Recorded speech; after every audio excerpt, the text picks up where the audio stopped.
Welcome back, everyone, to Rogue Trader. I am me, and I'm joined by my good friend Nick. Hello. Why is climbing the gate a tech use check? Whatever. Okay. I mean, I guess we don't need to feed the arm to the horse for him to break through the thing or something. well, I mean, there's a reason I guess why. there's also a hole there. There's a reason why every skill check has been a 0. They want to make it very clear, and I also have like every fucking debuff possible. They want to make it very clear you are not meant to do things. Hello there, horse. I feed you arm. Please break down the door. The creature that dragged you out of unconsciousness turns out to be a muddy brown horse. From the darkness, the beast follows you with its large black eyes. It looks hungry and frightened.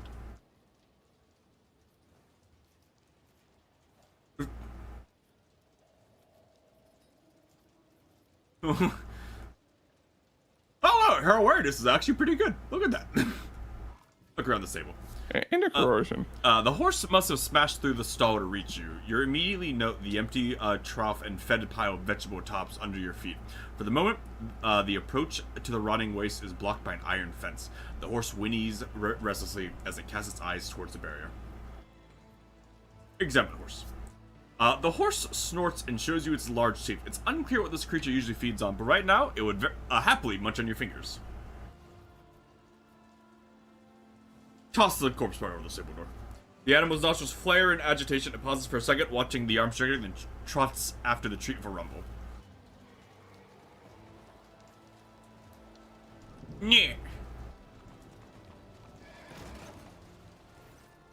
Snorting frantically, the horse hustles toward the stable door and smashes straight through it. Okay. This side of the stable hand standing in the door portends nothing good for you. The man's face is savage and glinting in his hand is a meat cleaver. Not so noisy anymore, are you, you little wrench? I'll skin you alive. Glydo, help! You take a deep breath and scream as loud as you can. Your voice rings pitifully. This cry may be your last. You see your new reflection in the blade of the cleaver. There's no way out. At least this foray into life of the Thessarian peasantry has been a short one. An abrupt metallic clang rattles the stable. Something very heavily is coming your way at terrifying speed. Oh my god. Fuck it! What an animation! Fucking backsliding while sitting down. The cleaver, raised for a strike, falls from the man's hand as he screams, assailed by a whirlwind of fangs, fur, and metal. Having emerged from the gloom, the Cyber Mastiff does not give the stable hand even a single chance. After ripping out a part of his spine, the beast spits out the corpse and looks at you. Good boy, Glydo. You notice a dent in one of the Cyber Mastiff's implants. He has taken a beating. It's hard to say whether he received this injury at the time of your capture or during his escape from the castle. Glydo stares at you for a while, then barks and turns to scan the area. He's clearly waiting for your orders. A Cyber Mastiff listens only to its Arbite's master. The fact that Glydo is here means that Celeborn has ordered him to follow you through the trap door. The arbitrator must have adjusted Glydo's priorities to have him guard you. Good boy!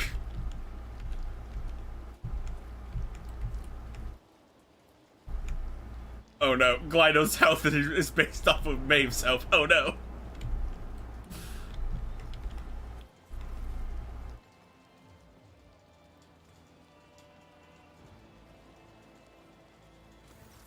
I mean, I'm pretty sure this whole thing is gonna be scripted, more Yeah, or less. I know, but the local inhabitants coming down the slope look hostile in the extreme. The vilest of them is missing an eye, but he makes sure to keep his remaining one fixed on you.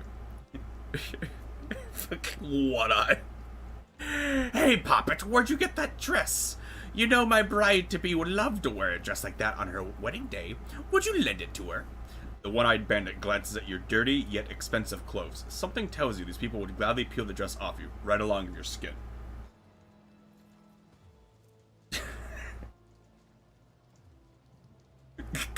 Glydo kill. Why is whose coercion is this? This isn't hers. Could it be? I'll have to look. There's no way she has 110 coercion. She fucking shouldn't. Something in your gaze causes the bandit smiles to disappear. One of them whispers something to leader. The one-eyed man clicks his tongue, masses trepidation. Grok shit! Off of you! Putting down the mad makes more of a mess than it's worth. Best since you pass, having seemingly lost all interest in you. Oh yeah, I can't bring up my inventory. I can do this. But you can't see her skills this way. But like, a fellowship of 35, she should not have 110 coercion. Maybe it's Glydos? Though she did have it with the other one. But no, well, Glydo was still in like the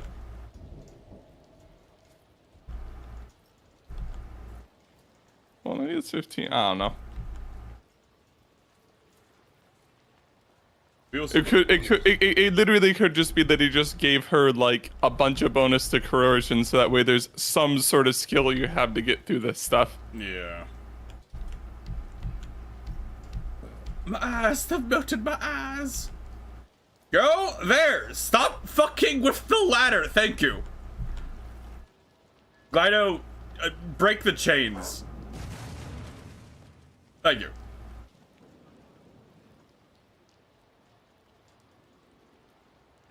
Whap your powdered face, you stupid girl.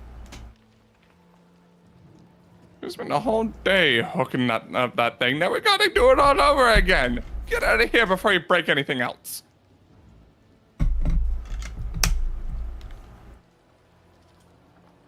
Sometimes these go on for so long, and other times they last like 30 seconds.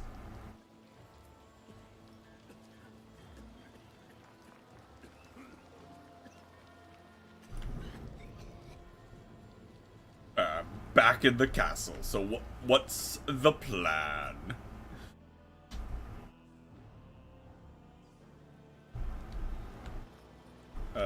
Night.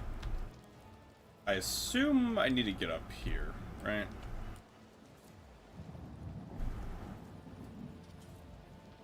Can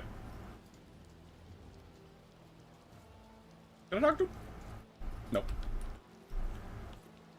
Don't mind me, I'm just gonna make my way back to the area. Because I don't... See, what a convenient crash cart that blocks off large sections of the map. Hello, thank you.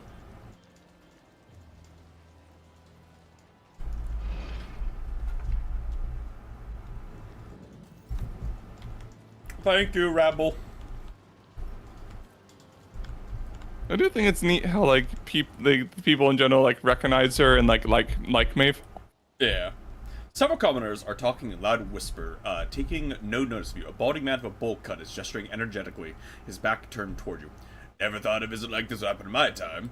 A new celestial lord is paying us a visit. They say he descended from the sky on a great bird of iron, and stepped out his belly clad in golden armor.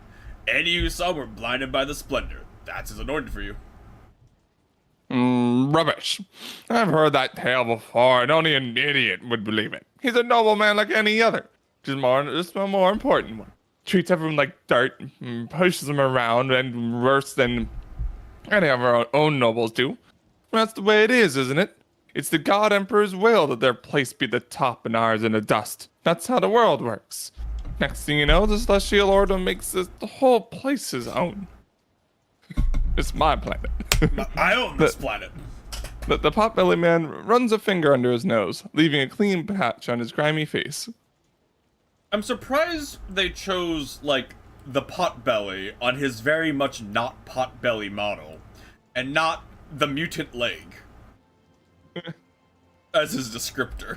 But, you know. Oh, I wish it was like you said, but something tells me bad things are coming now that he's here. I heard the new Celestial Lord. Wait, look, that's Maeve over there. She's from the Celestial Lord herself. She can tell us all about it. Hey, Maeve! The small crowd rushes towards you. What is this gonna be?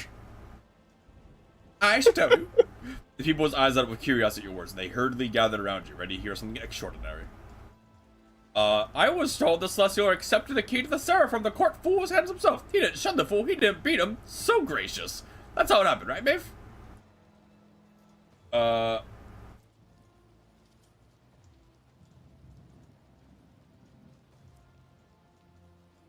Say. I mean, that is true. That is what happened. Yeah. The Commodore who asked the question casts a triumphant eye with the others.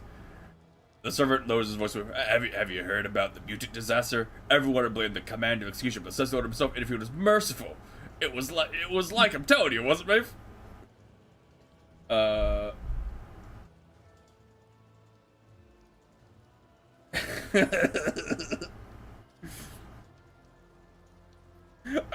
are these? I guess there isn't lying as a skill. I just.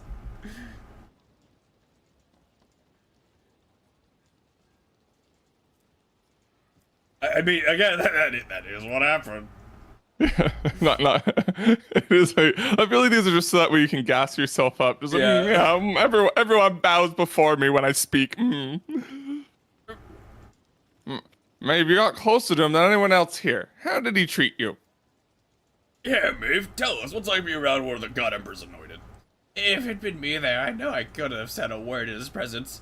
You never know what to expect from someone of such rank. For all you know, you say the wrong thing and he has your tongue ripped out, roasted, and served to you on a plate. What's that look for? Happened before? I wouldn't lie. Why? I feel like these shouldn't be like this hard of a skill check. Like that is what happened. Huh? Where am I? Who are you people? Hey Raptor, how are you doing?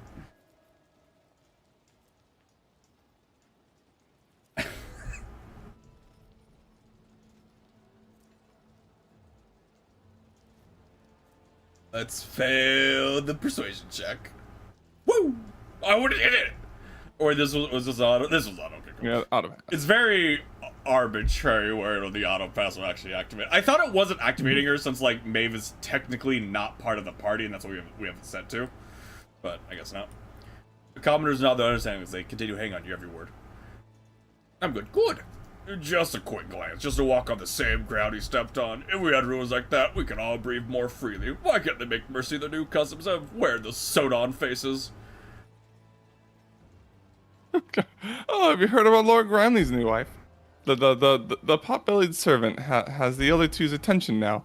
They lean closer, losing interest in the previous topic, and you can no longer hear a word they're saying.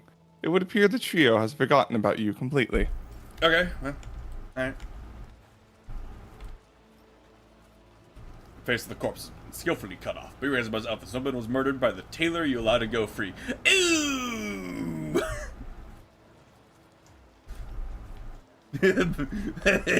Maybe we shouldn't have let the man go who said, I will find you. I will kill you. Maybe we shouldn't have let him go. Hey Cassio, Cabela, Ortho, Pascal, how you guys doing? Just fucking standing here, not even attempting to fucking do anything. Well, like, it's so funny, because, like, if this happened realistically, Cabela would just fucking scale her way up there. And Pascal also probably would. The Vox in your companion's hand is speaking in your own voice. There's no need for concern. The Proctor and I are in the middle of examining the documents, together with the governor. I'll be back as soon as we're done here. There's a loud click indicating the other side has cut the connection. Abelard furrows his brow. What he just heard does not sit well with the old officer. Oh, I feel uneasy. Even though the Lord Captain did report that everything was fine, something about his voice wasn't quite right. Then again, the Proctor's there too. Heinrich's name was looking at a doubtful expression. I could be wrong, seeing as this accursed supplies too many sources of warp energies, but I seem to sense an echo of the materium coming from above. God Emperor, grant me the patience to endure this idle wait. Argenta makes the sign of Aquila and slips into what looks like a quiet prayer. It is fun that it looks like every character will have their own dialogue, which makes sense for it being a DLC. Mm-hmm. Shut up, little whispers! Ha! They're really acting up. You know what? I don't care what the Lord Captain said. Something's wrong.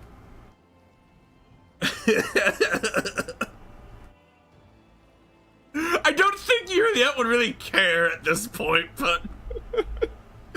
Okay, Morag, am I the only one who can hear the strange notes in the Elentox voice? We must head to the top. Activating standby mode. Fuck you, Pascal.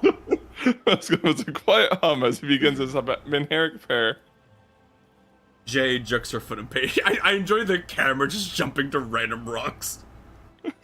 Her heel tapping loudly against the paving stones. First that elevator, now the rogue trader stuck in the local archive. Intuition tells me they're making fools of us, and we are playing right in their hands by sending around down here.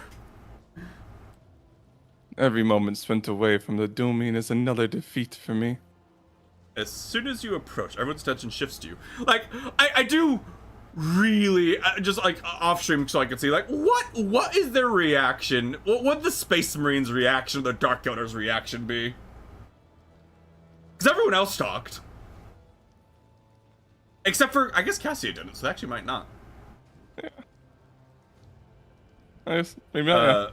As soon as you approach, everyone's attention shifts to you. For now, the reaction feels closer to pent-up irritation than outright hostility. At last, I found you. They take no notice of you at first, but after a moment, one by one, they turn their gaze to you. Silence falls over the streets. Isn't that the meek little lady in waiting that was assigned to my Shireen? Looks like she's lost the Lord Captain too, and her sanity to boot. Medea, were you not the one assigned to watch over the rogue trader? Hendrix looks cozy, looks like warp emanations, strong ones at that. Sorcery at work before our very eyes. His fingers tighten on his weapon. Cassia frowns, covering her mouth with her hand. These colors, as though they had been copied over from those I usually see around the Lord Captain. Medea stares at you. Cassia will give you one guess. As her eyebrows will keep up her. I'll be damned. Either I'm completely out of my mind, or no, that's just the same. The Lord Captain in the body of that courtlay, that's rich whispers. She starts rubbing her eyes and trying to clear them.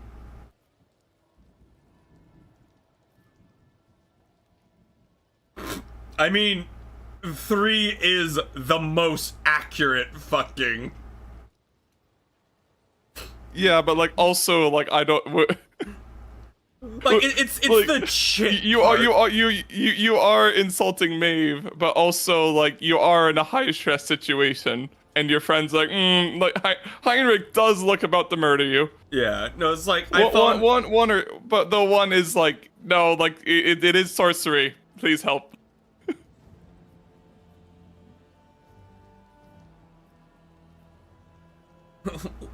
Well, so it looks like these are like they're supposed to be done in order. It looks like. So, I thought victim. I need my body back.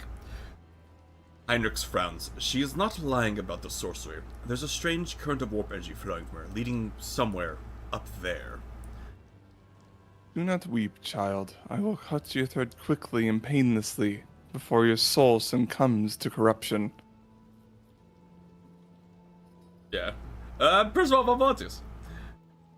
Abelard scowls. You could have memorized a few facts from the Lord Captain's biography. Are we to play guessing games now? Not the most skillful attempt at Domas. I certainly would have come up with something better. Fuck you! Look, I have a dog! This statement is potentially true. Cybernaps's protocols are difficult to breach and override, much less. Pascal casts a gloomy look at his surroundings. In a primitive culture such as this. The evidence is difficult to argue with, unless the arbitrator was forced somehow. If anything could cause Solomon to be parted from his faithful dog, it would be the threat to the Lord Captain. We just need to get upstairs. The suggestion to stop puzzling over your identity and start acting seems to have had an effect. At least no one's arguing for you anymore. Okay. Okay, I was like, on camera? I feel... We skipped something.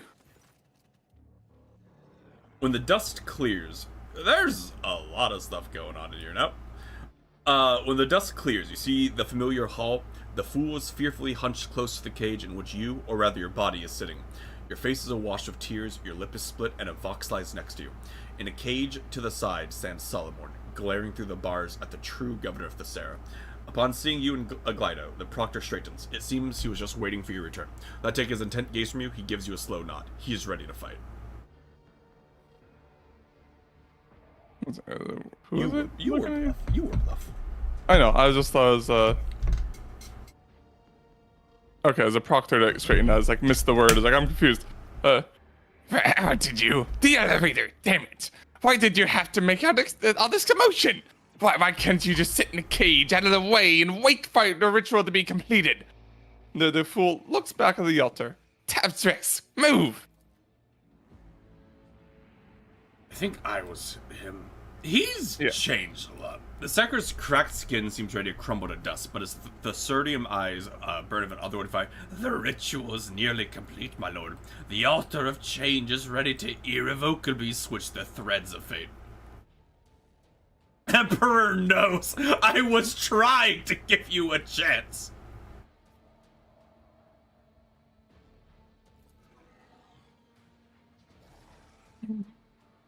The fool mockingly sticks out his chin. And how, may I ask, do you intend to do that? Only Tavrisk and myself know how the ritual works, certainly. He is the only one who can perform it. And it just so happens that we don't feel very much inclined to cooperate. The term cooperation is hardly applicable in this circumstance, Uraldo. As Heinrich speaks, his gaze focused and grim sweeps over the hall, the altar, and Tavrisk's decrepit frame. The fucking void, though. More often than not, there's a ravine of differences lying between us, Master Interrogator, but right now, I am prepared to cross it, so that we may stand together and give this one motley posterior the beating it deserves. His crooked smile is as grim as Heinrich's. Wonderful. Ingoli grits his teeth as he shoots them both a withering look. Your tongue is quite superfluous part of your body, Vilardolfo. Worry not. This flaw is easy to correct. Address Tavrisk. Give me my body back! Without removing his hands from the stone in front of him, the heavily augmented old man turns around to look at you, an expression of utter amazement spreading across his face. But why? Why would I negotiate a corpse to be? You are the past, and the governor and I are bound for the future. You're really not gonna like that future, old man. The ones beyond the door already send their regards. They say they can't wait to meet you and this little king of yours. There's truth in his words. It is senseless to negotiate with a corpse to be. Cabela runs her fingers along the edge of her blade with a slow, almost caressing motion. Cassia flinches and shields her eyes with her hand. The deathly light of the Theraciterium.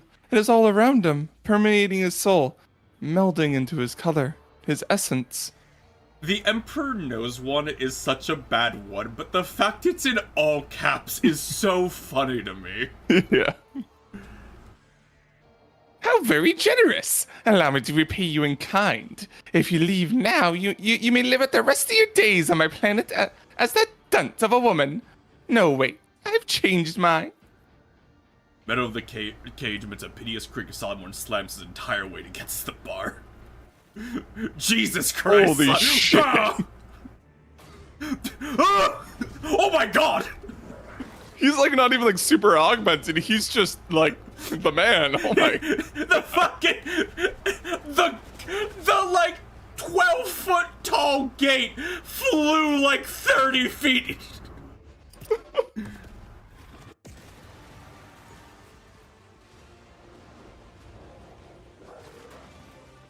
That makes sense for Glido. But you shall go to open your eyes. After the world has once again taken shape, you realize that you are staring at your own palms from your own eye sockets. You move a hand, and each muscle responds gratefully, filling with warmth. The others watch you with a mixture of hope and dismay. Okay, it is a little funny. How like, how can you get your body back? You don't know how the ritual works. It's just like, oh yeah, you just you just interrupt it, and it just reverses.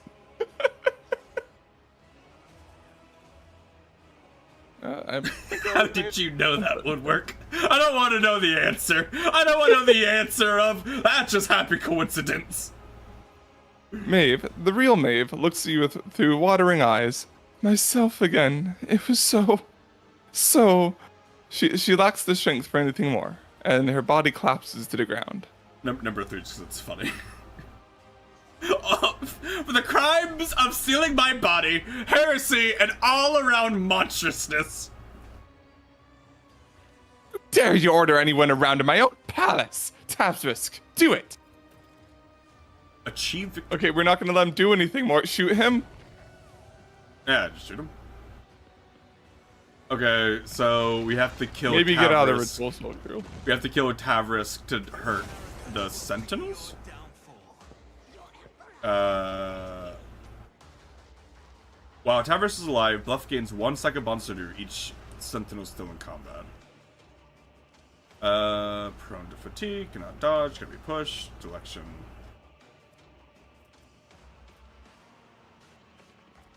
One stack of unsubdued. Minus 25% damage suffered, damage dealt, hit chance, and movement points. And each stat grants that, so Yeah. he doesn't take damage until you kill at least Until one. you kill at least one, and the Or you kill spawns. Tavrisk. Or you kill Tavrisk. Which, okay. And Tavrisk is ran away, I think. I don't. Or No, there- he's up. He's hiding. Weapon skill of 1, -7, -99 from Corrupted Psyker. Okay.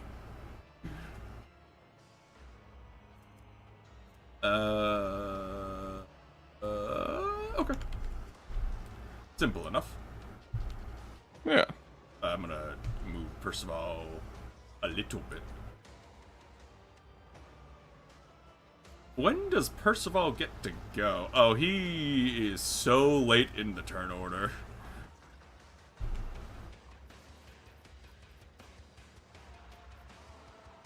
Well, that's less than ideal. I think about. I want my first turn to go so I can place my guys. Oh, there's a chaos spawn there.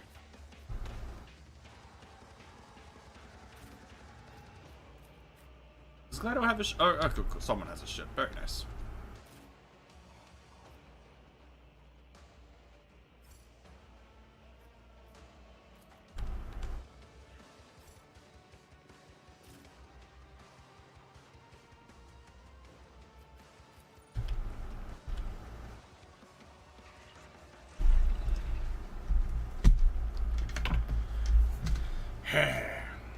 Let's see.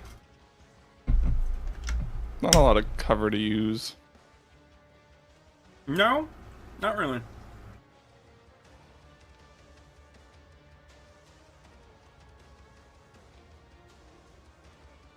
Eh. This is a big fight, though. I enjoy when the game has these big fights, but it feels so bad when you're like last in fucking turn order. Yeah.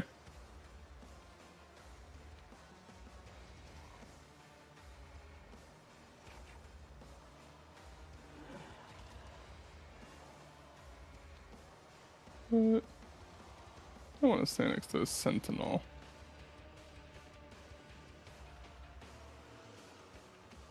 There we go. For her, so I don't want to. Let's. I think she'll have enough movement to that kind of thing, so I'll just keep her there for now.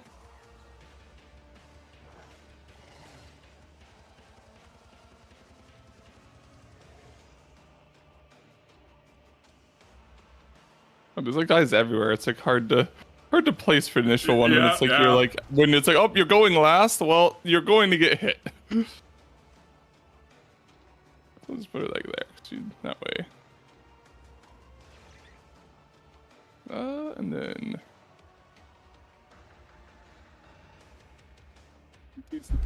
so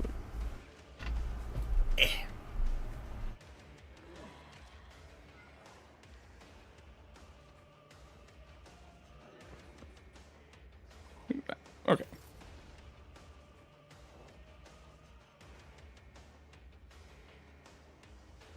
And there was a certain specific one. Which one was the thingy?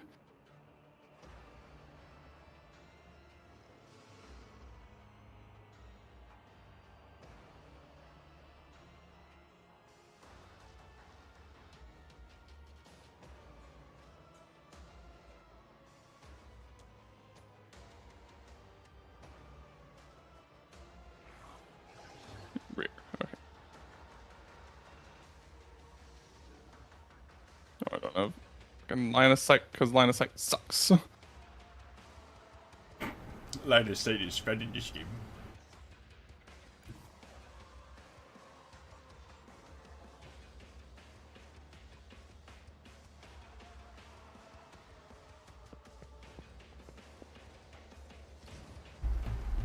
And then.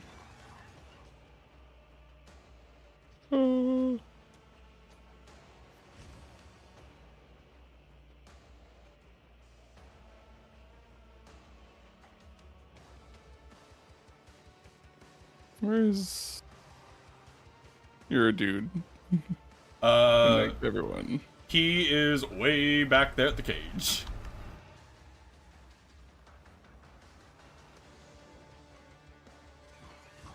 There, not there. And then.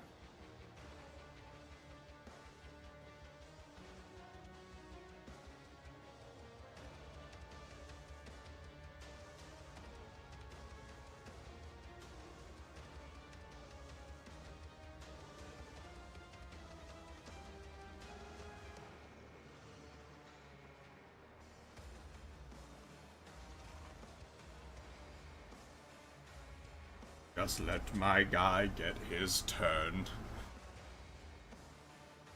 Or if Cassia can go and give him just the 2 AP so you can gas some of his buffs. Mm-hmm.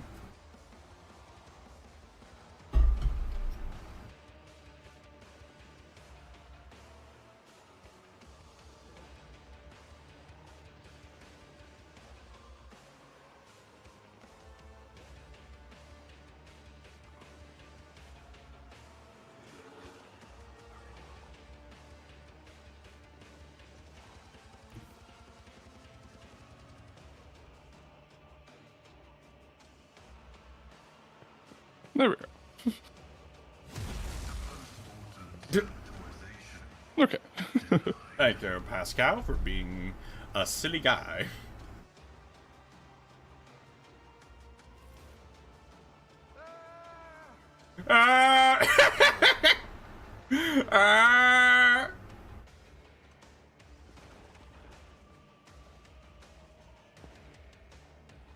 Chaos guides me.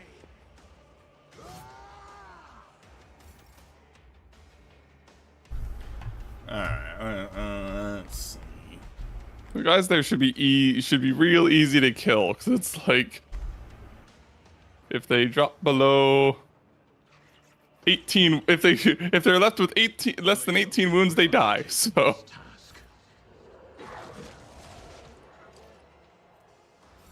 can you do 12 damage? Rejected.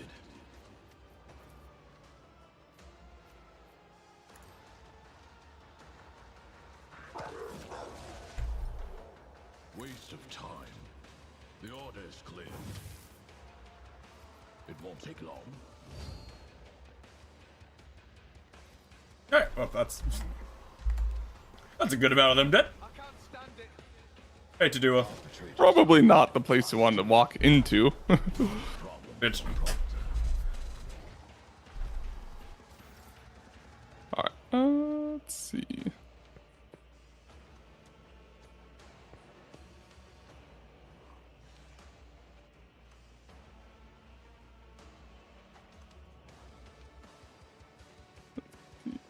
Just to make it.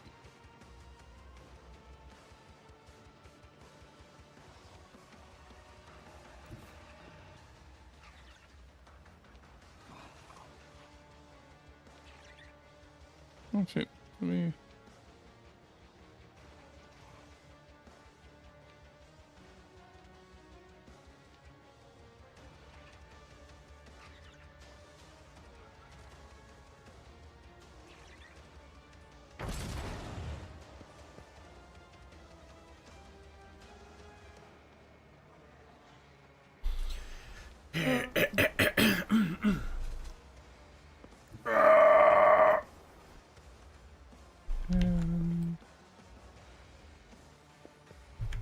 Man, that's a lot of guys lined up. Too bad, like, the Stone Sentinel's gonna eat so much of the damage.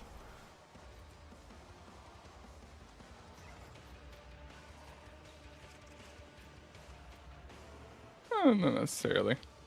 Not if I aim it in a certain way.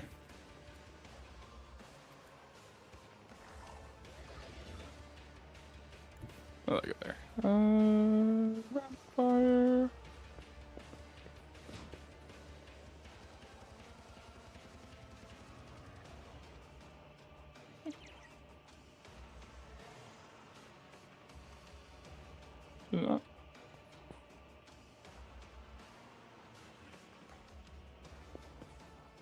Alright, the game ate my chance to shoot. That's Yeah, like I used the run and gun and it just was like, nope, you can't shoot anymore. huh. That's annoying.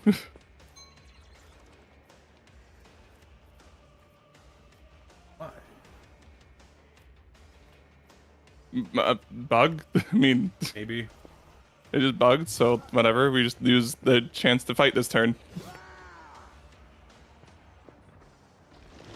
That sucks. So it's like a that's overall massive, like, that's the amount of damage for me. The delays, like, my ability to, like, do a bunch of stuff.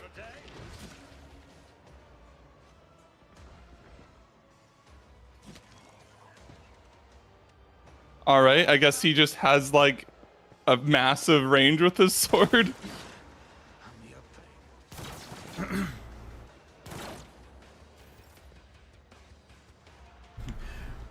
Those are probably could be used, whatever, it doesn't matter.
Probably that one then.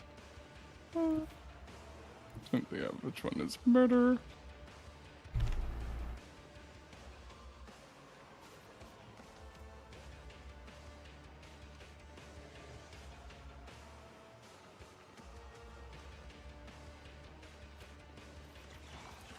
Oh no, my fellowship has been debuffed. Whatever will I do? Why was I immobilized? Who immobilized me? The Stone Sentinel, they can immobilize. Oh right, they immobilize. They have a chance to immobilize an attack. No!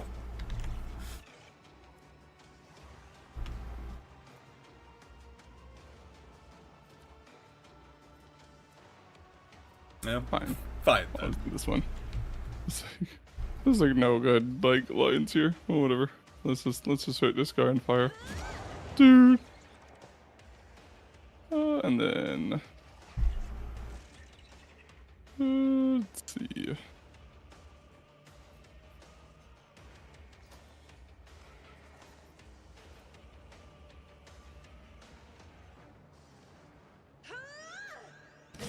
Oh Jesus!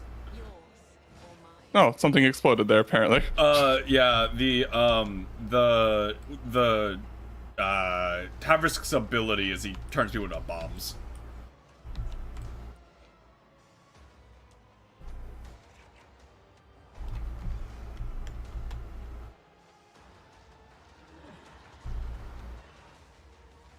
Man, that spot of the highest favor is that does done nothing and is at 25 HP. Uh-huh.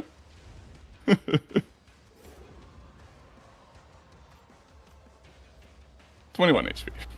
Oh, well, I have a lot of abilities. Would you look at that?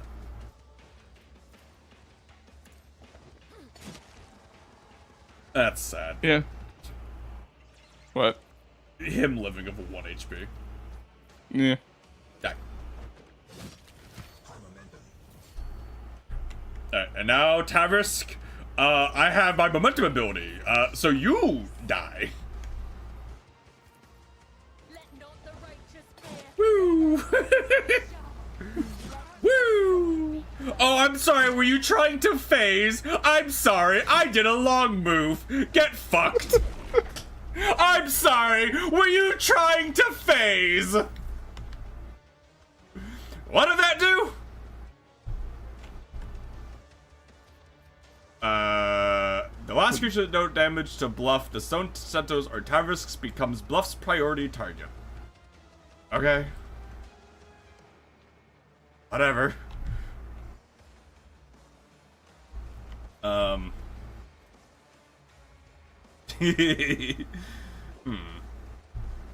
Where did this puts me over there?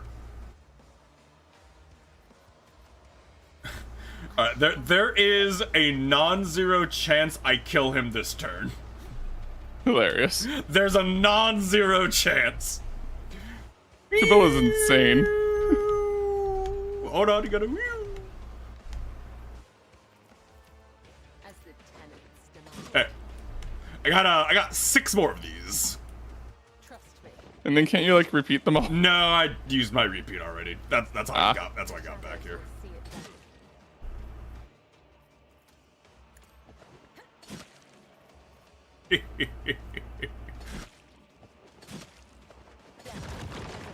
Oh, and the Stun Sentinels die. Well, that makes it the fight significantly easier. The like 3 fucking Garza. Huh? Thank you, Cabela. I shall not fail. By the Absolutely silly. as honor ordained. The other side awaits. Dealing like 1,000 damage in a turn. As the tenants Just not doing And that's not like even taking into account the Sentinels who all died, so it's like... Alright, Nick, I shall now do my regular attack. Literally everything you just said got drowned out by like Discord fucking up. Oh. I shall now do my regular attack. Hilarious. Hello, pleb. How are you doing? We just watched Cabela kind of solo this fucking boss fight. She should not be able to run like 30 tiles, kill a 300 health guy, and then go another 30 tiles and kill another 300 health guy, and then still have stuff to do. I'm not doing Fire Psyker. I just have Cabela because Cabela's silly. This is my boy. He is Giga Buff Man. He is Giga Buff Man. I can't move, but I can buff. You're going for it? Oh, nice. Yeah, that's definitely a strong build. I'll make it happen. I'll see to it personally. Who, if not me? That's my boy with a nice 14 deflection. So to even, not even counting the 102% armor, which is applied first to the damage, they need to do 15 damage to do 1 point of damage to Percival.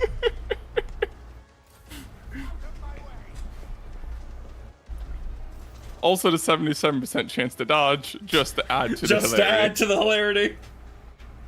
No, the entire point of Percival's build is that as long as he gets his first turn, he is fucking unkillable. Nani? Oh, thanks for the follow, pleb. I hope I can entertain you with my silly Giga Tank Psyker.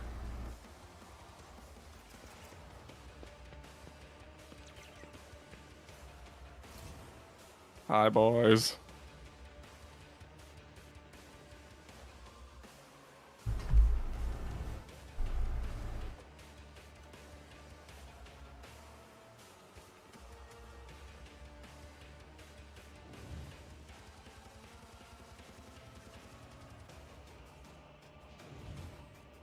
I will say, Nick, I know it is funny. I don't think all of the stratagems are necessary for, like, the 5 goons. I mean, they all do different things. I like using them.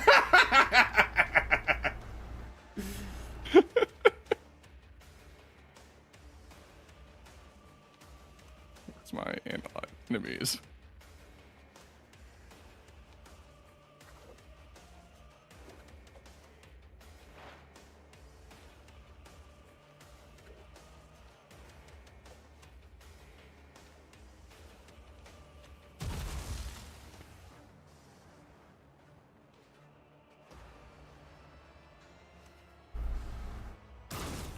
Boom.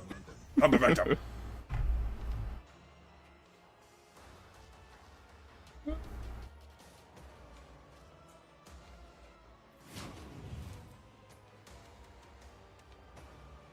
Look at that mess. Commander Lucra looking around as everybody just fucking imploded in like 10 seconds. Huh?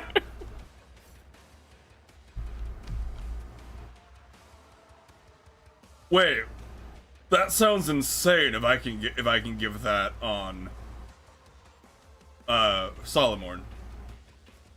Give what? Commander Lucra's weapon. That sounds insane if I can give that to Solomorn. You know, it's really rude that you guys, like, made it so I can't move. Good thing I have a dog. Da-da-da. Hello, I would very much appreciate it if you did not bite my, my very squishy, range DPS.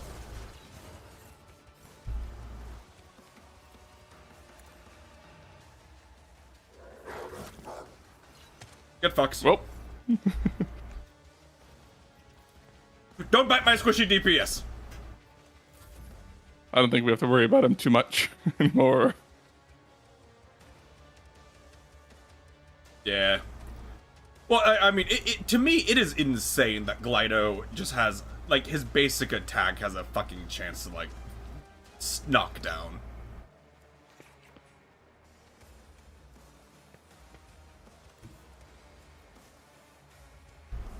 Alright, so what do we have? We have Corrupted Guard, Lucra, who's about to die, and 3 30 HP goons. Okay. Yeah, I'm gonna go kill the goons, that way I can get my buff. Oh.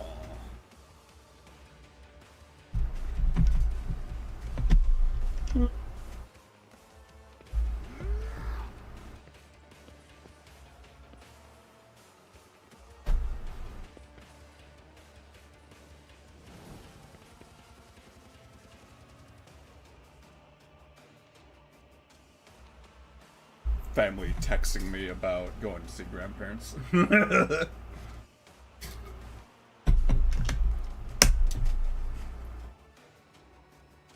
want to just...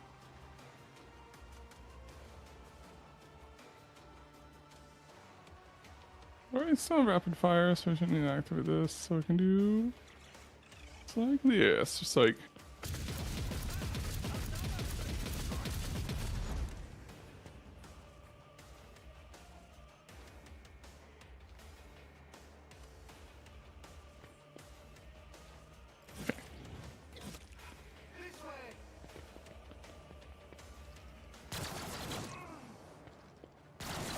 You miscreant!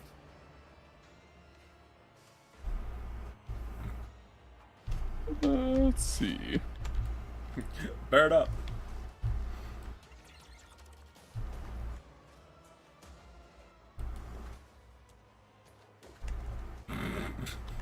Who is all left? Is it just like those nobles and those 2 guys? It's Lucra, the Corrupt Guard, and the 2 goons.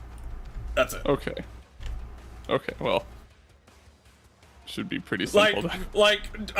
Cabela killing the two boss characters wiped like half the field.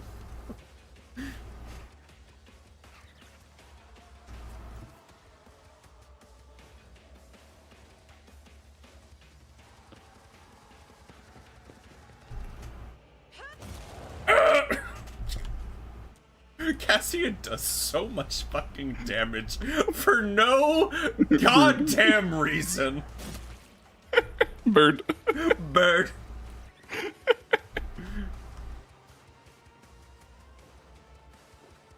I declare that Percival gets to do something this fight. Woo! I almost. Are you still mobilized? Ah! I do something!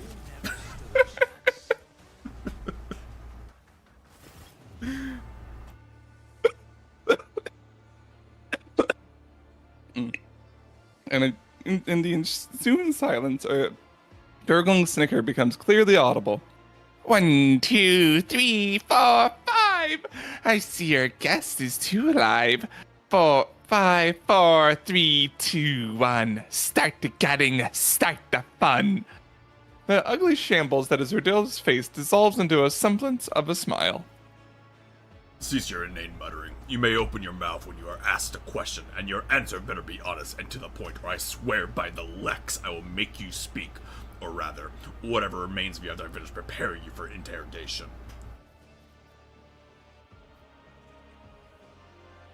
Are there any other victims of your ritual? That survived? No. And I don't count the dead. The ritual is it's a complex one to perform, so it took Tavris and me a long time to calibrate it. And you were the one it worked on. I think all the possibilities that opened up, using the art of change, I could have worked my way up to a Lord of Terra. What are you talking about? The very suggestion. The Proctor's voice resounds of fury, his steely fingers in Gladys' color. You sick degenerate. Becomes a Lord of Terra, things somehow actually improve. As my father used to say, if you've come a long way, keep going. I'm a dead man as it is, so I might as well dream a little. Be silent, heretic, or you find yourself washing away your blasphemies with tears of blood until the pain makes you beg the Emperor for death. It is entertaining when the camera jumps like this, how you can see like some of the terrain rendering and shit. Like, And like that person in the background, what's that? yeah, what's that guy doing over there? What are his properties? This wretched little world held nothing worthy of attention, save for Thacitarium. When I started having dreams about it and changing bodies, I thought I was going insane. I shared this with my sculptor, now late Tavrisk. He helped me understand the essence of the mineral. Experiments and studies followed, mostly carried out by Tavrisk. I don't have his gift. Oh, the things I could do if I were a sorcerer. In the end, he realized Theraciterium is a potent psi focus. After a thousand cursed attempts and a combination of powers, energies, and sacrificial victims, Tavrisk managed to create his finest sculpture from it. The Altar of Change, a magnificent artifact, a door to eternity. No more limitations imposed by our mortal bodies. No ailments, no injuries. If your flesh is worn, just swap it for new flesh. Don't like your lot in life? Choose from 1,000 others. No longer just a dream, but its most perfect realization. Immortality in stone. You know, all of this is a lot less impressive when you realize that the Imperium does have this as a technology. They have a machine that does this. Yeah, we're not supposed to talk about that machine, so it's probably heresy. Well, you know what? Call used it, and I know that's not really saying much. I Could be heresy, Call used it. Like, I know that's not really saying much, but Call used it. What a monstrously twisted notion of eternity. Fucking easy to say for the creature that lives That for lives a billion forever. years. Easy to say for the character that's the creature that's immortal. What? Yes, I know it's not an option. I've got my own life to live out somehow. Why would I want to take on another? What's the whole point of the masquerade? Governor attracts too much attention. I don't want my hands to stay untied. So I offered my court fool a fair bargain. He would become me, ruling the planet, living the good life, getting whatever he wanted. Well, I would be out there, flying toward the stars. We traded faces, clothes, and lives. And because I had gotten the local nobles into the habit of sewing other people's mugs onto their heads, the switch went unnoticed. So wait, were people doing like this face switching before you? Because I feel like, I mean, like, it's not like how stupid are they that they just different face and ignore the fact that it's a sewed on face and people switch faces and also the body looks completely and the voice is completely different. I think a lot of this entire planet has been saying just how dumb the average person on this planet is. True. But a switch was only the first part of the deal. Naturally, I didn't mention the second part. The removal of witnesses. If someone is going to turn against you the moment there's a knife at his beloved sister's throat, you can't afford to keep them alive. Redola casts a hateful glaze in Maeve's direction. What was your goal? I mean, the goal is pretty. It's not elegant, but you know. The plan was simple and elegant. Thracias starts underpaying its tithe. The Arbites swallow the bait and send their messengers here. That's when I spring my trap. I change in the body of the arbitrator or proctor who lands here, pack up the altar, board the Arbite ship, and wave goodbye to this ball of dirt swinging in the void. A rogue trader would have been even better, for greed is a way of spoiling a good game of regicide. The plan has not changed, Vil Rodolo. The Undying One has whispered your name, and the execution of his will is nigh. Of course, this game involved one key piece, the embodiment of freedom of choice, my magnificent altar. So much accumulated potential. If we were heretical, we could keep him alive. Or maybe take the altar. So much accumulated potential from years of experimentation. It is damaged, but it still beckons, waiting to be used. Rodula looks at you in the eyes with a caustic smile. I advise you keep it safe. Who knows how many thousands of lives it will claim if something happens to it, unleashing all that power. I feel like I could just eject it into the sun. Solomon, this is your DLC. Since you're done, Solomon puts his weapon. Rodo, you have committed unthinkable heresy, and I refuse to acknowledge you as a human being or read you your Vedic as befitting a criminal. You are a stain on Thesera's history, and it's time to wipe you from it. Although he executes the governor quickly, you see a fleeting expression of absolute disgust, perhaps even hatred, pass over the proctor's face.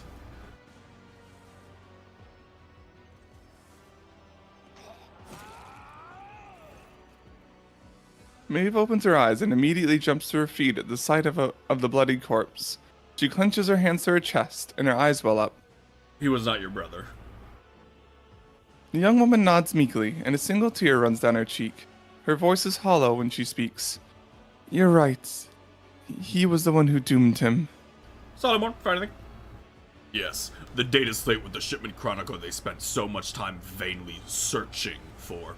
According to the records, the tithe period is 1 Terran decade, and the quota prescribed is 1,000 cargo units. The governor withheld 100 units from each of the 5 most recent shipments. That means this world has no actual difficulty regularly supplying a shipment. We can consider that matter settled. Deciding what to do with the Thessurium is far more important. It is a resource we cannot afford to ignore. Starborn looks you straight in the eye. I propose destroying all the Thessurium already mined, as well as its deposits. Allowing an abomination like that to exist is against the Lex. As for assessing the degree of Thessera's corruption deciding its fate, the law prescribes even the judgment of the world's owner, that is, the Administratum. Agreed. Anything remotely connected to the heresy that was committed here must be destroyed down to the last fragment and to the last participant. Master Killjoy, a psych focus is just a rock without a will of its own. A tool, just like you. So what if some lunatic wants to use it for the deranged ends? It can just equally serve a good purpose. Destroy the gold mine has the iron-jawed Ashmat Glass's mine shielding. We've got to start harvesting this wonderful mineral in the name of the Imperium, obviously. Dare I remind you, Lord Captain, that no one besides you has any knowledge of this mineral's properties. If it is left here, no one will find out. I mean, until someone else finds it Until out. somebody likes it. What a crafty way to paint me as a mindless henchman. Let me also remind you that I report directly to the Marshal. My reports are thorough.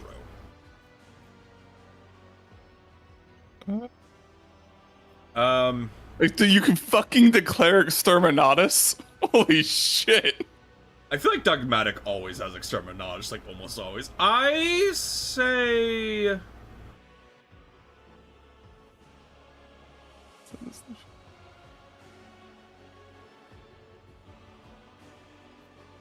Okay, so the issue is with like 4 is I you know, the obvious fact that the second that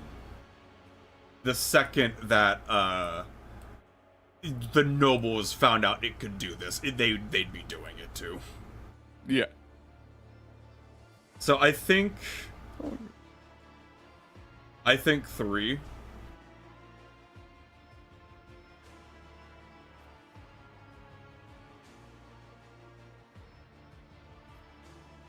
I think it also says something that the only heretical option is add it to the tithe.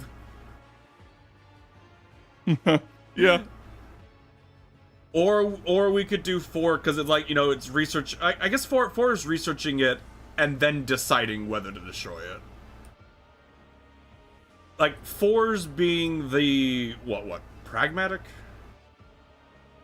We're seeing if like the benefits outweigh the detriments. I think 4 or 3 are fine. Which do you want to do, Nick?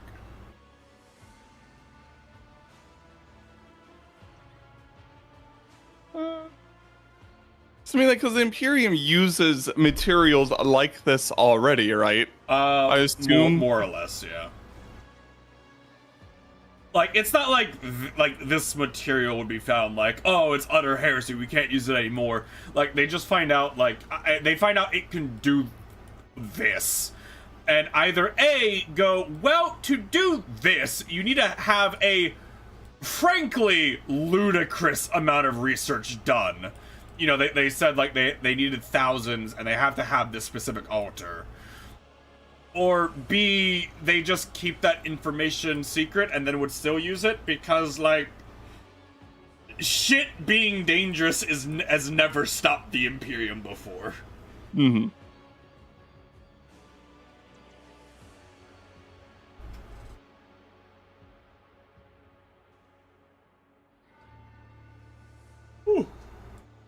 Oh.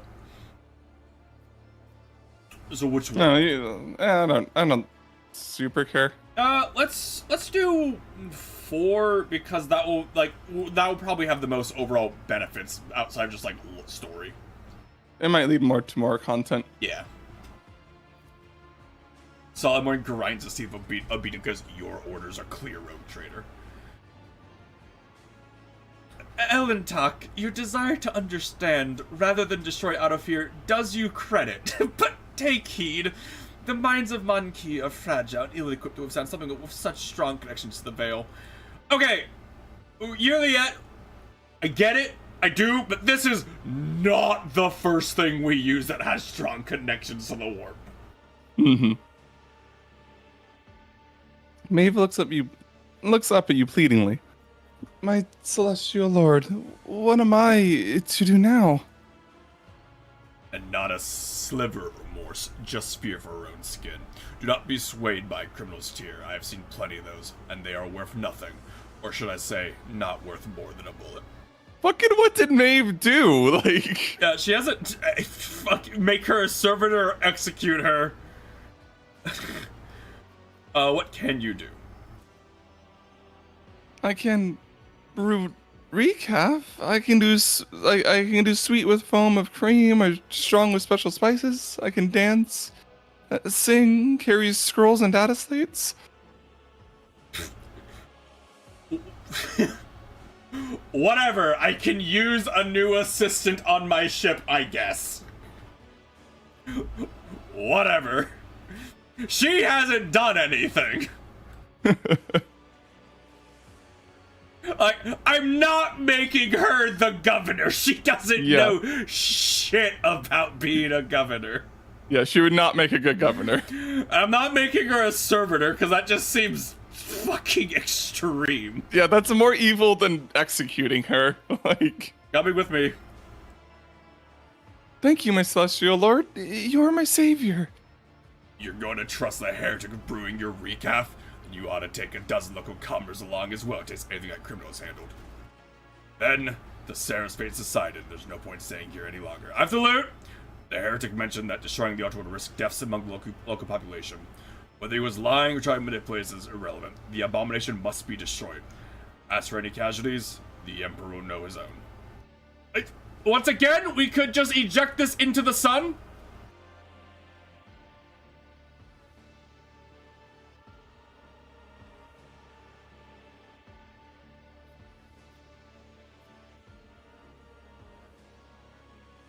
As you approach the damaged altar, you feel an unpleasant weakness. You hear a faint ringing in your ears as the smooth surface of the stone is groaning from the wounds.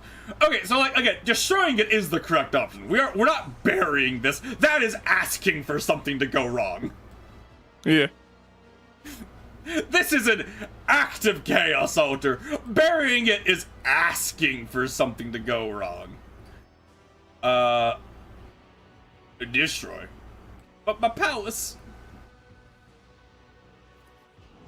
As you look up the altar, the ringing in your ears intensifies for a moment, rupturing your eardrums. The altar roars, threatening, promising to take thousands more with it, but you are deaf to its pitiful threats.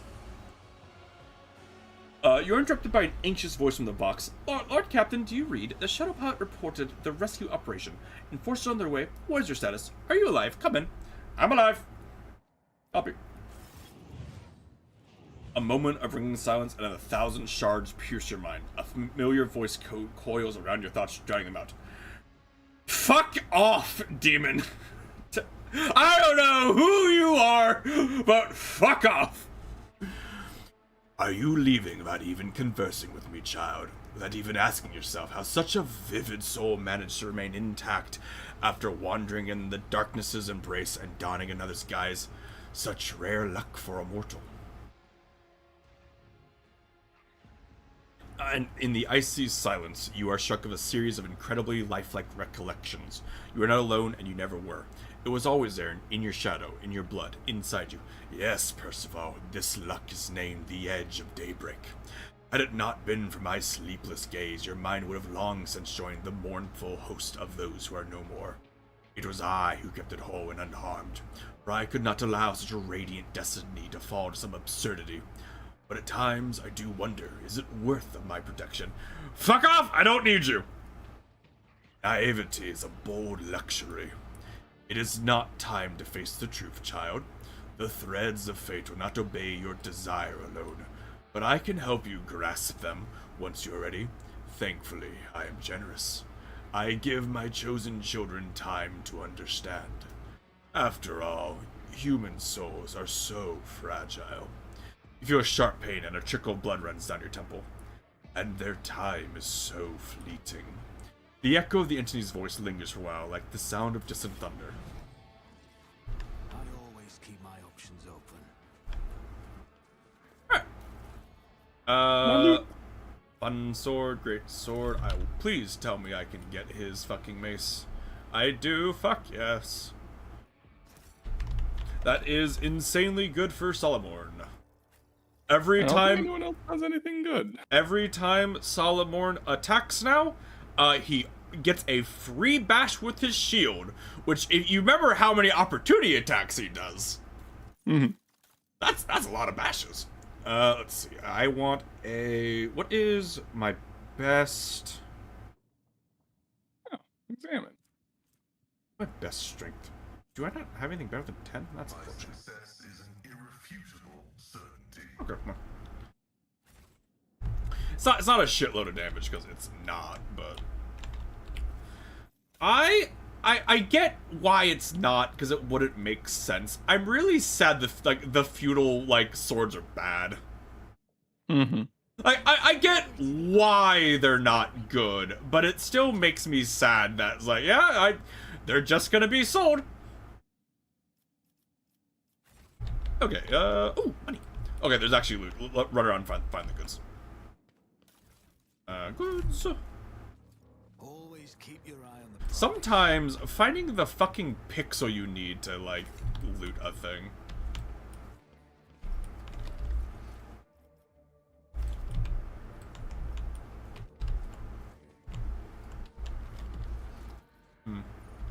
According to the map, there's still guys there to loot, but their bodies might have fallen to the ground. Luckily, when you progress, when you like leave a zone, it'll let me loot them. Okay, I think we're good. Like if you leave and come back? Like or- if I go to the void ship, if there's actually loot there on a guy, if I use like the return to void ship button instead of like a dialogue, I'll usually get the optional loot.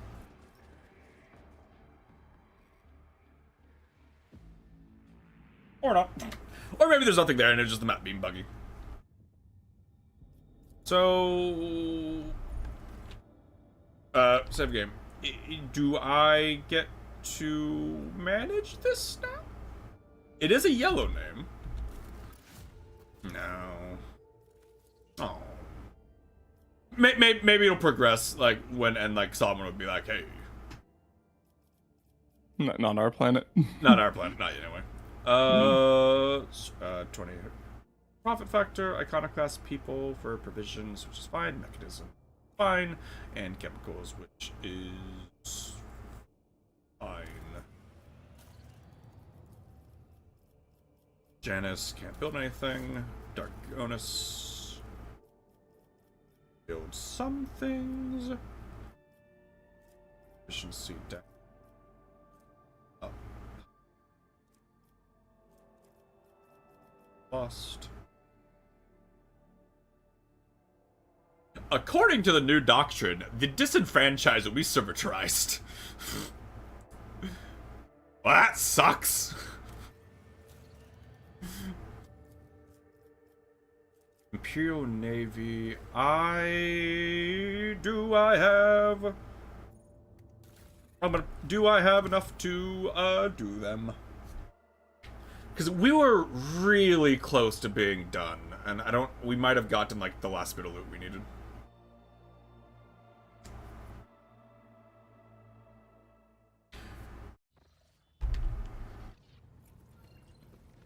Hello, Vector. Please let me do a trading. Transportation. Reputation. Hide untradable. Fuck. Okay, no. Okay, so we still need to do like one more space battle, and then we can start working on that planet. Okay. Before we move, because I forget, is there anything in the journal for us to work on? We have to go to Dargonus to continue Solomon's quest. So the Adari survivors, find the seal. Dargonus. Okay, go to Dargonus.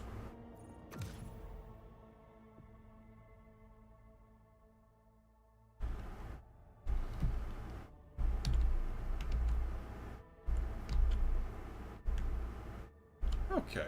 Are we just doing like side stuff or? Yeah. So we're going to Dargonus to continue this quest line. It's not done yet. Oh, okay. Let's see. I need to go here. That leads me down to here. Okay. We jump. Woo. We jump. Woo.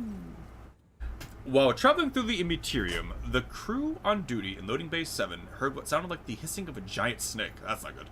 The terrified workers sent out a box message and locked themselves in a shipping container and welded it shut. The response team sent to the bay found no signs of warp activity. Unfortunately, by the time they arrived, the workers had suffocated. Cool. Alright. I find it so Warhammer that, like, that has zero impact. Yeah, some of your workers suffocated to death because they locked themselves on a thing. This is flavor text, by the way. A trickle of disturbing news came from the Navigator's Sanctum. Over the last few days, allegedly, there's a vast shadow following the Void ship. Well, this went really well last time. I trust their talent. Oh, cool, Navigator inside. Fuck yeah. The ship's navigator engaged the warp monster in invisible combat by giving orders from the Sanctum Navis, by following the Astronomicon's guiding light and struggling against the mighty alien will at the same time. The guide managed to pry the void vessel from the nightmarish creature's gas and execute an emergency translation to real space, with minimal losses among crew and new insights in the nature of the warp entities. You know, I know you can like not have Cassia, but I feel like if you have Cassia, it should say Cassia did that instead of the ship's navigator. Ship's navigator, yeah. It's like she has a name.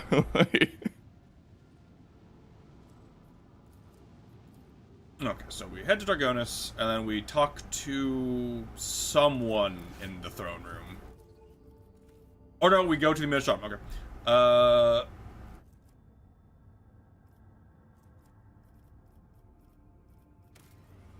We go to the throne room. And be like, hey, fucking Solomon leveled up. And be like, hello, we found the problem. Can I be in charge of that planet now, please? The fucking a Trazen DLC comes out. Hey Trazen, can I manage your fucking planet? Your museum needs a curator. Whatever. I volunteer. I volunteer. I will make money. Whenever those users use overcharge, familiar gains plus 30 to its key characteristics for 1 round. This round. Plus becomes 10 less than that. That's fine. I'll basically never ever use it, but it always feels weird when I get like the upgrades for like the morale abilities or whatever, just because of how fucking rarely like anyone that's not Cabela, Percival, or when we joke with Cassia does it. Yeah. Yeah, the Cassia, like. The other ones are effective. Cassia is just good because, like, you know, an extra turn is good and mostly better than, like, the other choices. Like, Cabela is always number 1 just because of how insane hers is. And it's like, oh man, like, Arc Militant, you get to shoot twice. Basic single shots. Well, you get to shoot whatever your rapid fire ranking is. So for like, if you have the heavy bolter, it'd be 8 or whatever. But yeah, it's still not that not good. And then Percival's is essentially Cassia's. Except it's just for him. Okay, save game. Talk to Prefect.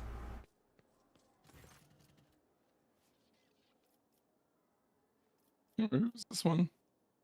I feel like you were. The shriveled insect-like old woman greets you with a keen look. Welcome back to the Temple of Law and Order. Your Lordship, I've already been informed that you're here about Thracia. Prefect Vulture nods to herself and snaps her brittle fingers, prompting a Cerberus skull to flit closer. The creaking of its quill filling the air. Beginning entry 51/4 Alpha. In the matter of World Thracia and its obligations to pay the Imperial tithe, the audience with the prefect of the Adeptus Ministrarum is now in session. Now then, what were your findings, Percival von Valancius? Solomon, this is your quest. Fuck! I am afraid I cannot accept another person's report. Her shriveled fingers nimbly extract a piece of parchment from her stack of papers. It is covered in minuscule writing. According to the Coronis Expanse Statute 19/A-11, Any decision pertaining to the matters of the tithe shall solely be answered for by the person that directly made the decision. A report made by any other person shall be deemed legally null and void. The prefect puts the document back in its place. As you can see, there's a sacred stipulation that you must submit your report in person, and that I accept it from no one else. Okay. I love the fact that you just know that there's no stipulation for if you like died in the warp, like coming here, and it just be like, yep, legally no one can give a report on this planet, so it's just in limbo forever Lost now. in the bureaucracy forever, as is many things in the Imperium. I discovered warp active emitter on Thesera. The prefect grimaces. I can quite confidently deem that outcome to be adverse to the interests of the Imperium. Alas, your lordship, I am duty-bound to deliver an exact and impartial assessment of the events. I don't think that's accurate, but you do you. Rogue Trader, I mean, it might have bad effects just because, like, multiple characters, like, we need to destroy it, and, like, only, like, the heretical characters were like, we should keep it. The heretical was to tithe it, and now I'm saying to scan it to see if it's worth the time, or then destroy it otherwise. Yeah. Rogue Trader Percival von Valancius authorized the study of a presumably warp-corrupted material located in the world of Thracia. Due to the danger to the planet resulting from this decision, Thai shipments from Thracia can no longer be considered safe and are to be halted until further notice. Noted and recorded. Rude. So I guess we lost profit factor we would have gotten. That's a lot. The prefect chews her lip and thought. I will be frank with you, your lordship. The conclusions were drawn regarding the Thracia inspection were far from satisfactory. Minor disturbances, such as mass execution of mutants or the rebels' plot disguised as a celebration, are not nearly as dangerous as the, if you will permit my choice of words, coup that resulted from your intervention. I understand the consequences are something that those endowed with power are wont to leave to their servants to deal with, and therefore it's something they find acceptable to ignore. And Scriber's ocular lenses flash as she looks up from her scrolls. However, I hope my words may help you and revise your approach to executing the Imperium's will in the Cronus expansion in the future. With a tap of her nail, she dismisses the Silver Skull. I mean, how did she find out the information? Because, you know, Solomorn. He even said he's very detailed in his reports, so, you know, makes sense. Whatever. One way or the other, we're done, right? Closed and recorded, yes. The old woman smacks her lips in satisfaction. However, that was just the first item on the agenda. Now on to the next matter. Oh god. The prefect beckons over another Silver Skull, which obediently takes its place at her side. Begin entry 52/1 Sigma. Contemporary assessment of Proctor Solomon Anthar based on his performance during the mission on the world of Thracia. You hear a painful metallic creak as Solomon's augmented hand clenches his fist. Competency. Assessment. Very well, Prefect. I am listening. Solomon did nothing. So as to avoid misunderstanding, allow me to clarify that I am not making any judgment, but rather gathering information at Marshal Strach's request. The prefect turns to Solomon. Proctor Anthar, you will be evaluating your own conduct in this instance. For my part, I will merely state a few key points. Let us begin now. How would you describe your performance, taking into account the following facts? Vulture produces a parchment scroll. You took part in the execution of an administratum appointee without proper permission. You allowed yourself to be captured. You also allowed yourself to be captured, thus endangering your mission and imperiling the valuable equipment you issued to you by the Adeptus Arbites. What is more, you sanctioned a tithe-related decision that carries adverse consequences for the Imperium. The old woman pauses. That is all. Proceed with your self-evaluation. I could be wrong. I feel like even if you destroyed it, she would still say, I feel this is an adverse thing to the Imperium. Yeah, it probably would have been like, you destroyed something that maybe we could have used. Yeah. Salamorn's heavy gaze is fixed upon the prefect as he slowly forces the first words out of his jaws, as if they had turned his own. I took every effort and was acting solely in the name of the Lex Imperialis. However, the outcome of the mission speaks for itself. My verdict is thus that my performance in the Thessera case was inadequate. Noted and recorded. The prefix immaculately polished the ocular lenses, bored into you once more. Now that the Thraci inspection report has been properly entered into the record, allow me, on behalf of the Adeptus Administratum, to officially extend our gratitude to you for the support you provided to us. May the Von Valancius name be forever praised, and may the Emperor protect your dynasty for many generations to come. That said, I must now request your assistance in a different capacity. A number of highly important court cases have accumulated in the Palace of Justice, the kind that require formal resolutions by the rogue trader himself. I call bullshit requiring my resolution, but whatever. Are you not being a little harsh on yourself, Salamorn? Exactly as harsh as my duty demands that I be. An arbitrator has no right to make two mistakes or weaknesses. Our mission is much too important. Proctor's voice sounds firm but detached, as if his mind is wandering far away. You're biased. To which part of the assessment would you impute bias? Everything in it is based solely on facts, and Proctor Anthar himself presented the conclusion. Regardless, the final judgment will be passed by Marshal Schatz. I must ban. What's the Palace of Justice?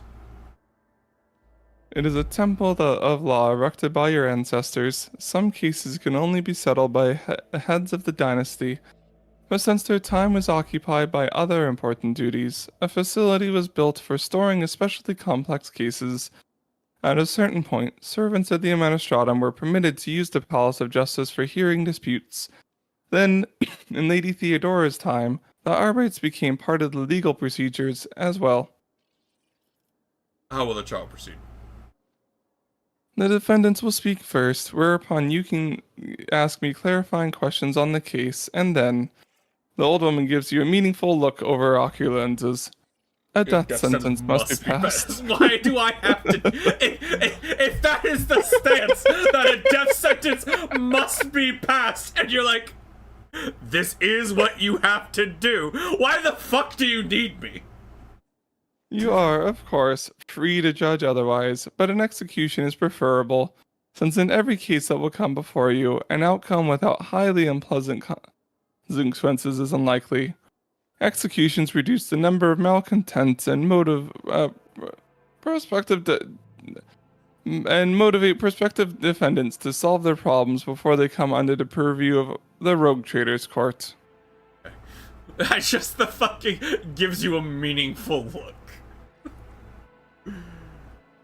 I relegated my current tasks in advance, and thus I am ready to escort you to the Palace of Justice immediately. Please, follow me. Okay, before we do this, I need to go to the bathroom. Okay, I'm also gonna get water then. Okay, be right back.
I am back if you are.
Oh, Wonder Boy.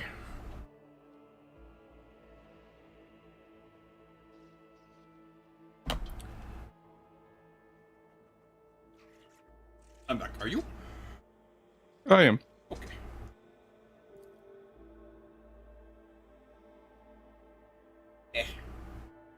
Wonder Boy. What boy?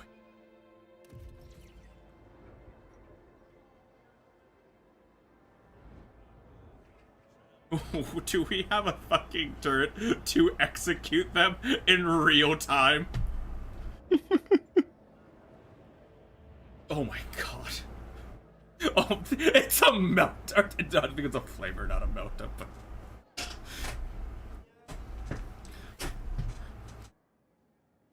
Jeez. You're greeted by an impeccably dressed man with a perfectly straight back, and our Arbites scale emblem is embroidered on his clothes.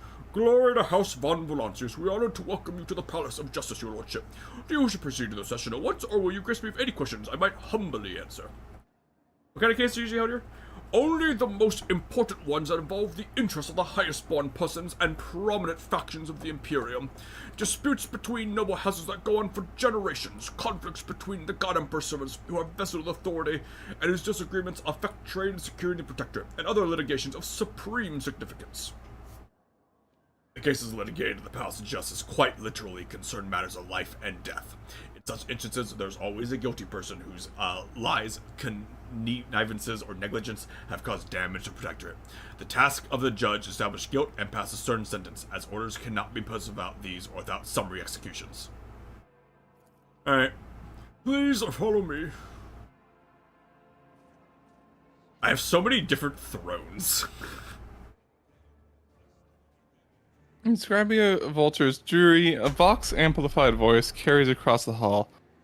This court will now hear case DP1453/2. The doleful host against the Astropathic Choir Dorgonis. Representatives for the party will present their arguments following standard procedures. Oh god.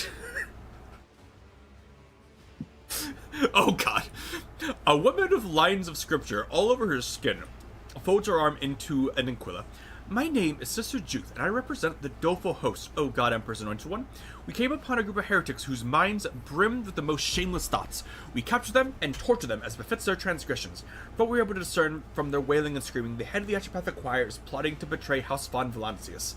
Known as Lio in Flames is caressing their flesh. The doleful host surrounded by the choir building and demanded that the heretic be handed over. It was solely a respect for the Anointed One that we refrained from burning down the wayward heretic's den on the spot. However, say but not the word and we shall take him. That is so he may undergo a righteous cleansing. The arguments are acknowledged and shall be weighed on the scales of justice. The representative will retreat to the chapel of patience to await the verdict. The gaunt man dressed in Astropath's robes is standing tall, but his voice trembles with fury. I am Master Angelio. I represent the Dorgonis Astropathic Choir. These insidious and ignorant people are passing off their victims' ravings as truth. Your lordship, people will say anything under torture just to make the agony stop. You have served House von Valancius. We have served House von Valancius faithfully for decades. Master Press, the longest of all. Please order them to stand down. Really quickly, I just want to point out the goons underneath this guy who are standing at like a 30-degree angle. Master of the court repeats the same monotonous formula, bidding the other representatives to leave the courtroom. Why are they putting things on the scale? Why?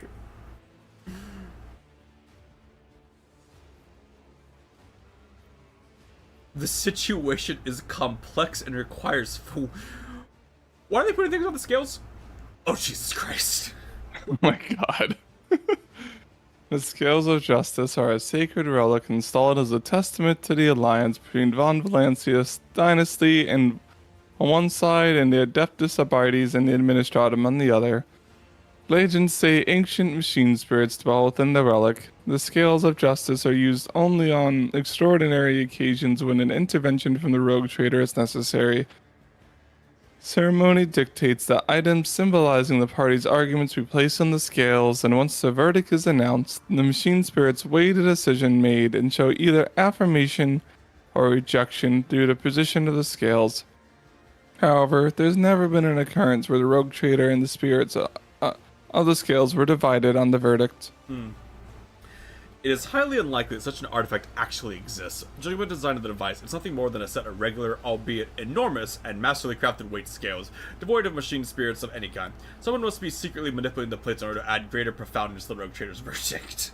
Hilarious. There's just a fucking dude in the scale. Look not behind the veil! Give me details about the parties. As the prefect leans towards you, you get a whiff of ink and candle wax. The doleful host is a respected cult of the God Emperor. The Adeptus Ministorum has deemed them to be paragons of virtue who combat every manner of heresies, and has enlisted their aid in various conflicts. Naturally, the Ecclesiarchy stops short of counting them among its warriors, but it uses them in very similar ways. God, that's such an Imperium. No, you see, yes, they fight for us, but they're not actually our warriors, so it doesn't count. Naturally. The Astropathic Choir hardly needs an introduction. They are some of the most valuable servants of the Imperium, without whom any and all communication between your worlds would collapse. The Dragonis Choir took horrific casualties in the recent major warp storm. Master Prass made an enormous effort to at least partially restore communication. While we may not have proof of his innocence, Prass's dedication to his duty is beyond doubt. The old woman locks her shriveled fingers together. As you can see, this is an intricate situation. Cassio, please tell me who's telling the truth. You see clearly now that no matter what decision you make, it will backfire on you. However, there is a way to benefit from this. Allow the host to dispense the vigilante justice, then accuse the fanatics of violating an ancient agreement that forbade the Ecclesiarchy from having its own army, and proceed to... Wait, what? I feel like using a legal loophole against the Imperium will probably not end well for me. But the game does say to do it that way.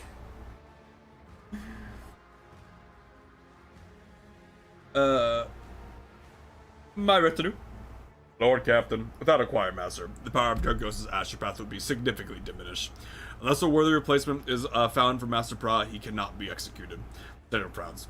There is a corridor world that owes us an old debt, which can be repaid of a seasoned Astropath. We can make the request, although it would leave this planet in question of barely any means of communication. Both parties have shown disrespect for the Imperium's authority. The doleful host is engaging in mob justice, and the defendant did not even deign to stand trial in person. Sentence them both to death, that'd be the optimal outcome. God. Indira hugs herself, rocking back. No more does the blind man listen to the distant light, concealed behind the false god. Abomination lies in its heart, and it's burning, burning, burning. There's entire body shudders. Oh, my lord captain, looks like our Asheroth really is lost to corruption. I swear he's hiding something under that robe of his, either an amulet or some unholy mark, and those rabid zealots are gonna find it on him, alive or dead. But the little voices are laughing, saying you may kill the traitor, but don't expect any good to come of it. Salamorn, is it not excessive to execute both? No. Such a verdict will remind your subjects that only a rogue trader right to administer justice. Besides, if you take the host side, it will inspire new self-proclaimed executioners. Have you absolved the Ashpath, and he turns out to have been guilty after all, other heretics will feel safe to act with impunity. That's why I advise you to be certain. Sure, the game told me to do it that way, and Salamorn in his DLC told me to do it that way. Sure, why not? And it is funny to be, I execute you for heresy, however, you're also guilty of breaking the law. Oh, I get things for this.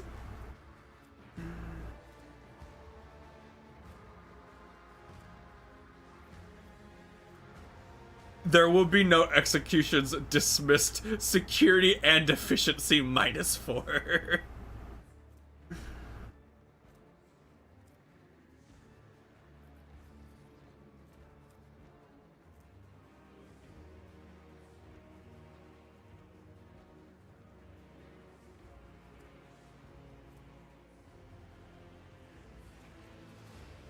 Okay, I really don't get a lot for doing like the double legal thing.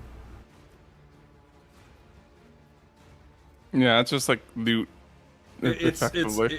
like the holy gifts are the only thing that really matters. Melee weapon, four things of melee and ranged weaponry is fucking nothing in like the grand scheme of things. Like when we do a ship battle, we get 2 usually. Like you know the random event ship battles. Yeah. Now, if we want to believe, like, Adira, like, apparently Ashpath is actually corrupted, but also it's hard, she's also insane, so. Yeah. Well, this is Salamorn's DLC, like, and mob justice is bad.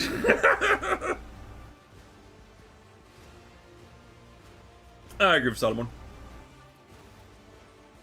What?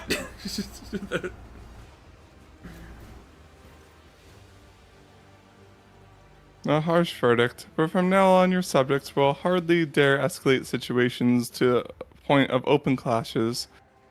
In cases similar to this one, of course. The rogue trader has made his decision. Arbitrators, carry it out. Arbitrators, cut off their balls. Oh, that is a Moto gun.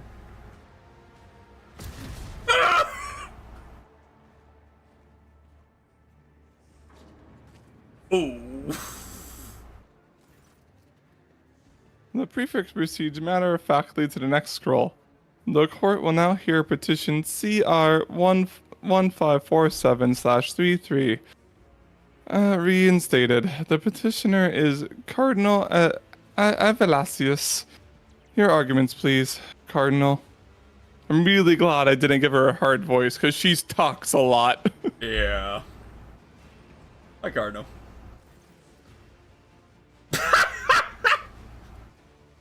The damage taken. A gaunt man raises his bloodshot eyes at you. For a moment, all sounds cease. Even the scratching of the countless several skull quills. The man's gaze is full of pain. A strong and undiluted that you breathe seizes in your throat. I am impure, O Empress Anointed One. I am beset by impure thoughts, but no one believes my confessions. I have been giving away the treasures I possess only for people to bring me more. Worse still is the knowledge that I am leading people astray. They look at me and believe me a state of perfect grace is attainable while I am very tired. Ricardo blinks away, a tear continues. But most terrible of all is that my brethren, the preachers of the Kuros Expanse, see me as a holy man. Their delusions have been so persistent they sent a petition to Holy Terra asking that I be made a saint. That was when I became firm in my decision to submit to torture in front of my congregation, thus reminding them that no holiness exists unless bestowed as a gift by the God Emperor. Even clerics of my rank can and must repent, thus becoming more pure every day. Please allow me to undergo mortal torture's name in front of my parishioners. Am I hearing this correctly? That is correct. In addition, he insists on your subjects bearing witness to it. As a lesson to them, so to speak. To refuse a cardinal is impious in itself, but to execute one who is a saint in all but name. Persuasion. It's persuasion. You devise an elegant rendering of the sentence, one that will convince everyone that you are in the right and save you from being branded a saint killer. All you must do is accuse the cardinal of intending to murder an all but canonized individual.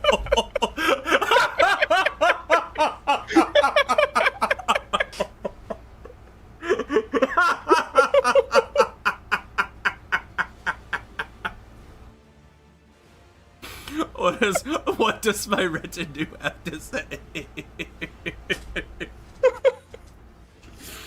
Argenta shakes her head.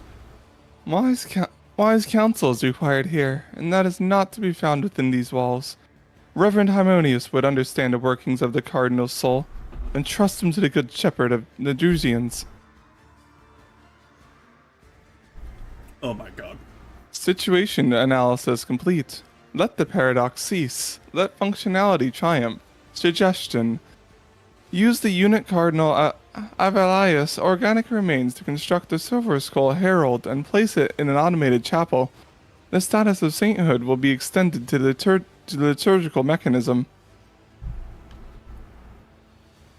The Bluntsbud web is knowledgeable in the ways to torment one's flesh without going to the undying ones before due time.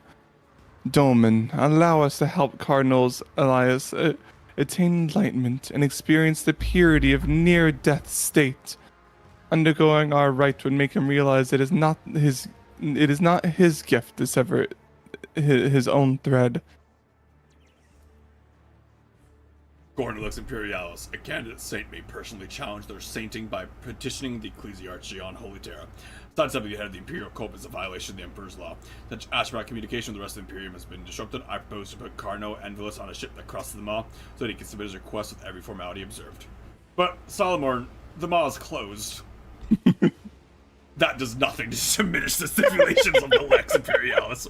Besides, following the letter of the law absolves you of the necessity of tainting your hands with the blood of a potential saint. Either Cardinal will cross the Maw, thus proving his sainthood, or you'll perish if the Emperor was it. As you can see, the Lex Imperialis has all the answers. But Salamar, the Maw is closed. Attention, the rogue trader speaks. Okay, let's see what. I do like Cabela's just because, like, keep making things blood cult is funny. Druzy and RP, that's like nothing. Well, and also 800 RP is fucking nothing. Like 800 is Yeah. nothing. Cabela will give complacency, which is good. Yeah.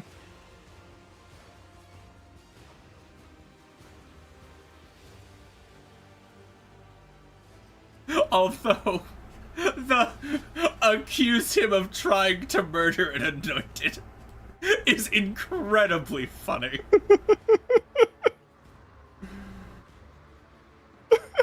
It is incredibly funny. It is.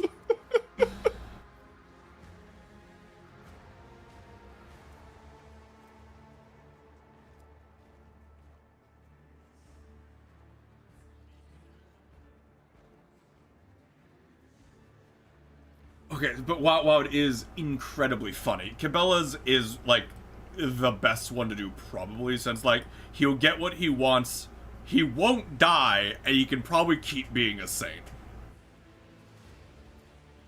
Probably, yeah. Bella. I like his books and a sword.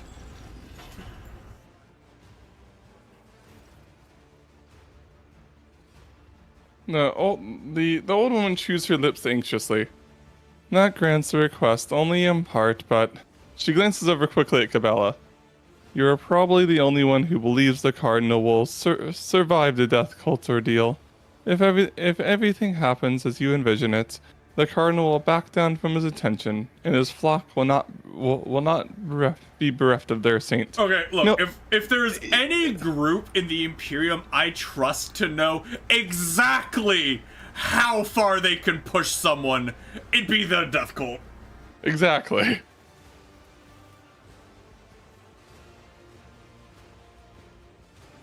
Oh, cool, I got what I wanted. Fuck yeah. The rogue trader has made his will clear. Cardinal and Velias will leave the Palace of Justice and accept his fate. Let us move on to the last case for today. The court will now hear case DP 1646/7. Lady Moles Secundus against the late Lord Moles. Lord Moles being deceased, he will be represented by his progeny. Argatha and Sejalis Moles. Representatives of the parties will present their arguments following standard procedure.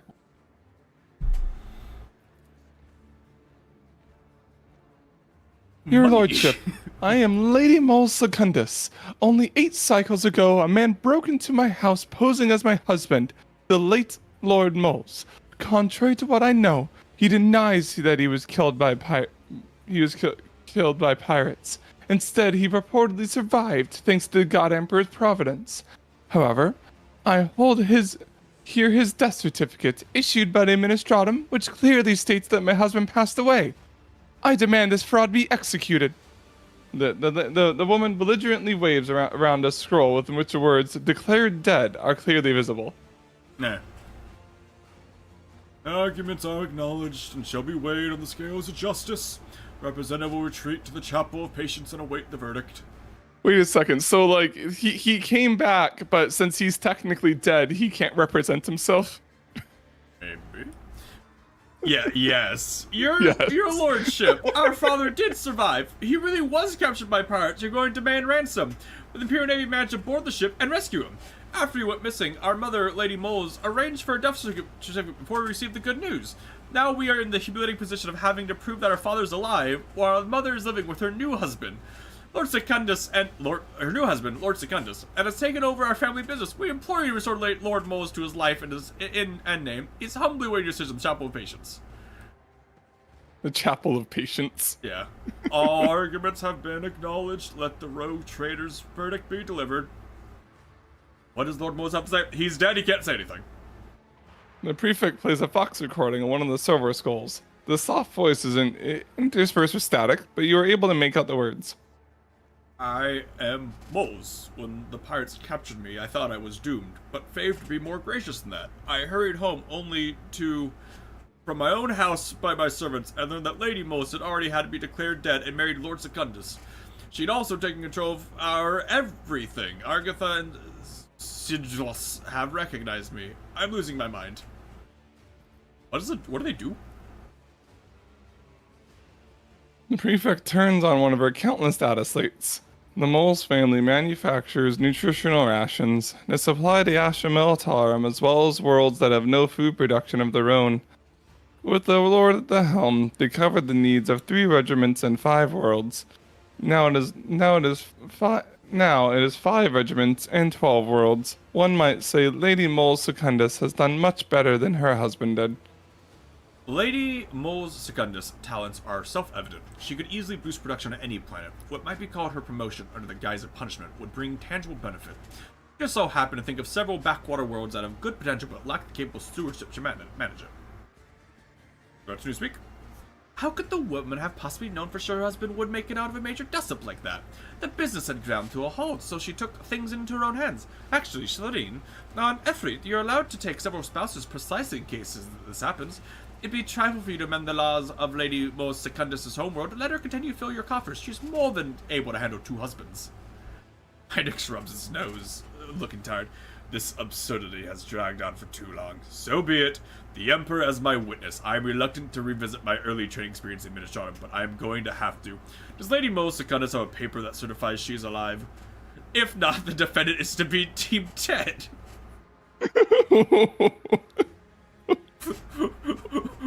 What?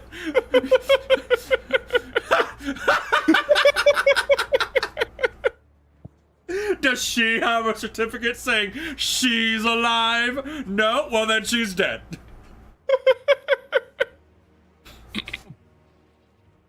This is a complicated situation, but Lady Molsecundus was acting in the Imperium's interests.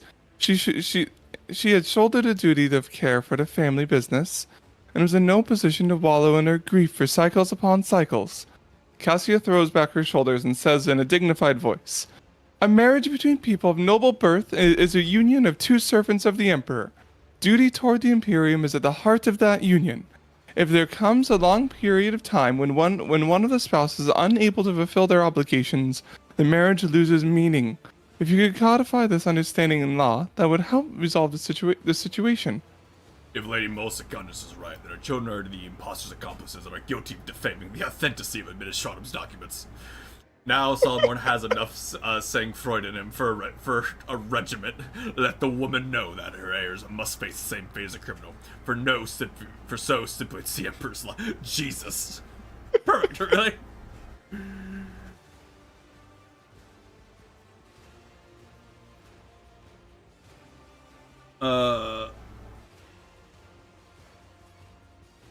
So wait, what did... He's saying because the Administratum declared him dead, him coming back is basically like going against the Administratum, so against the law. And since his kids agree with them, they are co-conspirators and therefore will face the same punishment as him. Yeah. The case is clear. Ready to verdict?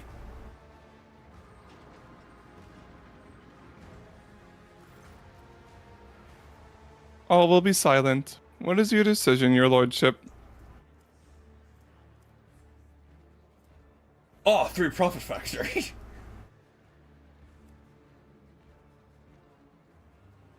Yeah, 3 isn't that much, though, honestly.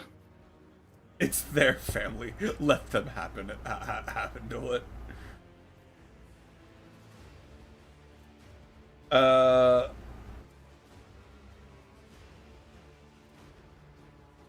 Heinrichs is right about the importance of paperwork. If Lady Moles Secundus does not have the certificate in question, her children will inherit her property. The case is hereby closed due to the defendant's demise. These are so silly.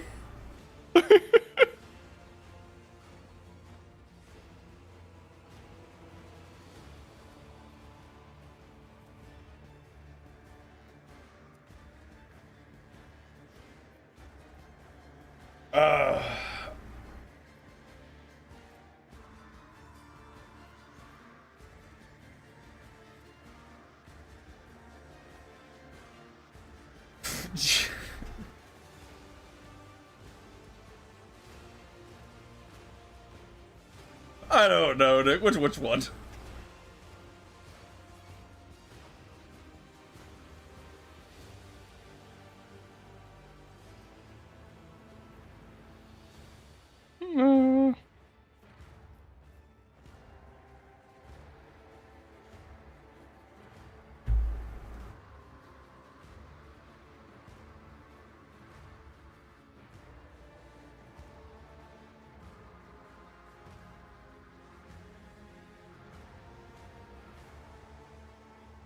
So I'd say 3 or 6.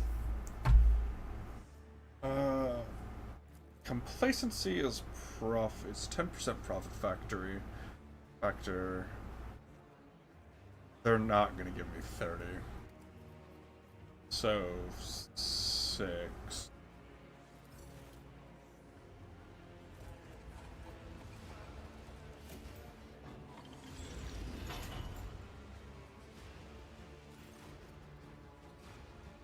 Lady Molsecundus will depart for her place of exile before today ends. Arbitrators carry out the sentence.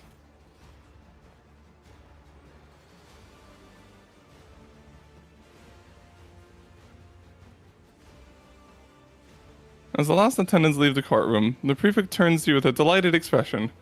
Lady Theodore held court sessions like this to strengthen her subjects' faith in the Lex Imperialis and their fear of breaching it. A most useful practice, wouldn't you agree?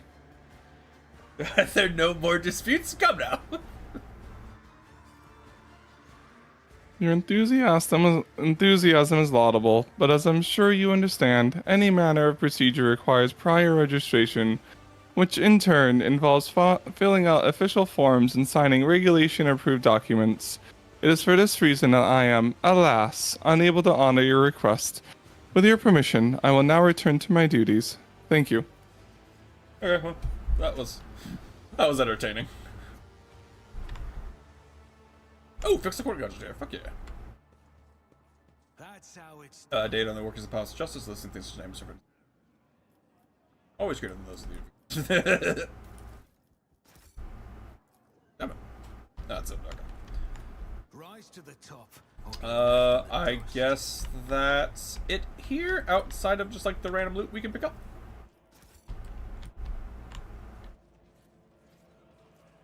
Oh, Lord. Oh. I've read about this.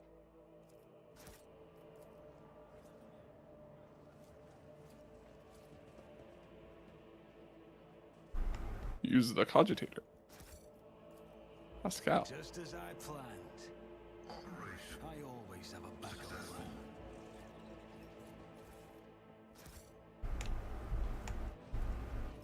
Alright, well, I think that's everything. Back to the void ship.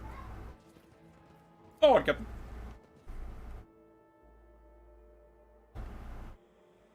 Okay, do I have more quests for Solomon now, or are we just good for a bit?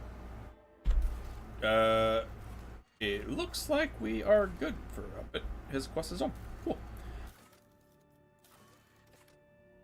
Okay. Back to going to the new planets. Yeah, well, I mean, we have to like It's not new get planets, like but, battle. Yeah, we have to do a ship battle. We could probably do like some of the rumors, I guess, just like while flying around.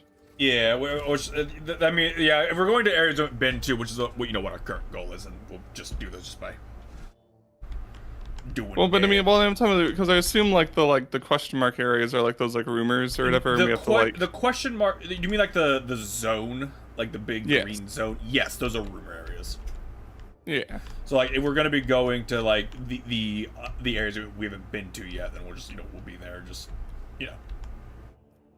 Well, let's see. Even in the south, we've been to those places. We just keep getting distracted by DLC popping up, basically. yeah. All right, to the south. Woo. Lord Captain, we visit the British Signal audience. Hello, DLC. Which one are you? Is this Cabela or is this Solomon? We have to go back to Dragonus. I have to go back to Dargonus, my lord. I feel like, I don't know, maybe they could have done a better way than the jumps as the progression or triggers for these, but I don't know. What is going on? You look like Gene Sealer. Cool, kind of. Maybe not. Your lordship. The High Factorum bows low. Every few moments, Danrock brings a perfumed cloth to his face. His expression remains obsequious. Members of your crew have made a request to allow them to proclaim their most profound devotion to the Lord Captain. Personally, young man. A man in warm uniform bows awkwardly. Your Highness, gracious Lord Captain, please let me speak on behalf of the whole crew and everyone and express our gratitude to you, officially, so to speak. The kind of leader you are, the way you treat people, it's now known in every corner of the expanse, from football to the poorest, dirtiest, most unremarkable planet. All praise your dedication to the human spirit and goodwill. Everyone wants to serve under your command. There's no end to the volunteers. So the other day, when we were cleaning out an abandoned sector for new living quarters, we found a forgotten. It's so fucking funny to me how that shit happens. Right in the bilge of the ship, literally beneath our feet. Well, it turned out the vault had some centuries-old weapons in it. They look a bit old, but they're powerful for sure. The good deck priests helped with the assembly and consecration of the weapons, and now they can track down enemies of even greater might. Your lordship, apart from the weapons, the crew has sent one more find to the bridge as a token of its eternal gratitude, the ancient mechanism which our tech priests dubbed the Celestium Avitorium. Alas, its machine spirit refuses to heed their rites, which makes this device more symbolic and aesthetic than practical in purpose. Do you wish to see it? Sure, why not? It's like, no, I don't want content.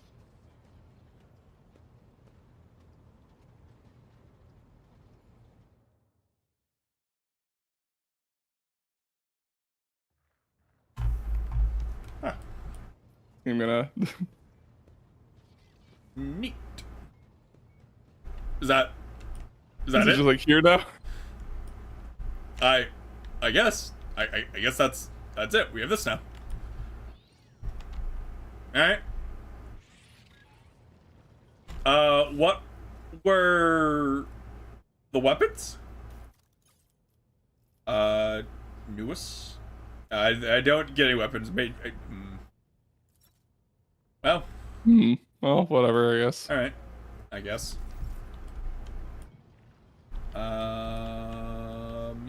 Yeah. Something probably happens with this thing later. Maybe. Probably.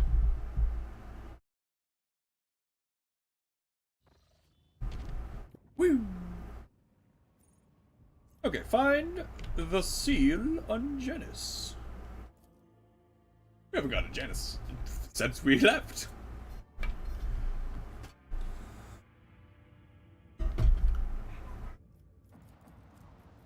Our profit factor rises.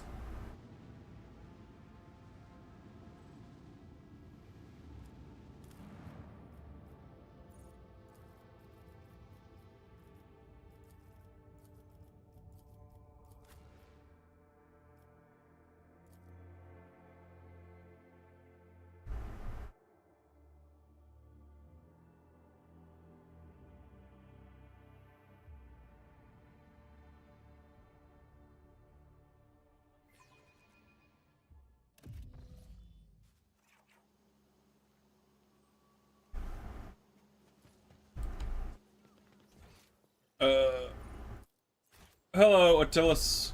Do you have anything new to say, or do I just wait for your quest pop-ups? Ah, cool. Oh, this is just the random guy. Quillis Quint never seen tugs at him with dusty cloak. Bows wrestling. Your lordship, the subjects of Janus welcome you. What cares have you brought to our humble occasion? I require the seal to certify a Mercatum Tabula Officiale. Second answer, of course. I'd be honored to sit the work trainer. Wait a few minutes, your lordship, and your humble servant will have your seal ready. Jay's expression is pensive. She twists a lock of hair around her metal fingers. Interesting, Serene. I assumed we'd be dealing with servitors, but no, some places in your domain serve the work being performed by people of flesh and blood. I beg your pardon, what's this about servitors? I have faithfully performed my sacred duties to the Imperium and the Administratum all my life, and guarding the seals is part of it. And after half a century, not a single seal is damaged. I keep them in special case, and I hold the handles every month, as the rules stipulate. Jay shrugs. I am merely repeating the words of the Master of Seals on Dargonus. Servitors have replaced an entire category of lowly bureaucrats sent to Van's planets. Oh, around 10 years ago now. But after 70 years of service on a single directive, not from Holy Terra or from Dargonus, a complete breakdown of communications. What a farce! What an insult against all processes! Scarlet patches blossom on the secretary's papers. But this is easily remedied. If the Administration requires such a servant, then I will immediately begin preparations for servitorization. Okay.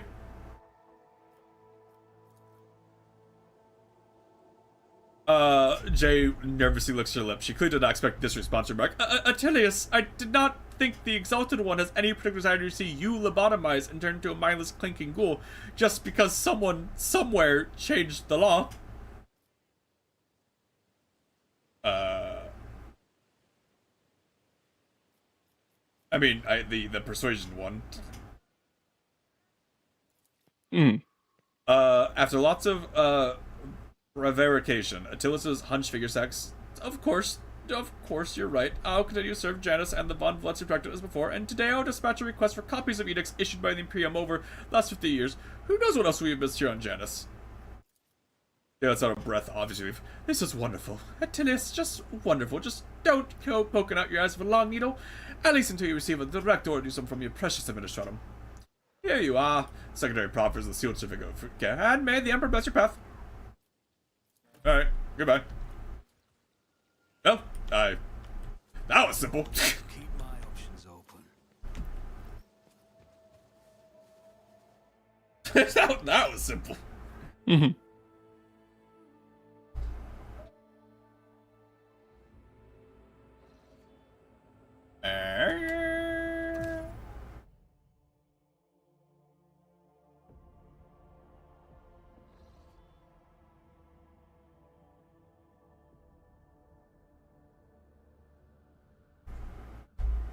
That's the Uncharted system. A mysterious sickness struck the clan living in one of the macro cannon chambers. Disease quickly spread, causing the afflicted to writhe with unbearable stomach cramps and expire after several days of agony.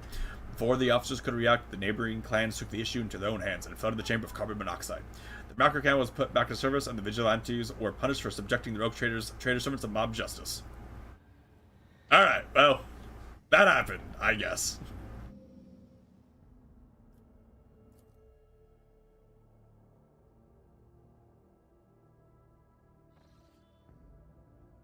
Oh, Lord Cap, that's a lot of space dust. Lord Captain, the Vox system intercepts a distress signal coming from Imperial vessel. The system carries a ship that belongs to the planetary fleet of Dargonis, the captain of Von Vlasi's dynasty. The transmission is repeated at regular intervals, but the message itself is corrupted. A cacophony requests for help, groans and shouts. What in the world? It is your name they're shouting, Lord Captain. Uh-huh. What? Space dust? Of the gutted void ship. Hey, you guys, doing okay? Uh-oh. Mini dungeon. Mini dungeon.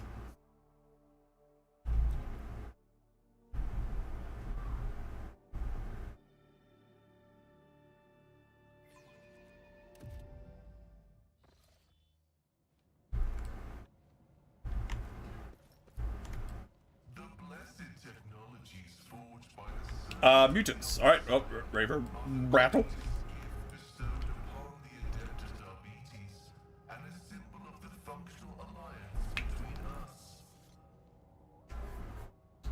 You alright? The metal of duty in my heart, the metal of weapons in my hands. Your gifts complete the face of justice. Alright. Are you ready? Yeah. Rattle! I'll make an example out of you. Alright, what are we dealing with? Just a lot of Wow, goons. A lot of goons. we are going last. Huh, well, alright. I mean, it's a lot of goons, like, with Yeah. shitty weapons. Every round, mutants gain one random warp mutation. Alright, alright.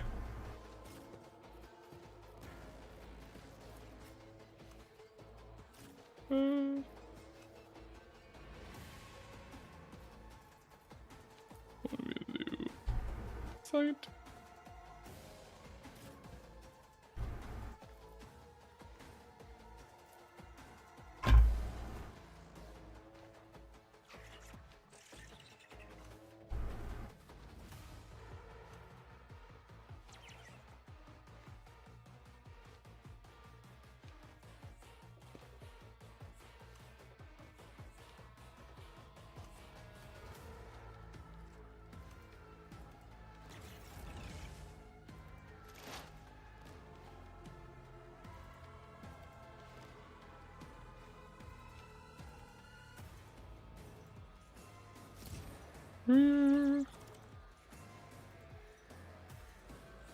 Run.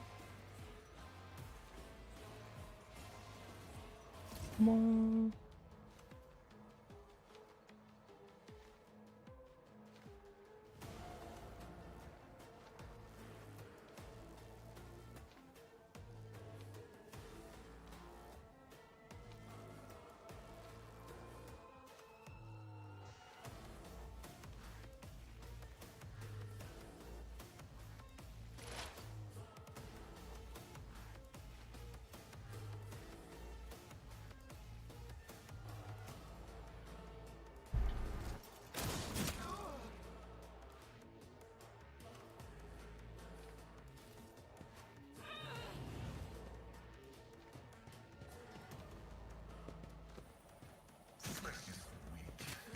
Wow, how rude.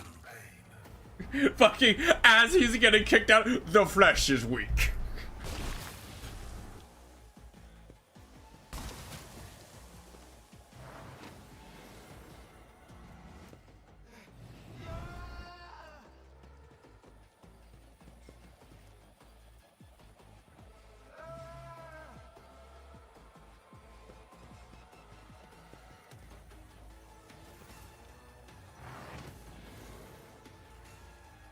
This is a, like, neat,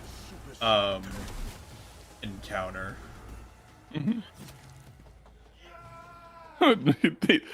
Something happened to where they lost health, and then they went below the kill threshold and exploded.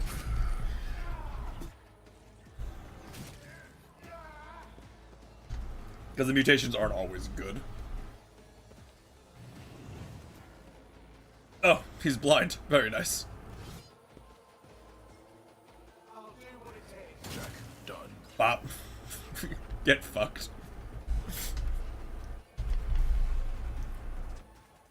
Well, that's a very nice lineup for you guys.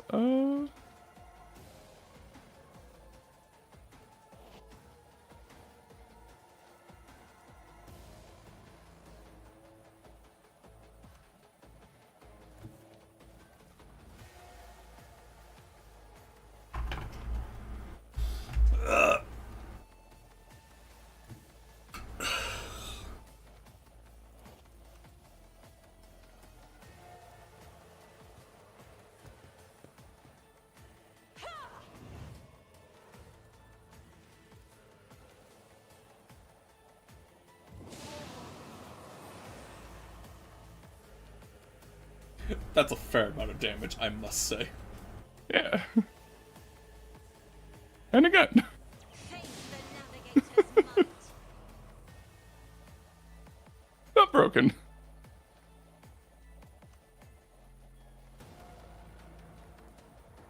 I truly do not understand how Percival and Cabela always go so fucking far back in the turn order when they have good agility. Like, I get it's a roll and I'm just rolling poorly, but it's so consistent.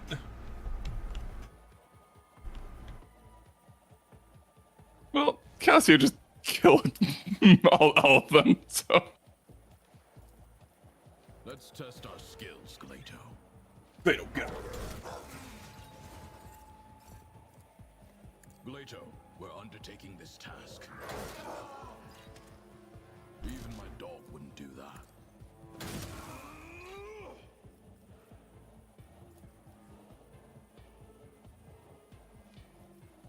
Understood. One of us would be enough.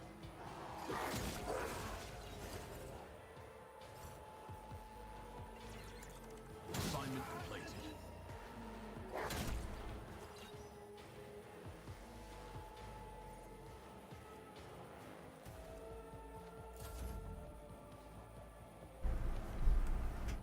Hey, problem with the shield bash is it doesn't have any pen.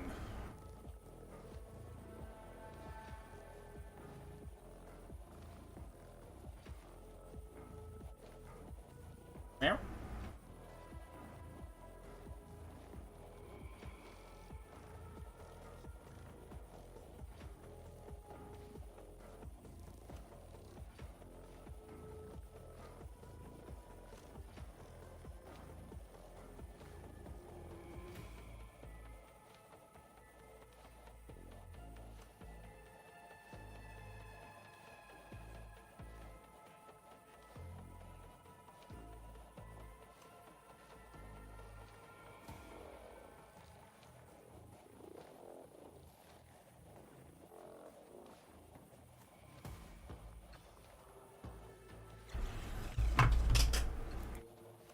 While you take your turn, hold on. I hear cats yowling. I wonder if it's okay.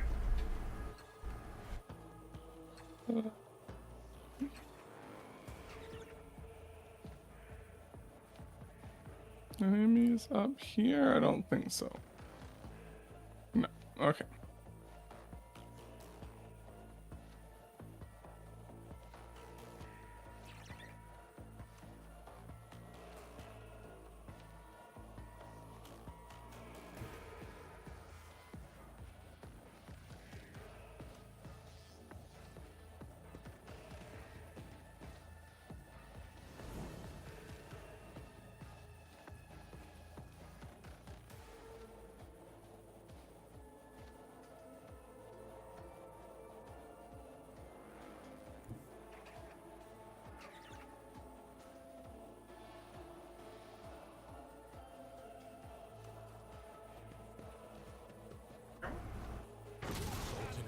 traitor?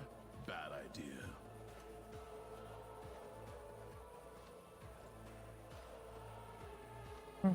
Gun. Switch.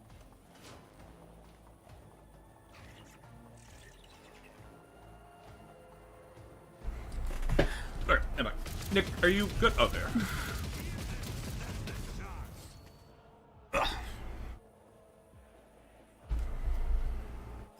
Yeah.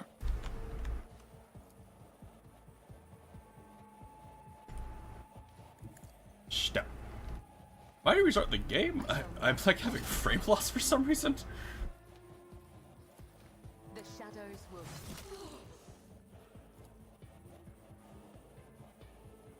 As honor ordained. Blip.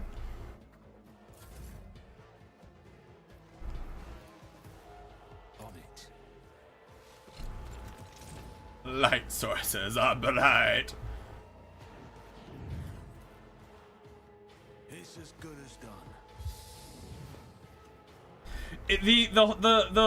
The buff or whatever we got, I forget what it was specifically, that makes it so that casting our powers gives us momentum is kind of insane for how many buffs I do in turn 1.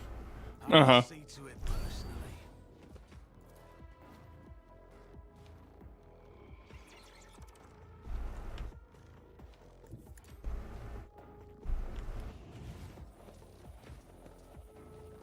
I'm gonna reset the game after this. I should not be at like fucking 20 frames or whatever this is. Might just have to tab out in a couple times. Some games are like that. Taking calculated risk is my second nature. Damage up.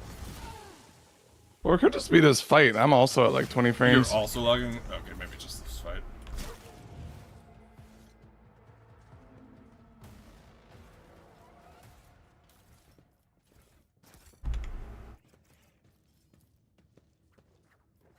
Yeah, Always get the job yeah, done.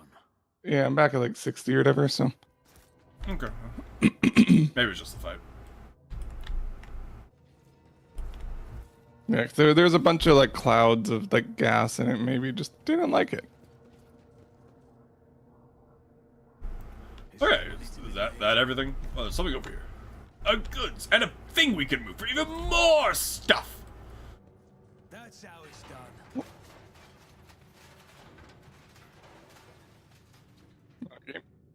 I was moving things. Oh, more dungeon. No.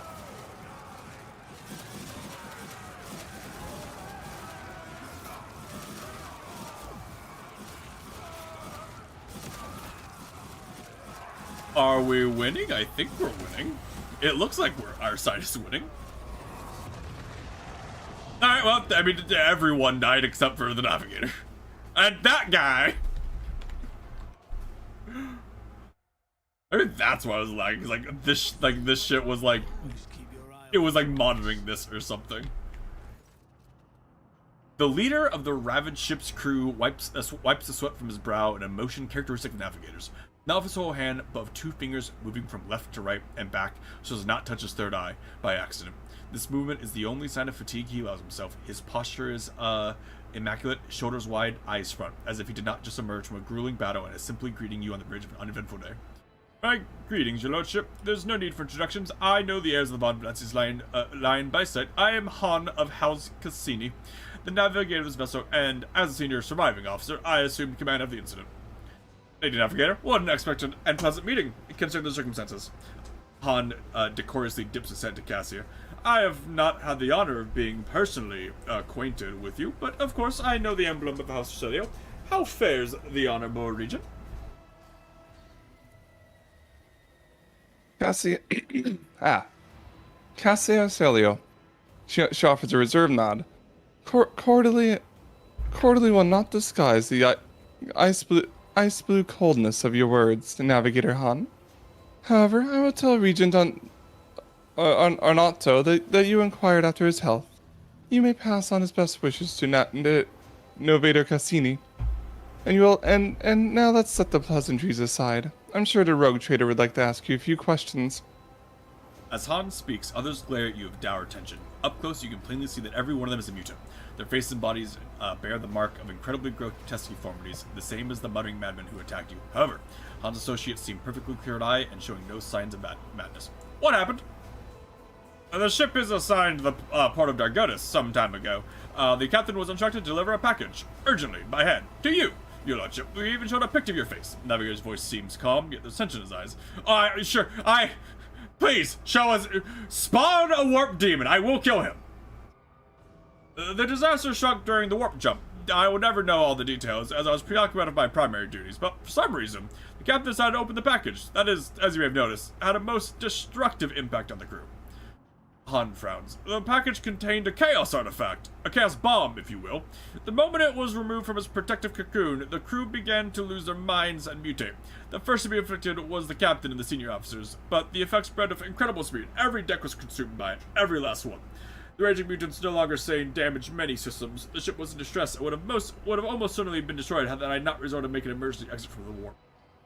The people we see here are the only survivors, or rather, the only ones who are able to retain both their lives and sanity. I gathered everyone I could. I say the source of danger and sent a distress signal. We were adrift, waiting for them to come and finding off mad crew members when you arrived. So it was meant for me. Who was the sender? As far as I'm aware, it came from Kunrad Vogtver, the Master of Whispers of the Rogue Trader's retinue. It's likely he arranged the delivery, either personally or through intermediaries. Abelard's face turns a deep puce. That blasted traitor beat us to Dargonis and is now free to act with impunity.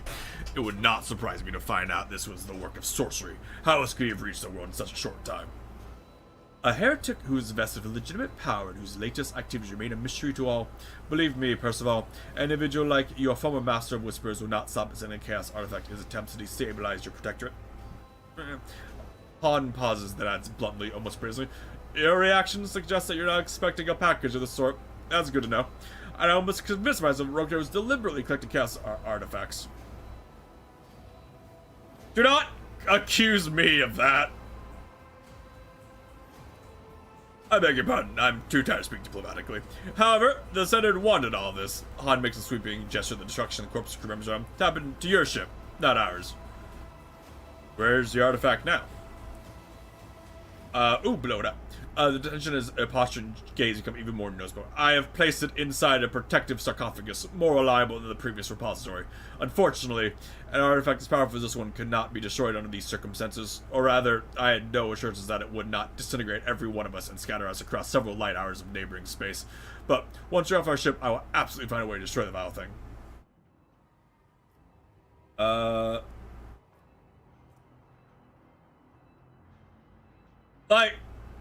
Could I do persuasion and then give it to fucking, Heinrich and just be done with it?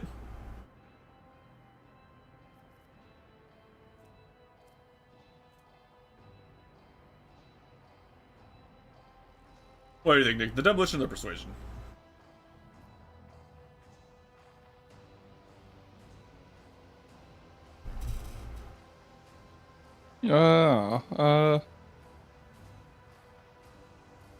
Maybe demolition, because the game has a bad habit of being like, oh, you want to, like, not be immediately destructive? That's the bad choice. Alright. The words give Han a pause, but he seems convinced. He relaxes a little bit and asks curiously, and says, what about me and the crew? Will you take us with you?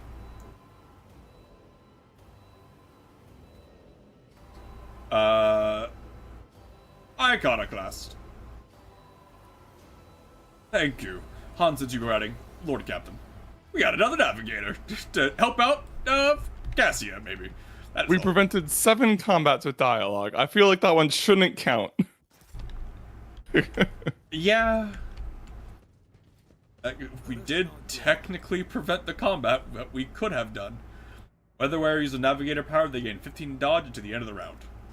That's, not bad. What are they? Are they? The boots. I don't know what her current boots are, so let's look.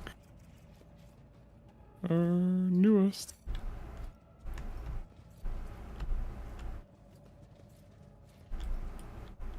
Oh, my current boots are at the start of my turn. I gain 20 dodge until the end of the round, so just better. Well, though this does stack, but We I mean, I, we got a new So- Cyber Eagle thing. If you want to look at it. sure I will. Let's see.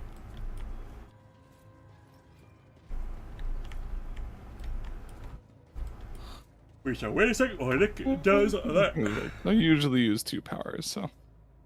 Oh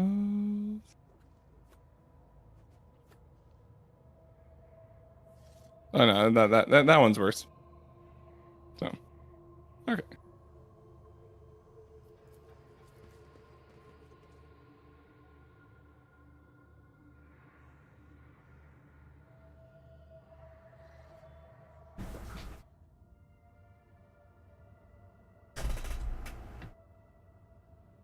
Fucking cat keeps trying to climb my closet. I want to go to the top and knock shit off. Yes, you. Yo. Yo. Come here. Stop knocking shit over.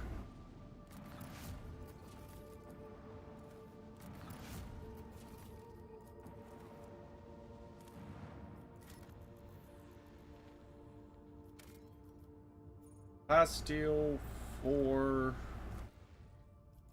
It's fine.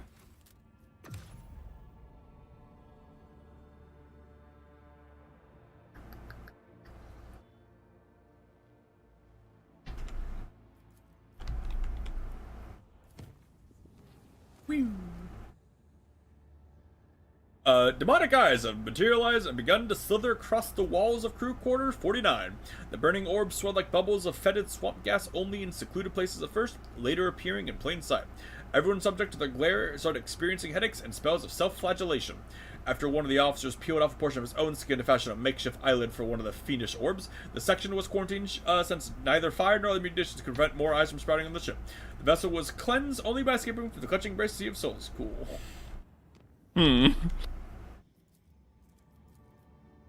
I'm sure everything is fine. So with Oh, the not so rumor all good. areas, is it just like some one of the systems in the area has the yeah, thing? it's one of the Okay. systems. Oh, fuck yeah, we need these. Fantastic. Hey, scat.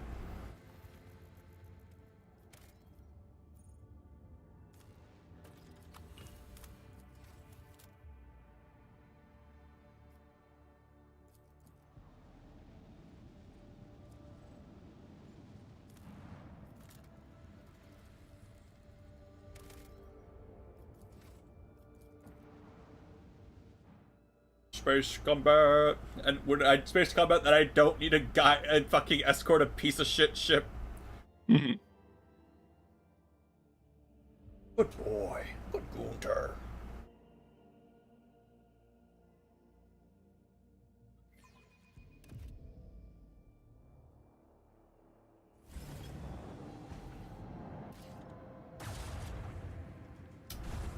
Kinda rude.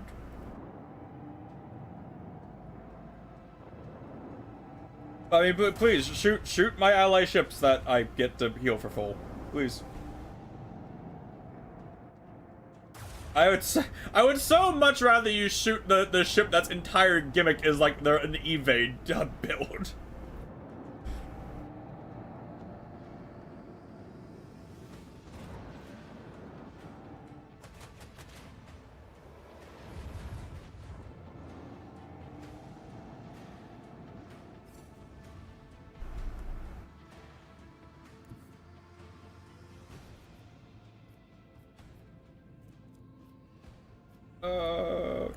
Torpedo.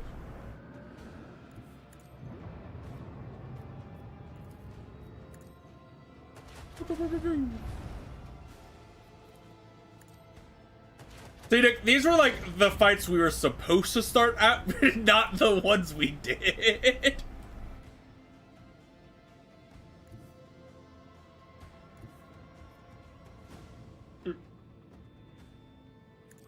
Never. Yeah, we weren't supposed to be going, like, straight to, like, the end game fights. We were supposed to be starting here. You know, guys that I one-tap.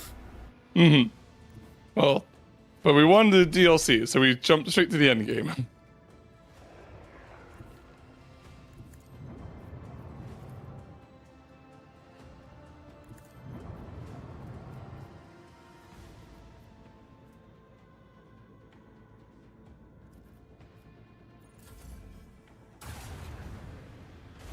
They really don't like the Heartless or whatever. Rude. By rockets.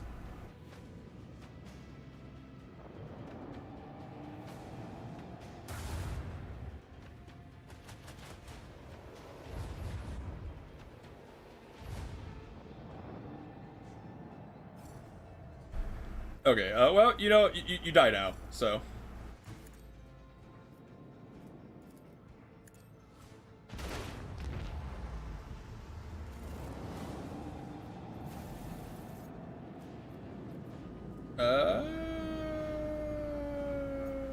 Go.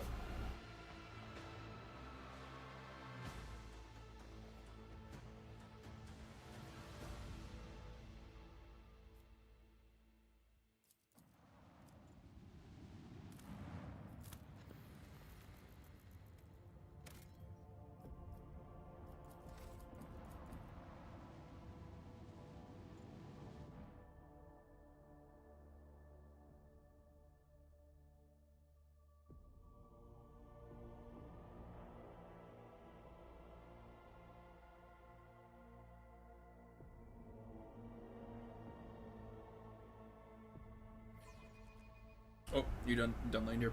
Giddy.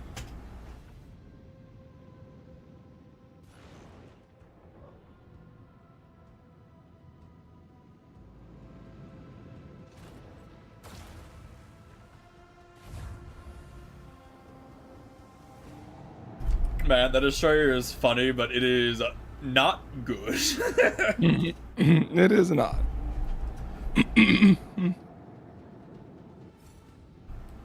Okay, summon the torpedoes.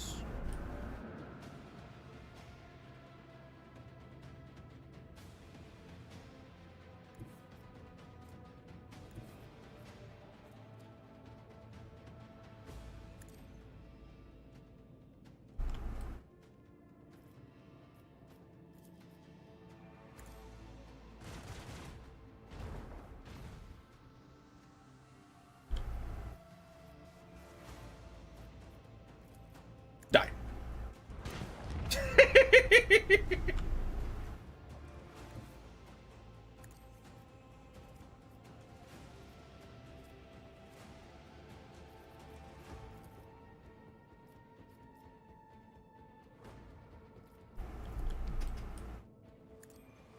Woo. Well, I don't understand why that's what the animation is. Woo.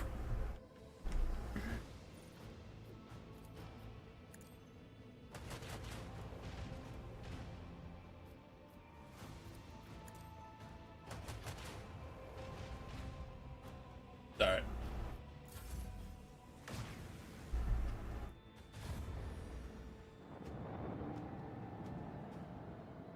Really good thing that ship just comes back each time. No.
the torpedoes.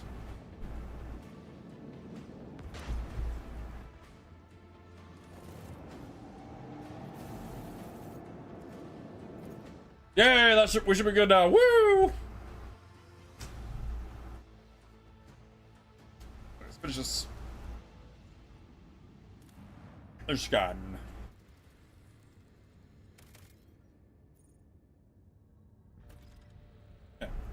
Same game. This is a long dialogue. I remember this one. Lord Captain, we've received the transmission from Foulstone. It was sent by members of the Order of the Hammer, votaries of Saint Cognatius, whose monastery is the only settlement on the planet. Or rather, used to be. Some time ago, a transport vessel, the Navica, unloaded several thousand refugees from a planet belonging to rogue trader Winterscale. The Order of the Hammer has judged this invasion to be an act of aggression, is asking your lordship's protection.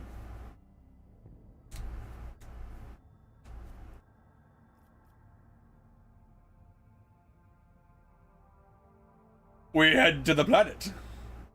Yeah. As it pleases. 11 days after the feast of the passing of Nicomedes Keefe, the champion of faith, disquietude marred the calm of the monastery of the Order of the Hammer. Countless tortured souls steeped in fear arrived on Foulstone in star bark.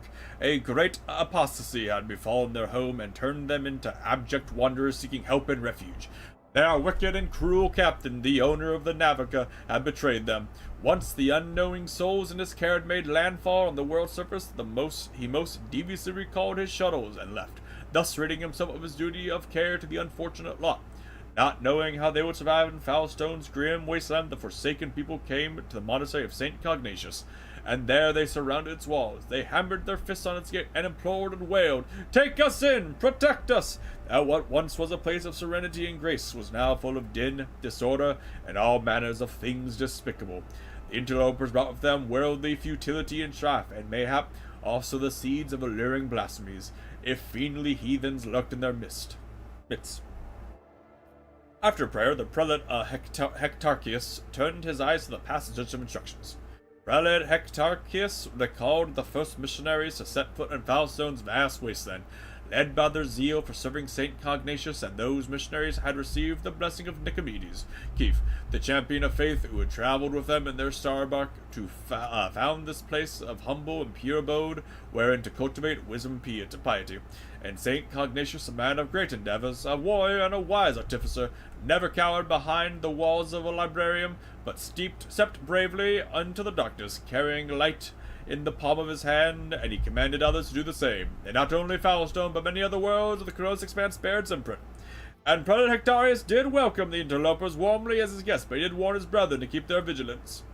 The brethren and sisters of the Order of the Hammer came forth to meet the strangers, carrying water and protein victuals, and medicinal herbs and jugs of promethium. But the crowd came to blows over viands, and blood was spilt, and many were trampled or mauled in the stampede. Some of them dwellers of the monastery. Then the warriors of the Order of the Hammer donned their flak cowls, inscribed words of praise to the God Emperor on their tactical visors, and went forth ready to render service in battle.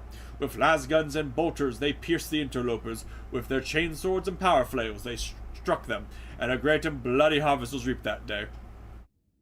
But the interlopers, too scant though their armaments was, and scanter their skill in battle, slew many among the monastery's dwellers, for great were their numbers and greater their desperation. The monks fled beyond their walls and rang the vox alarum, and shut the gate, and commanded the armed guards keep watch over that gate, slaying any who approached.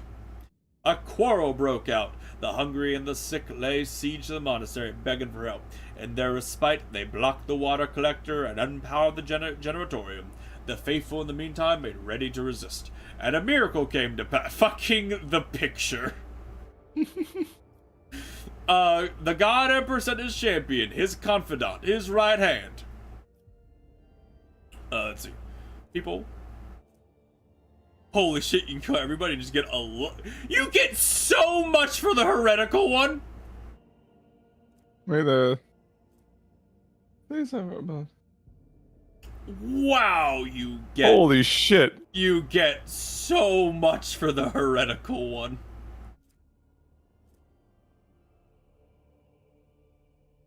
Wow.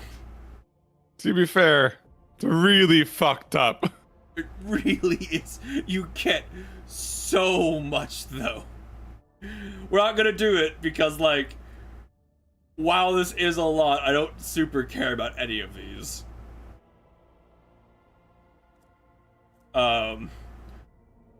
It'd be one thing if you're still using a flamer, because that is a kind of insane flamer. But everything else here is kind of whatever.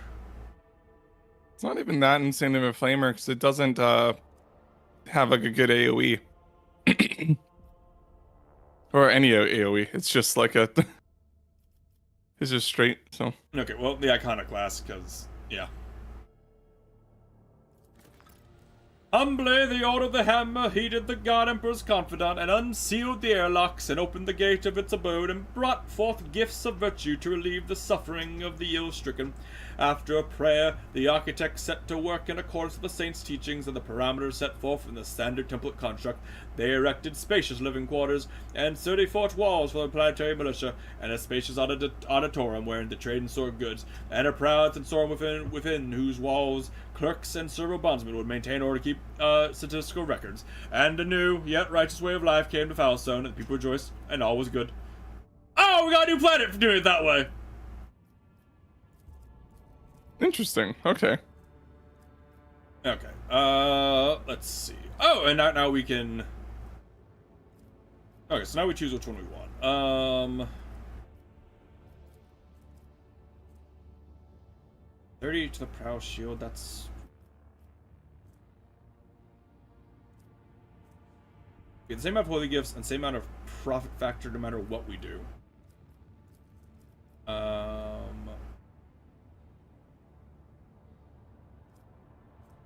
30 to the prow, or Pernicle, which we don't care.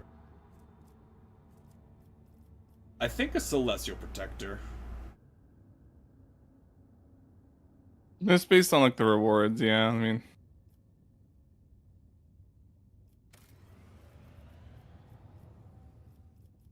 A Crusade!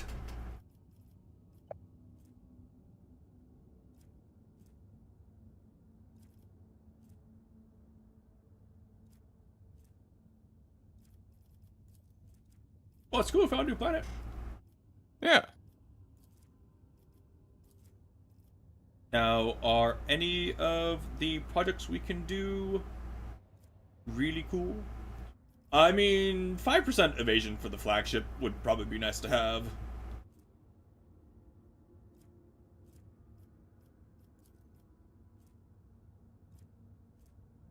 All allies gain +3 times allies' dogmatic rank critical hit chance, so 0. I don't know which planet is that. Phallus of the planet we just got. Oh, okay. Oh, okay. You're just looking at the other ones. Yeah, I'm looking at what we get, like, coming up. Okay, no. I have to...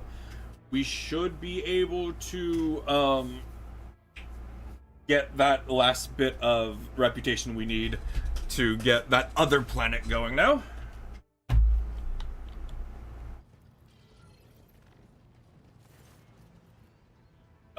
Traditional goods, Imperial Navy, Station, hide untradeable, beep bop. Skibbity bop. And then you give me the Void Shield Array, which is really good.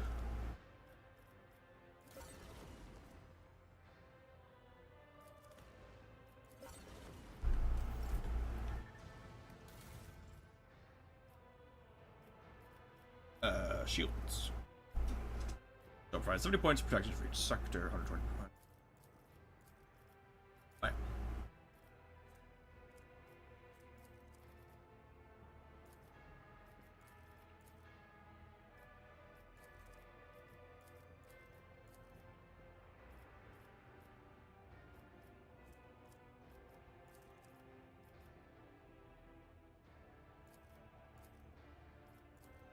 Okay.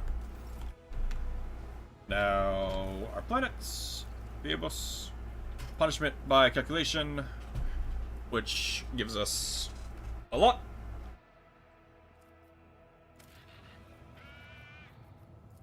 And now, what do we have? Anything cool here?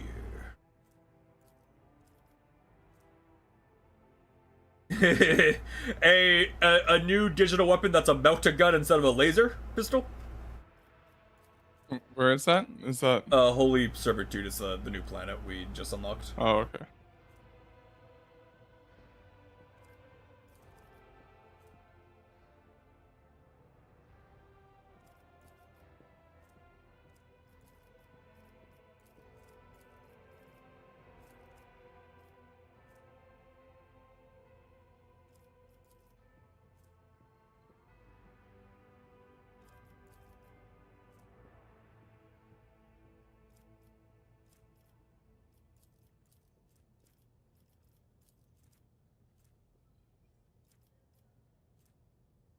Okay.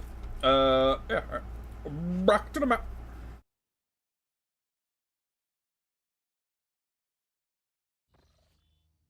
I guess real quick, are any of these other ones ready to continue? I don't think so.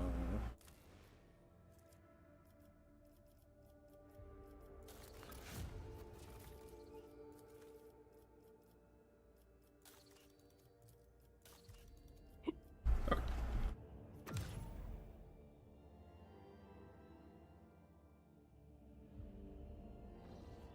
We can't finish the planets until we like move to the next act, but you know, we're gonna do all this first. Woo!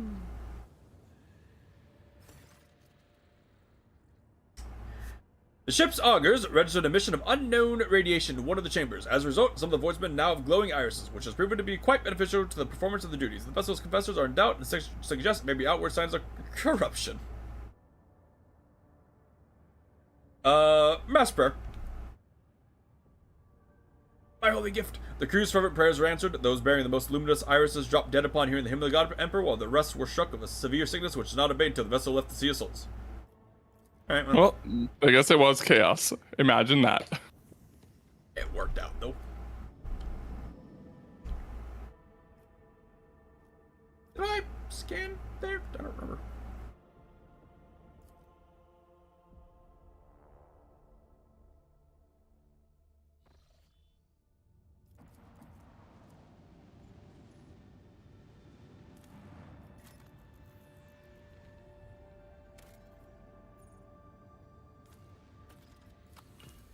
Oh, actually, I have a ludicrous amount of supplies. Are there any contracts that are worth doing? Not the Xenotech one. 5 class steel for 3 profit factors. 9 weapons for 3 extractium. That should probably find the take. We won't need them yet. 5. 7 for 5.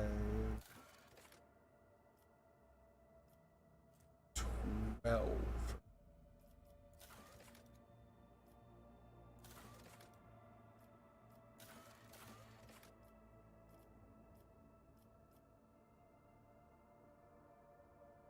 This should be fine.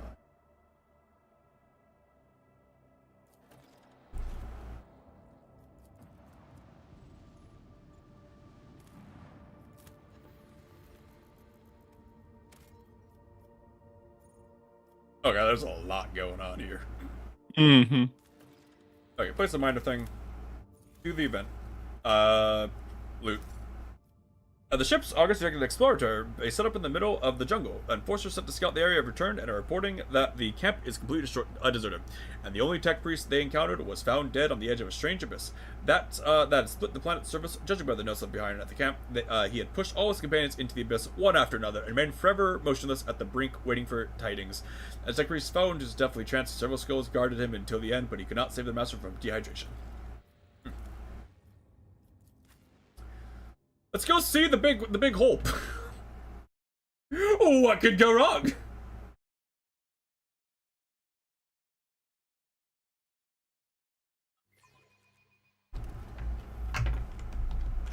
All right.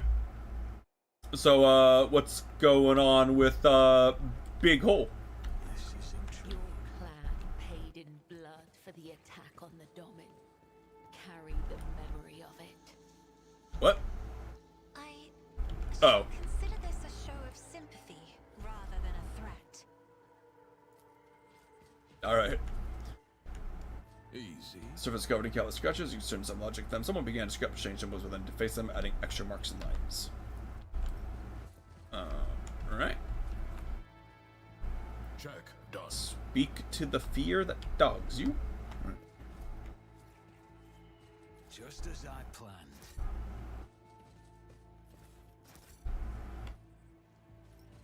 I always keep my options open.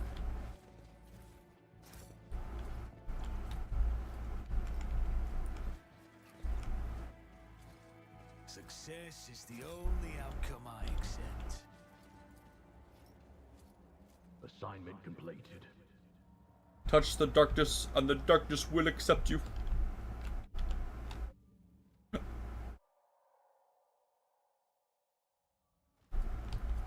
I saved the game. Let's touch the darkness. Just to see what happens. Yeah. I'm pretty sure this does just kill you. I'm pretty sure.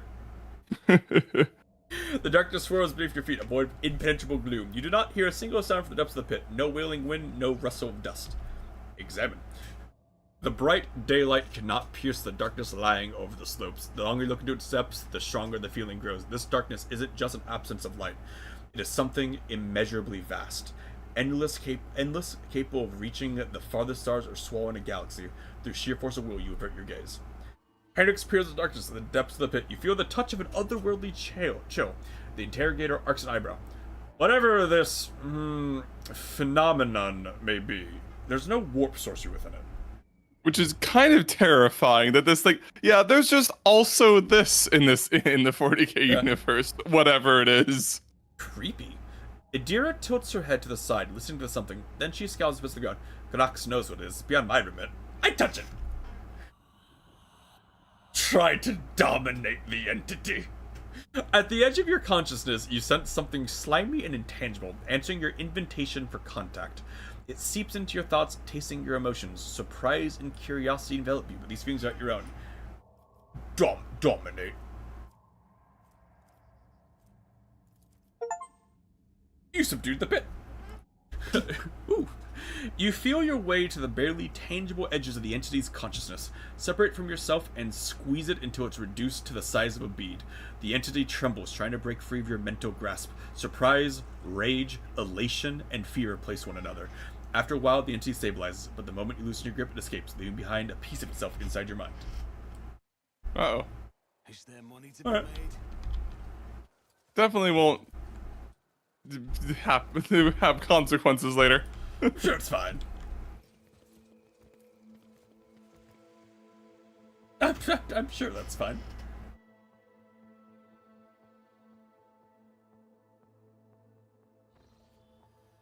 Oh, look, there's new ships! No, those weren't there before. I There- think. oh, okay. A report shows a personal conscious unknown ships are towing the Interstellar Sexton, a cargo ship belonging to one of the Footfall's wealthiest traders. It looks like the pirates have bitten off more than they can chew, and have now been forced to drag the ship to a more secluded place where they can plunder it undisturbed. I kill them! As soon as they see you, the escort ships charge in battle at once, while the captive Sexton powers up its war engines. Unless you interrupt the preparation for the jump, the cargo ship will forever vanish beyond the veil of immaterium, along with the riches money!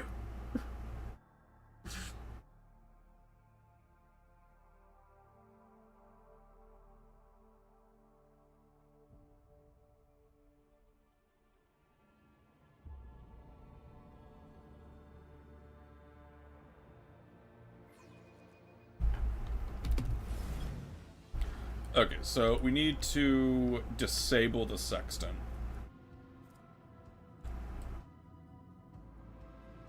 And these are just destroyers, so shrug, whatever.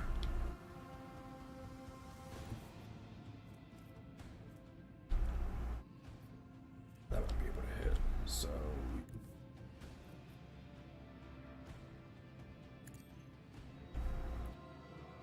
Pew.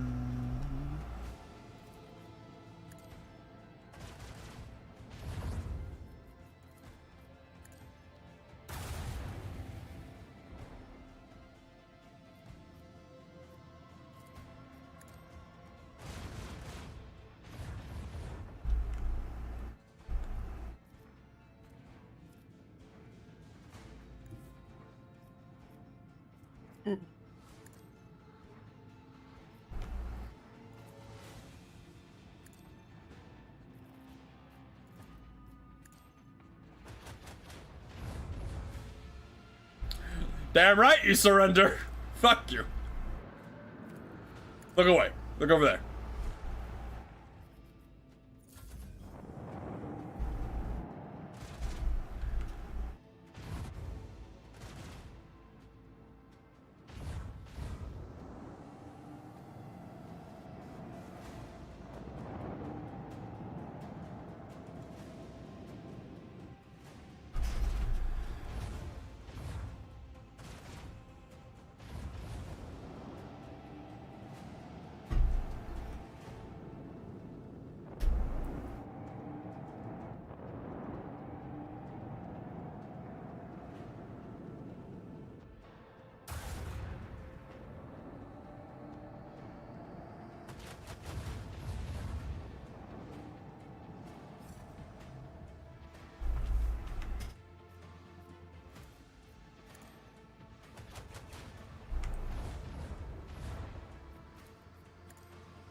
It's like, oh fuck! I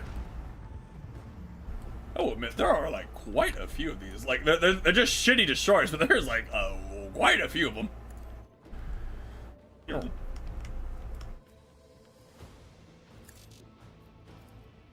Die. Ah, well, its armor's gone.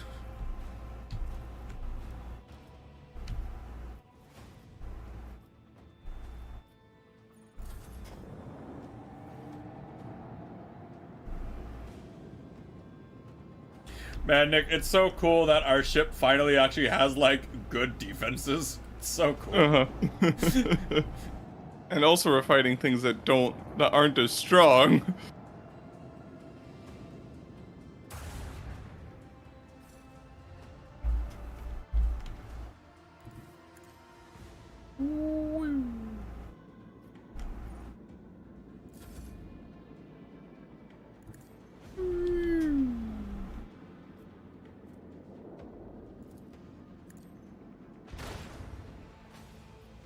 Oh, by the way, you die.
Woo!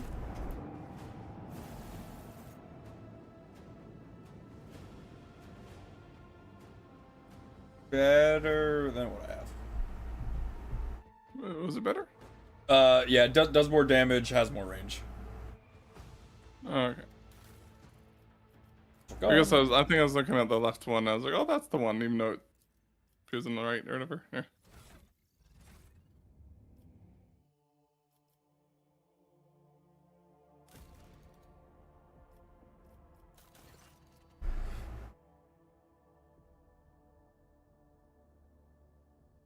Nick.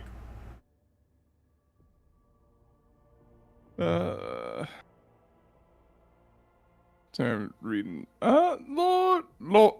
Lord Captain, the world of Farson has been upset by a conflict between the followers of the Order of the Hammer and the refugees in the Winterscale Dynasty's domain.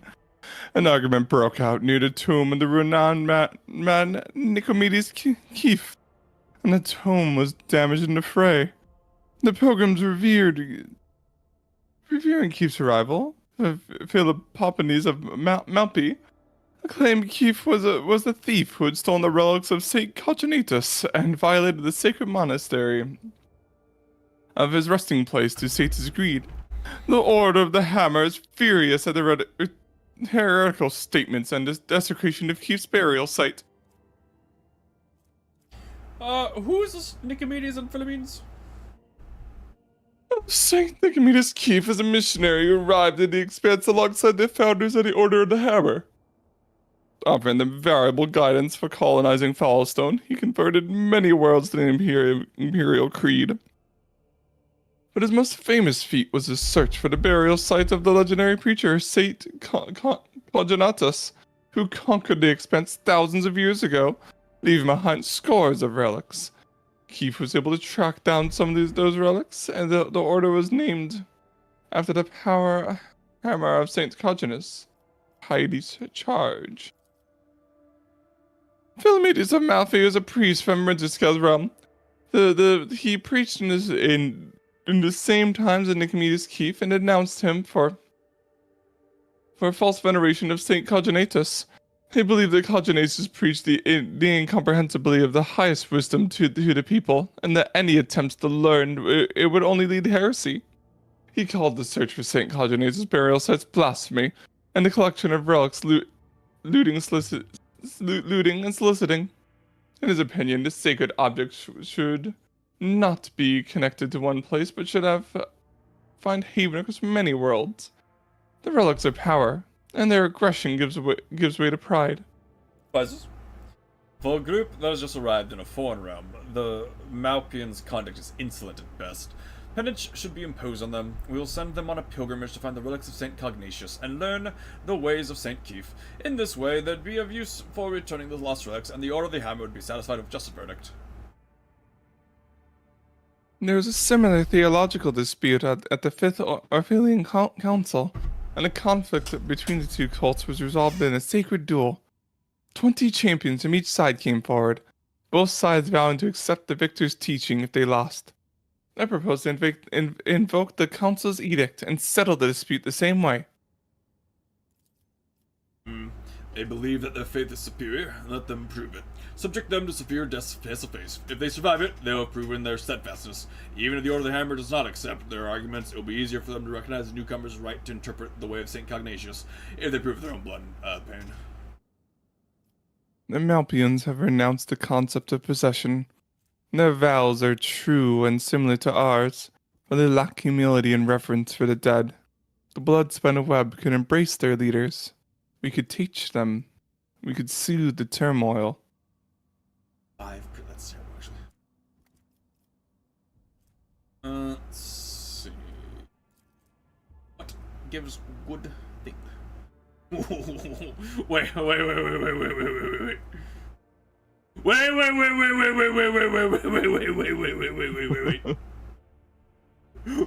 those stack? Wait. Do those stack?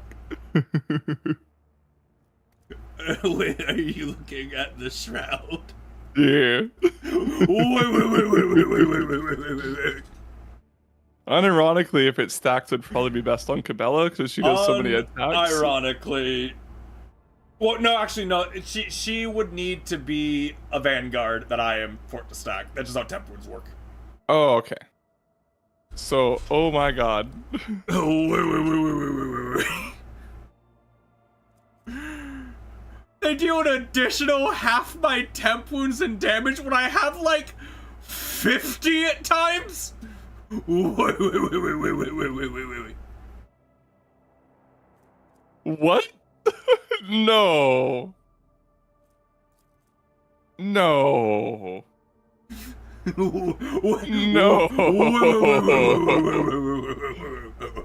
That's an insane item. What the hell?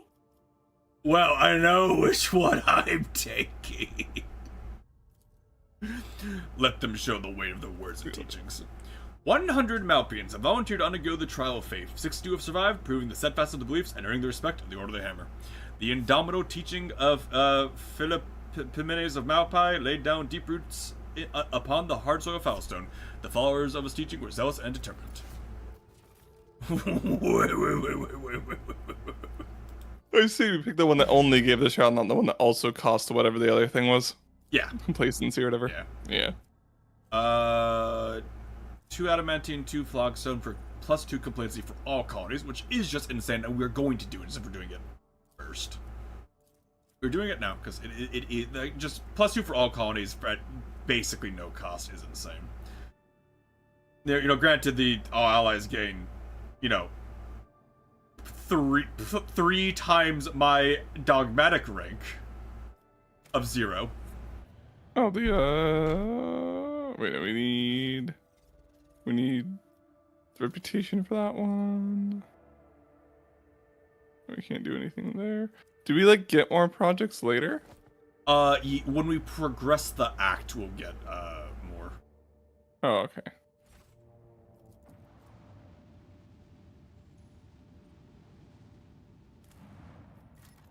So we have a massive benefit to not doing that until we basically max out all the planets, I guess. Yeah, we do.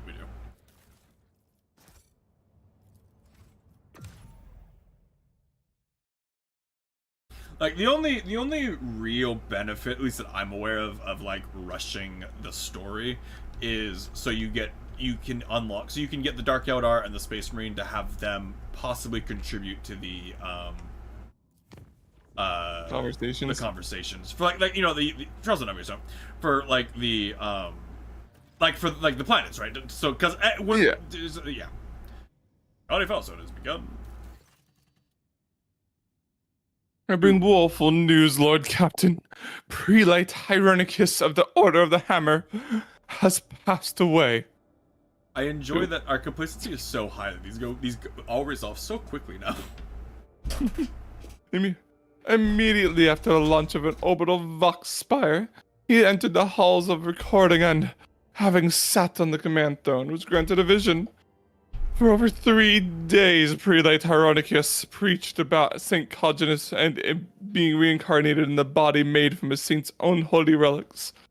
The spiritual feat depleted Prelate Hieronicus' strength, and he peacefully departed for the Emperor's throne shortly after the sermon's conclusion. That's a lot. The Order's elders believe this to be a sign that Saint Cogitus's relics, currently stored on planets throughout the expanse, must be brought together. The Order is preparing for the election of a new prelate, under whose guidance it will undertake this holy mission. The majority of the votes are divided between Prioress Lugian Lala, well known for her favor, and the merciless Kala Tychron.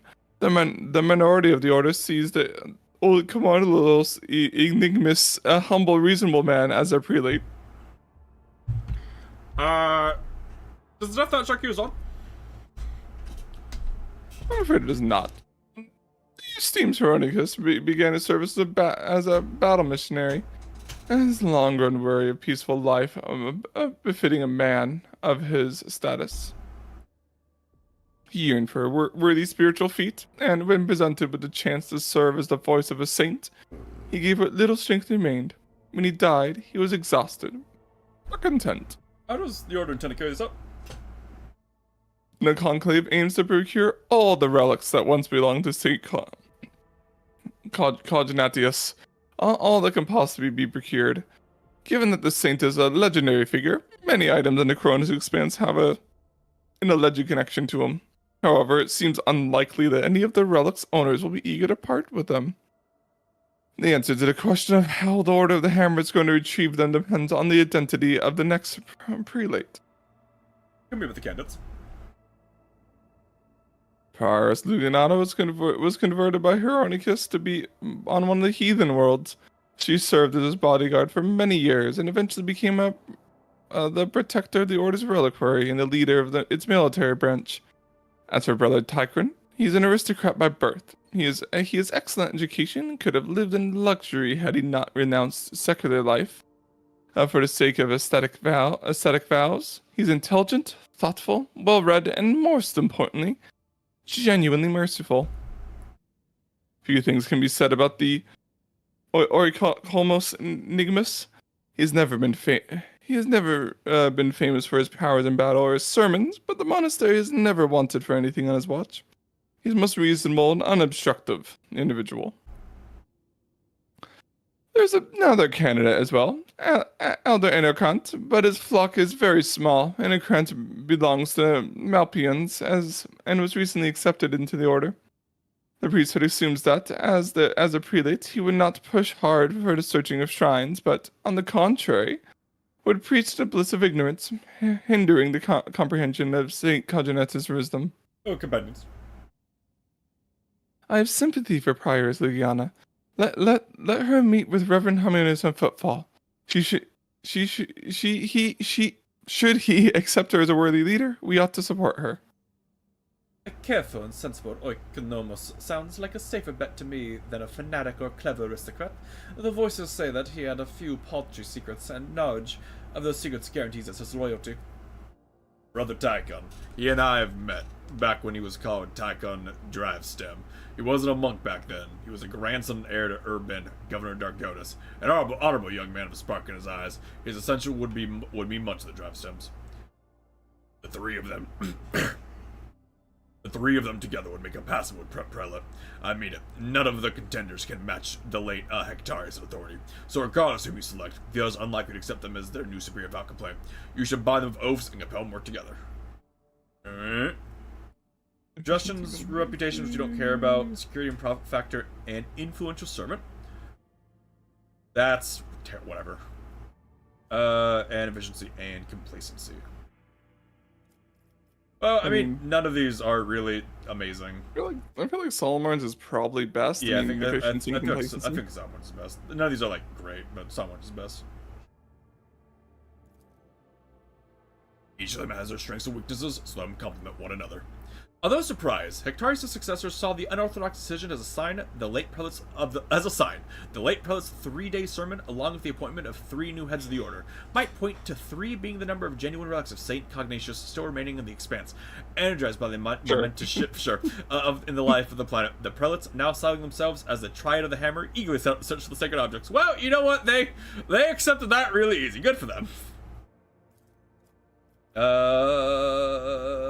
Reclamator, because a target with a melee attack, enemies in a 2-star range around the rest of a willpower, bonus mental damage. That's like nothing. It's like, oh, they summon, they take 6 damage, or is have willpower 4 damage or 3 damage.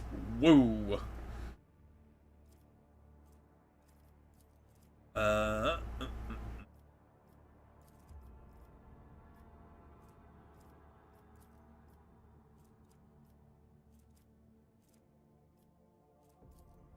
Alright, well, Shrine. What's the best one to do for Tier 3? Accuser of Sin is not good. Unless it does just take up the Serval Skull slot that I have, and it's just a free extra damage if I charge a demon. We got Profit Factor, which is nice. A shitload of Complacency, which is nice.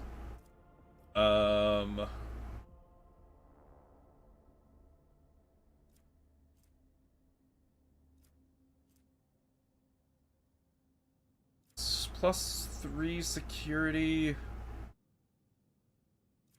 I don't know if security is actually good.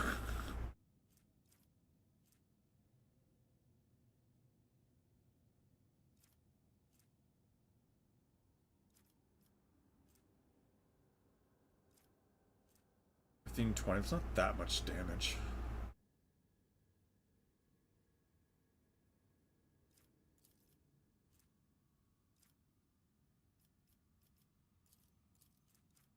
I think Injustice's Footstep is the better one because of just how much complacency that gives. Since 8 complacency is an 80% increase to how much profit factor the planet provides. And the planet is gonna provide like 10 total or something? Mm-hmm.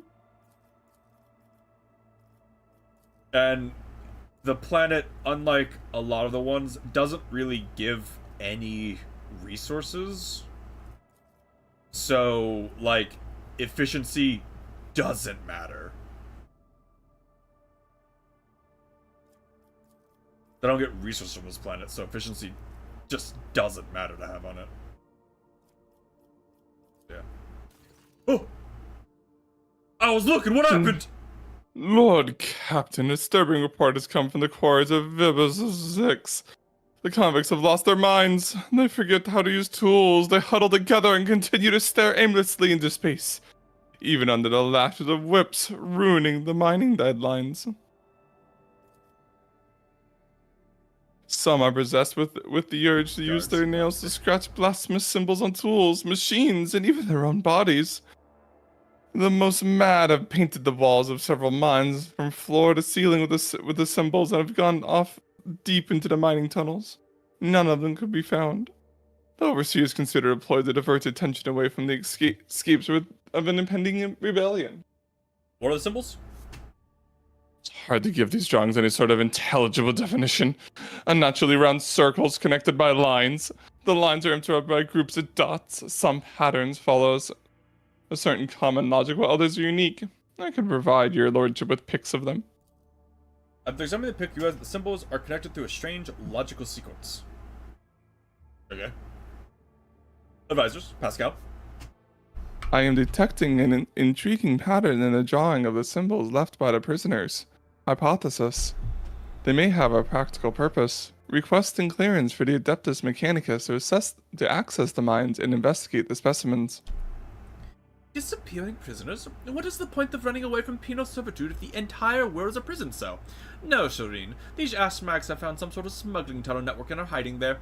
And the drawings are the secret language, which they use to give orders to their fellow prisoners. I know some guys who can find such secret places and decipher these languages.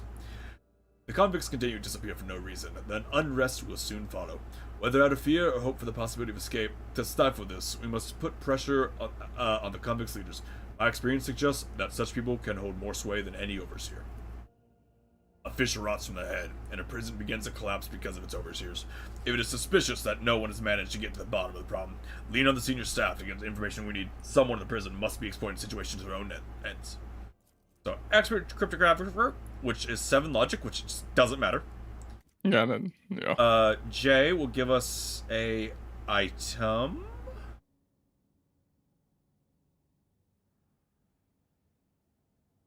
That gives armor deflection, temp wounds. When I die, I get revived.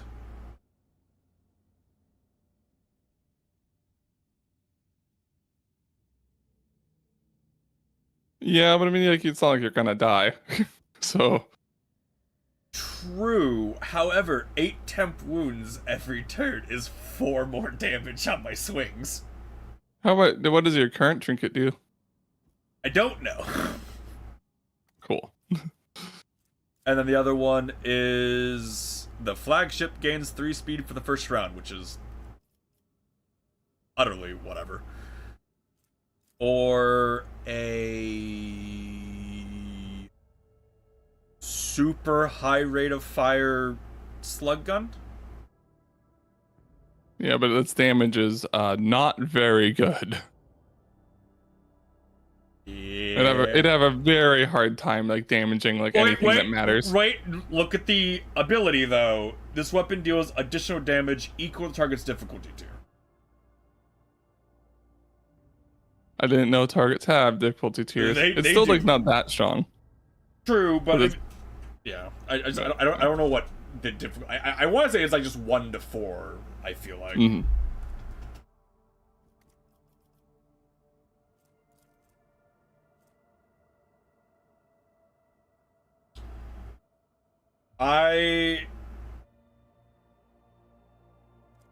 Of the options, I think Jay's. Okay. Watchdog doesn't matter, and the Pascal's doesn't matter. And if you don't care about Solomon's gun, then at least, like, Jay's... I don't know what my trinket currently is because I can't compare, but that is really good for me. Yeah. You getting more max temp wounds is just funny to be so. Well, It just makes me sad that like we beat most encounters on like the second round. Yeah. A squad of daring smugglers slipped into the mine and discovered long collapsed tunnels that had been cleared very recently. An unnaturally even wall covered in strange symbols caught their attention. The tunnel went down deep and was not on any of the mining maps. The colony administration gave orders to conduct an archive survey. Banned work in the sector and had guards posted there until the origin of the tunnel could be established.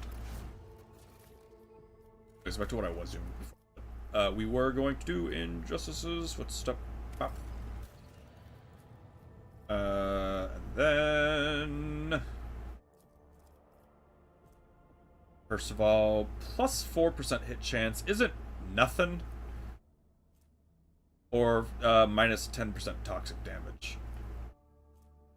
I mean, 4% hit chance just become, is good, because any excess hit chance becomes crit chance. Mm-hmm.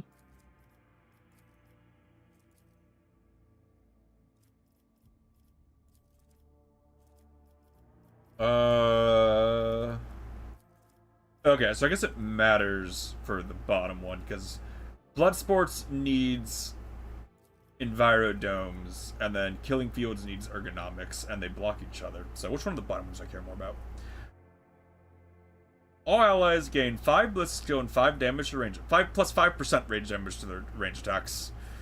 You don't really miss as your character or Pascal. You rarely miss.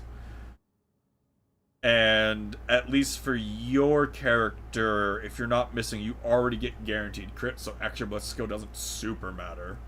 But 5% damage is something. As compared to a decent axe that I wouldn't use. 4 profit factor and complacency up.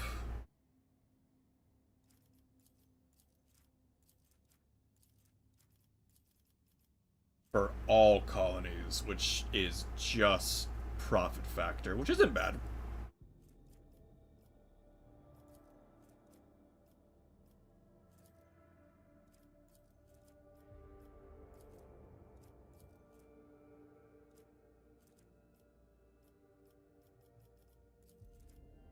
I guess I'll ask you, do you care about the plus 5 ballistic skill and 5% damage for your gun? Not really. Not really? Okay. So that means we'll go for the blood sport then, because we can get... We're at 66... We were at, like, 48 at the beginning of this stream, because it's just the complacency is, like, stacking up. Mm-hmm. Okay, so what I was doing things! They're, like, finishing the building as I'm looking at other planets. Fuck off! I'm working! An incredible find has been made on Fellowstone, Lord Captain. A lost volume of St. Keith's diary has been discovered during the restoration of his crypt. By following the saint's words, the Order of the Hammer was able to find a crypto arc containing a tech relic of St. Coginatus, the crucible. Fuck this planet and its words, by the way. My god. Imperial truth. Keith's writings on it are vague. He taught it the sculptor and the transformer, granting life and grace. The explorers have sent a delegation to lay claim to the treasure, which has sparked a heated dispute that has been going on for many days. What are the main points of the dispute? The tech priests claim that the privileges of the Adeptus Mechanicus oblige the Order of the Hammer to hand any sacred archaeotech over to them. They argue that the crucible should be considered not a personal possession of the saint, but rather an object temporarily entrusted into his care. The Order of the Hammer rejects this thesis, insisting that the right to care for such sacred objects belongs to the Ecclesiarch's cults. And since Cognatius was canonized, then the crucible should be regarded as a blessed relic, not archaeotech. Fierce deliberations. Quite. The discussions have been happening now for more than 8 cycles without interruption. Both sides have provided more than 100 experts on scholarly wisdom and law, and have put forward around 4,000 theses, arguments, and testimonies. A special administratum commission, comprised of 200 armed clerks, has arrived to pass verdict and enforce the law. This may well be the largest religious dispute in the Expanse's history. What did this planet do, or what was I yelling at earlier? Raptor.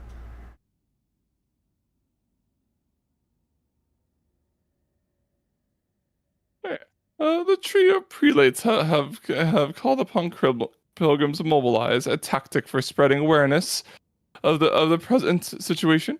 In diplomatic terms, the Order of the Hammer has not made any threats. However, there is clear implication that, unless the tech priests back down, the Mechanicus risk incurring the wrath of the faithful. The Mechanicus and the Ecclesiarchy arguing. Pascal, Argenta, debate. It is likely that the research contained in the ancient treatises and archival repositories of the Adeptus Mechanicus will provide factual information on similar precedent. I can spare some of my computing power to find such a case and provide my brothers and sisters with the information that is necessary to win this dispute. Okay. I believe the chronicles of the Melian Conclave describe mystical miracles witnessed by zealots while praying at an ancient banner of Saint Capius. Should the Crucible perform a similar miracle, then no doubt will remain that it is indeed a holy relic and not the property of the Adeptus Mechanicus. What did the planet do? The planet didn't ask to be born. Well, it should have thought about that before it had a fucking religious dispute or something. Shireen, do you know the best motivation to make your enemies ripe for the compromise? The danger of losing any sort of benefit. It is within your power to take the Crucible for yourself using the privilege of your warrant. If you so desire, why do you not imply such a possibility to the parties involved? Okay, what are we doing? Calculated collection. All void ship weapons, except torpedoes, gain 3% critical hit chance and 3% to critical damage. That is terrible. It is. Gain 20 lower. The wearer gains 6 armor and deal 6 critical damage to Xenos and demons. Also, they can re-roll a failed test once per test. And this scales that's kind of crazy.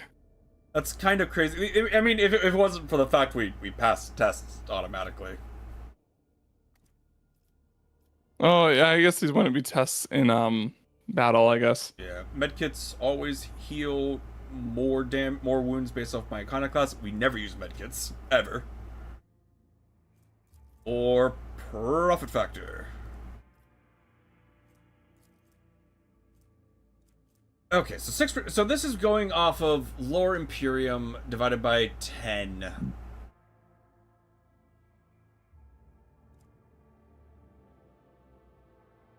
Damage to Xenos and demons. What is a test? Is a test an attack roll?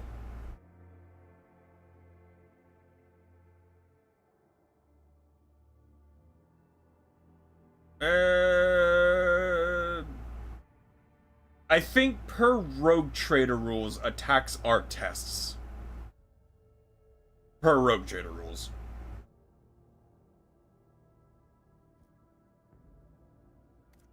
Let me go look up the item maybe and see if it. Oh, I mean, what are options? Like, what are we choosing between? It's that or 2 profit factor. 2 profit factor. Yeah, it's that or 2 profit factor. Yeah. We'll do Cassius. I mean, if it doesn't work that way, then whatever. If it does, I mean, if anything, if even if tests are just like a resistant, like, cause say like you do willpower tests and stuff in battles for like resisting like being stunned. So even if it's just those, that's pretty good. Yeah, so we'll do that. Persuasion.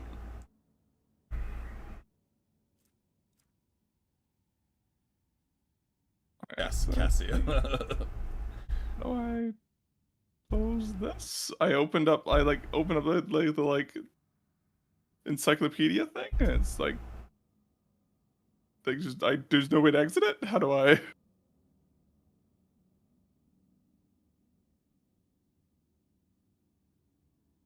Buddy, there's no.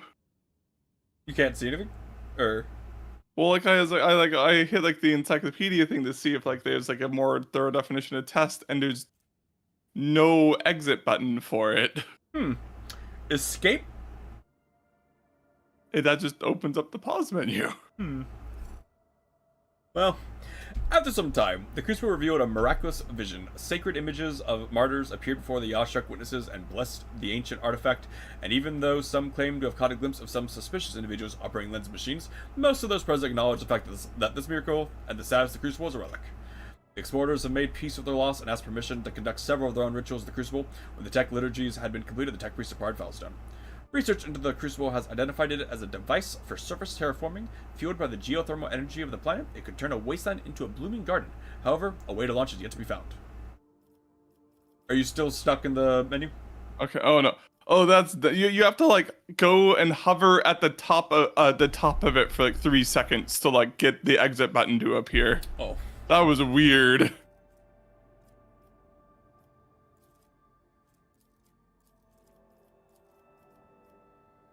I'm out of it now. Okay,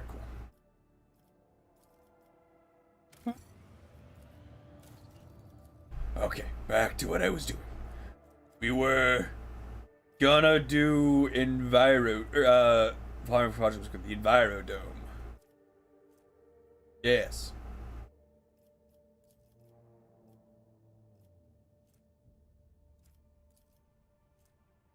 It's unfortunate that, like, the other one is better. Whatever. Envirodome. Ah.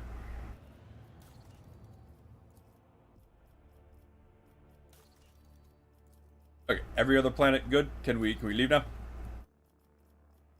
Yes. Fantastic.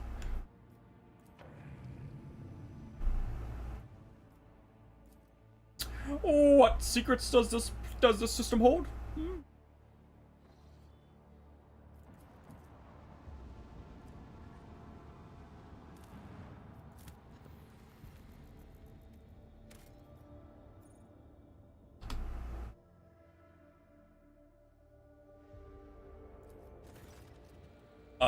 The magnetic storm raging above the planet blurs the gaze of augur rays. Only truly powerful diviner machines may see through the currents of magnetic fluctuations in their blessed vigil and discover the mysteries of the Emperor Forsaken Planet.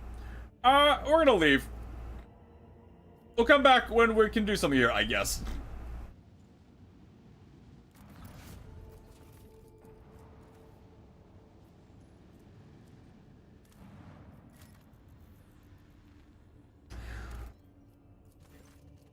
The ruins of an ancient imperial city were discovered on a dead world, completely deprived of an ecosystem. According to the reports, the entire settlement is contained in a titanic glass dome that once held an artificial atmosphere. Your augurs detected the framework of 3 other similar structures that were never completed. For whatever reason, the dome system failed and left behind is a city, a ghost that never managed to become a proper colony of the Imperium.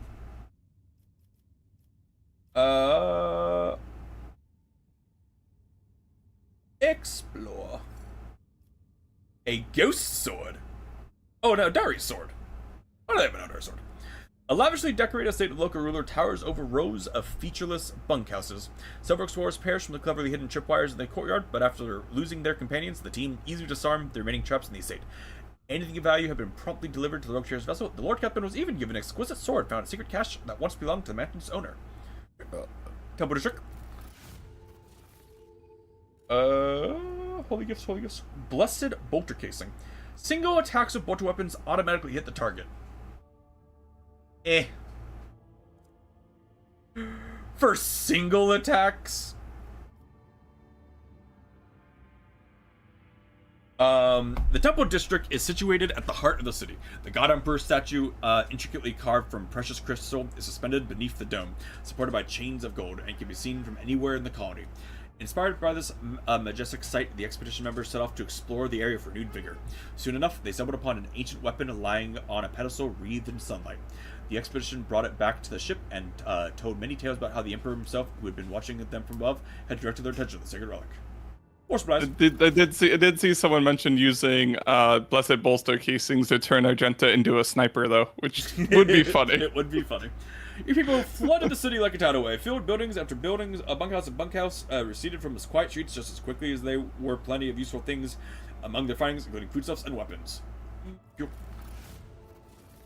Take several trips to deliver the massive Prometheum storage tanks to your vessel. The crew grimly points out the colony's running out of fuel. If life support system not failed prematurely, the locals would still perish through lack of energy. Alright, well, goodbye. Thank you for all the free shit.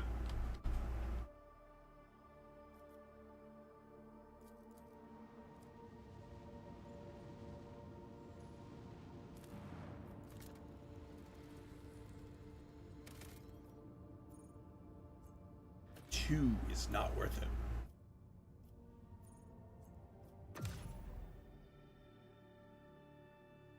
Let's take a stop at, since we're near the area, let's take a stop at footrest or whatever, and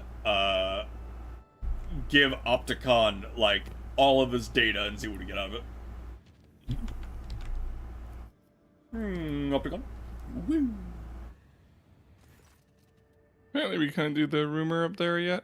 Probably due to reasons. It looks like it's probably the planet that we couldn't investigate yet because we don't have strong Yeah, enough that's loggers. yeah.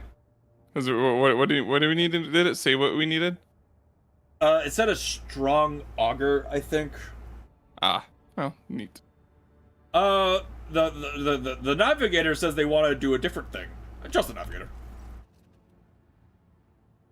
God damn it. Battle! We slap them. Because EXP is EXP. Navigator, you're coming with us. This is your fault. This is your fault. You gotta make up for it, Cassia. I beam them.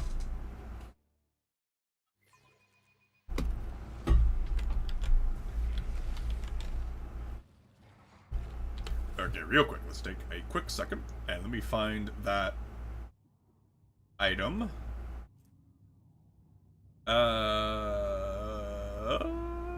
Instead of my rosary.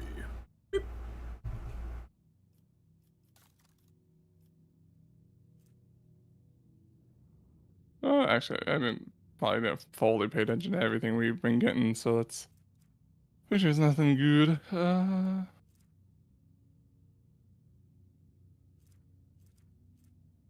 Current one is just I gained 5 toughness, so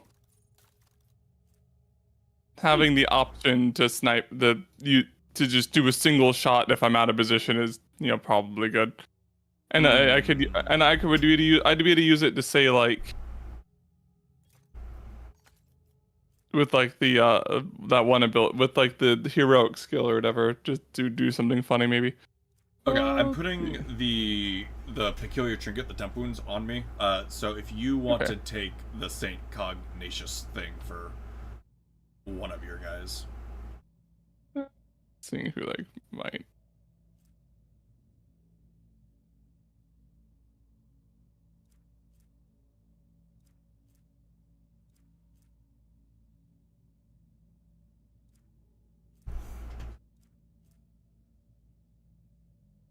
Grants 10 strength. That is a 5% damage increase.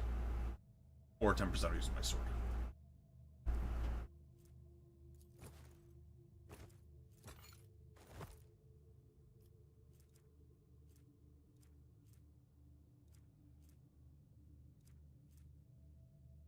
I think so. It counts as tests.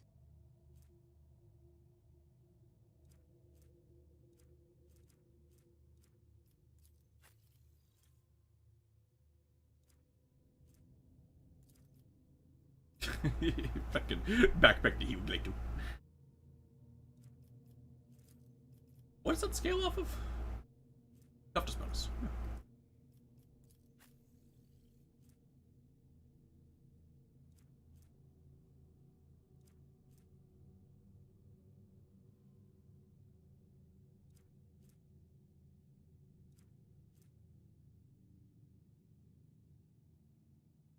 Is dodging a test. Plus 3 dodge until the end of combat for each side power they use. Stacks.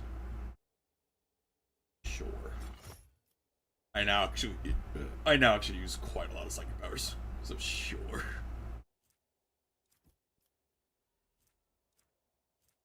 They're like, we haven't looked at our inventory for a very long time.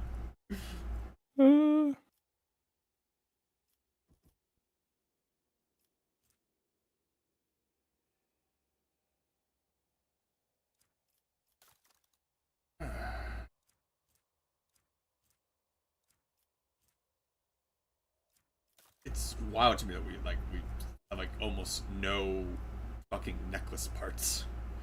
The ones we have like all kind of suck.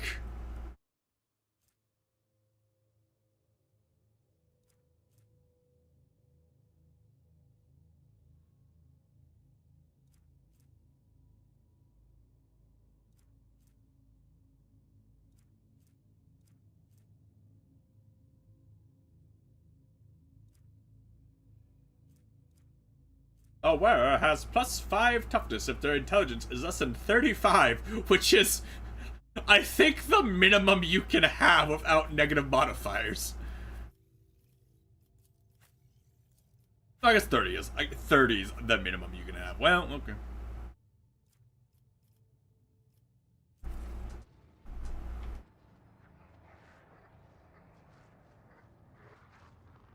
Oh.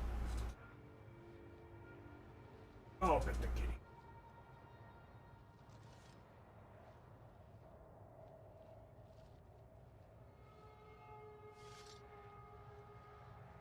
I don't think that I don't know who does tests really, because like most of my people like force tests as opposed to like do tests. Let me look at this. Pascal.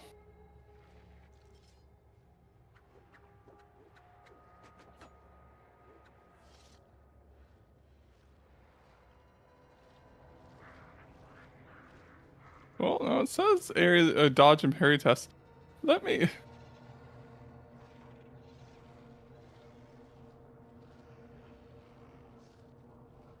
Let's see. We'll be able to tell here because we'll give it to Cassia because having your reroll test is funny.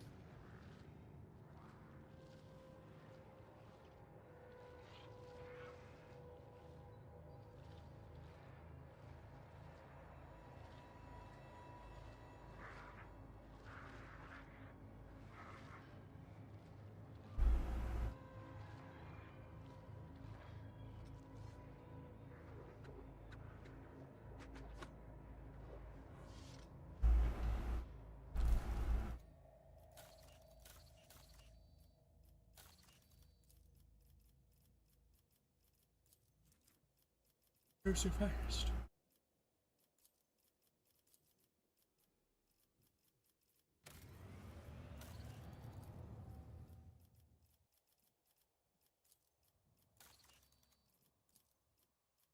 Why are these finishing instantly?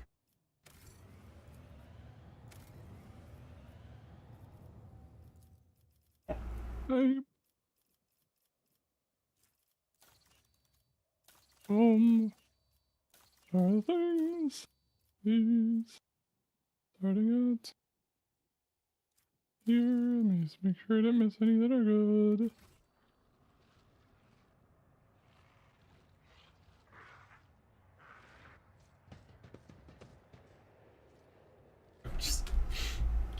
I am gonna start hitting pretty fucking hard now, Nick. There is a world in which I run up and I hit someone for just 180 damage and go fucking bop.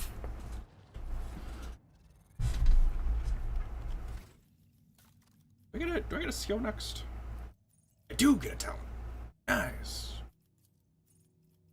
Nice. I can get more of my city stuff. Oh, no, I have to get this. Well, I have to get the good thing. Oh, no, three. Okay, I have to get that next level. Thank you. Medicaid.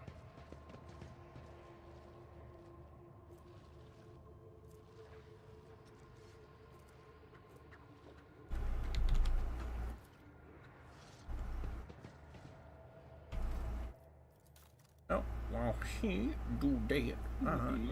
Let's see when a wielder attacks any ranged weapon.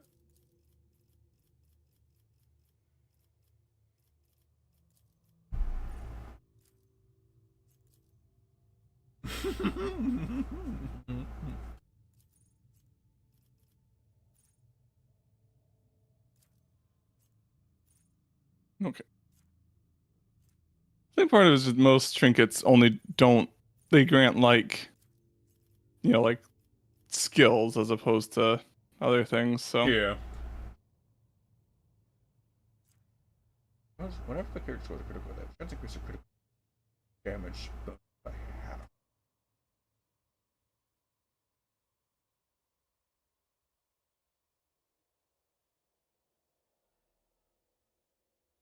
Oh, that's terrible.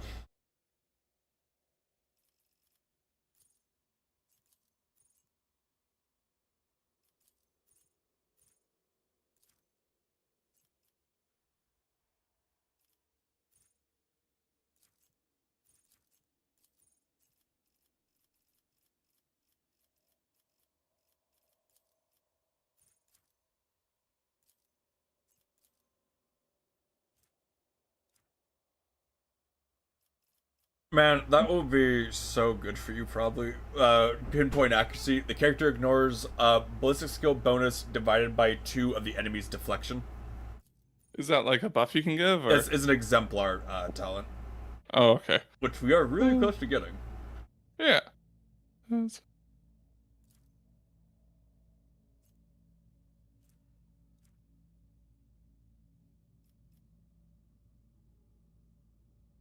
20% of the maximum bonus that'd be strength.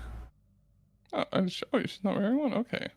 Didn't realize I never gave Cassie one of these.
Okay, I did equip I equipped things.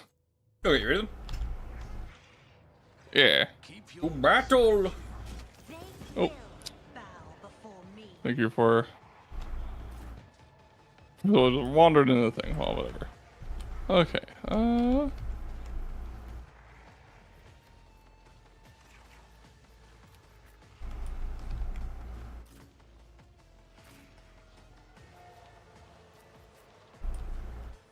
Kind of a small area.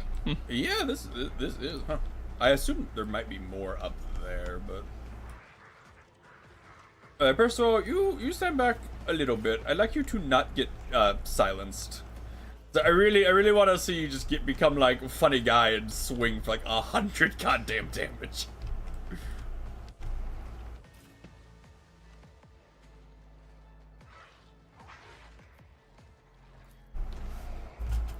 Funny man.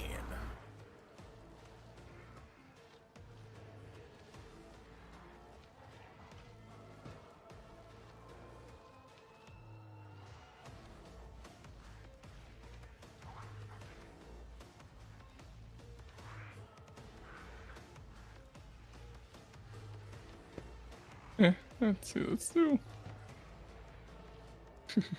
this. Won't be bad. Actually, no, I don't want her to get silent. The silence only affects psyker powers, or I think so. well, let's find out. It'll be good to know and find out during a fight that doesn't matter that much.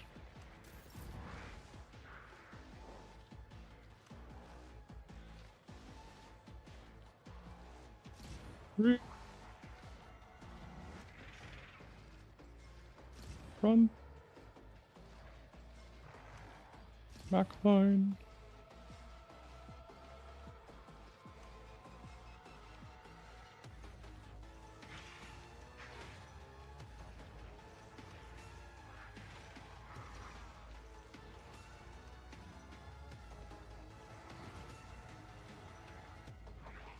Apparently we just start off in like bad territory Yeah. with this one. Let's see.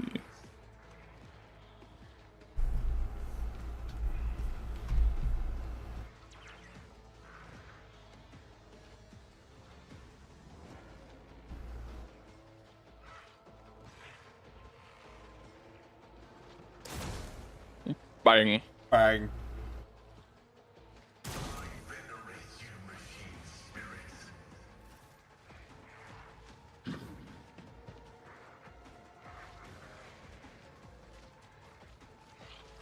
Arbitrators are made of plasteel.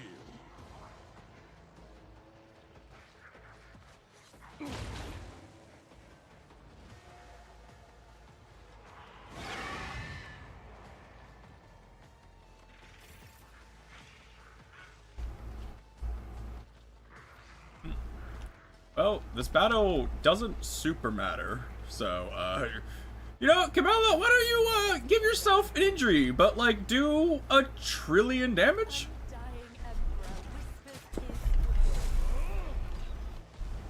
Let your soul be purged.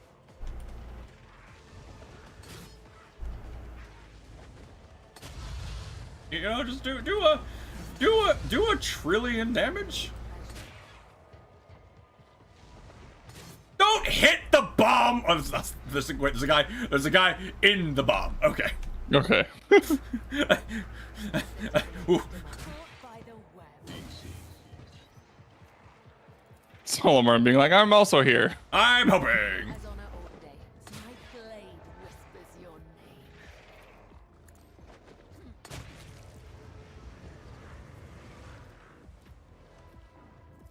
I shall not fail.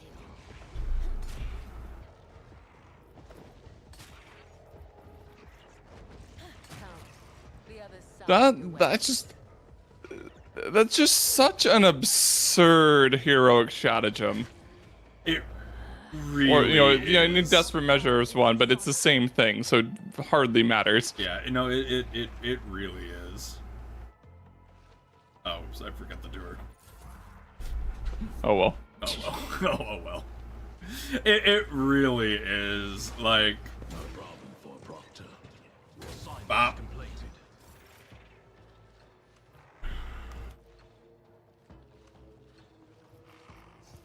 Let's test Glider, our rip his skills, balls off. Plato. Easy. Rejected. The Lex is inescapable. Glato, we're undertaking this task.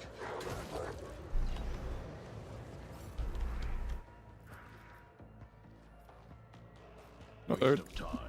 Okay, there's one pink horror. Okay.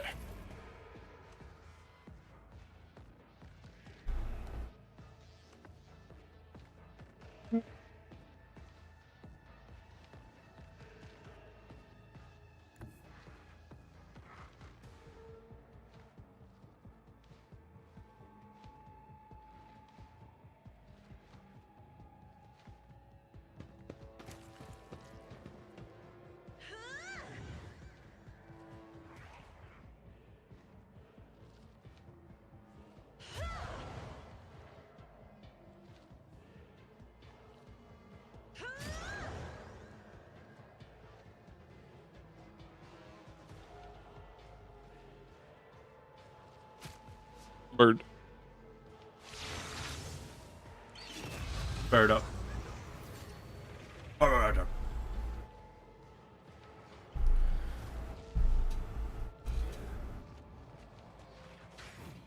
Penny!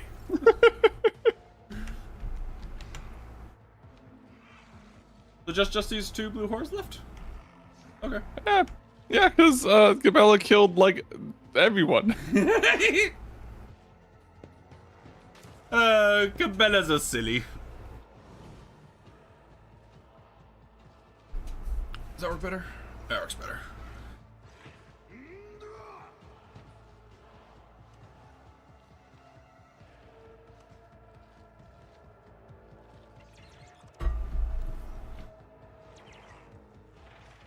Gun.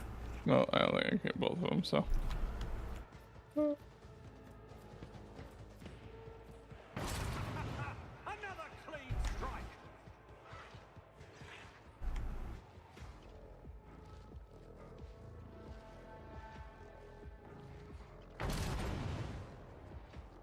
Heartbreaking, although he probably dies to the bleed.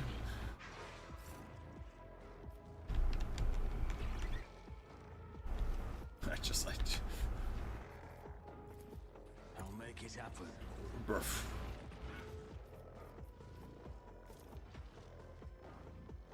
Who if not me?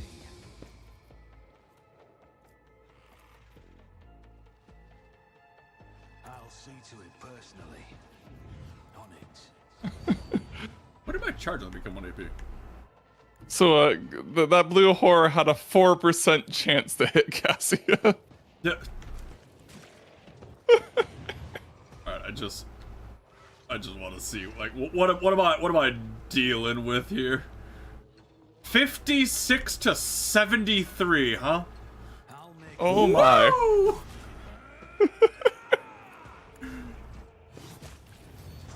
That's a 98 on not a crit, huh? That is absurd. What is giving you so much damage? Is it just the temp runes thing, basically? It's just the temp wounds thing. So just so you know, right now it is giving me 28 extra damage Jesus. every attack. Hello. Alright, so Nick, 110 to 120. That's stupid. My god. Bop!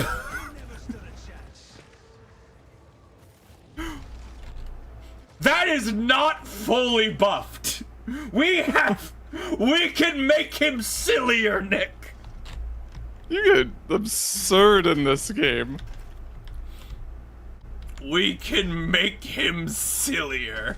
Why would they put something that's like, oh yeah, you can stack temp wounds, and also for, you get as a melee character you can stack temp wounds, and also there's this item in the game that every time you melee attack you get more temp wounds, and those temp wounds give you more damage. Like,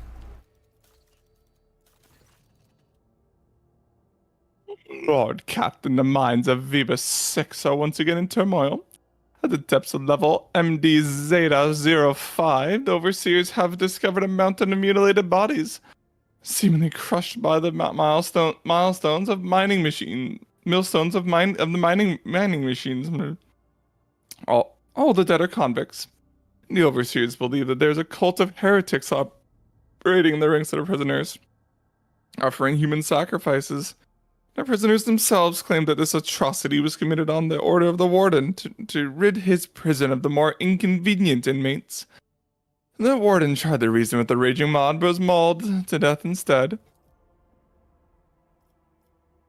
The overseers have managed to isolate the rebels inside the mining facilities, but an assault would result in high losses of workforce.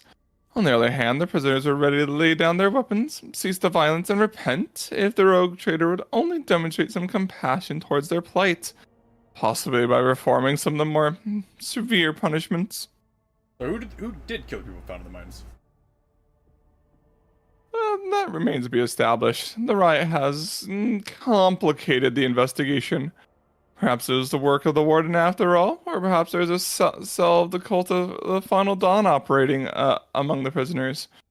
But the few pics of the corpses the overseers managed to take contain an oddity. If one were to use their imagination, there is a certain pattern in the scattered bodies, one that is vaguely similar to those these inconvenient prisoners have been drawing. I'd like to note that level MD Zeta 5 is part of the same tunnel system as the mysterious unmapped tunnel we discovered earlier. Officers? Slytherin, that the governor and a pack of officers cannot handle their duties, should they not take the place of their wards? And could there not be worthy administrators among those who oppose them? Those who could do better? Commoners mauled a noble soul who has attempted to reason with them. How awful.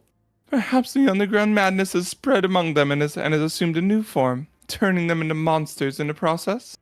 It would be cruel to kill them if this were the case. It is much more humane and well-intentioned to excise their brains in order to curb their ferocity, and a penchant for disobedience. My house did the same whenever the serfs rebelled in their ignorance. A rather merciful step. Cassie with have you considered lobotomizing them? I don't care about the overseers, the convicts, or their problems. What bothers me is the dead bodies. Who left them? That is the important question. If the bodies haven't been destroyed yet, then we could conduct a certain kind of divination. The ritual is less than appetizing, but a sack of a strong stomach could learn more about their deaths. The traces of death are like an open book to a disciple of the web. A skilled spinner can go to the mines and reveal what brought death to the convicts. Let's see the following. See. Dark Revelation. All allies gain Lore Xenos dodge. Lore Xenos divided by 15% dodge. That's like fucking like 3 or 4 for like everybody. Mercy to the Fallen is +2 resolve for my character. My build will revolve around resolve later on. So that's not bad. Complete complacency and efficiency. And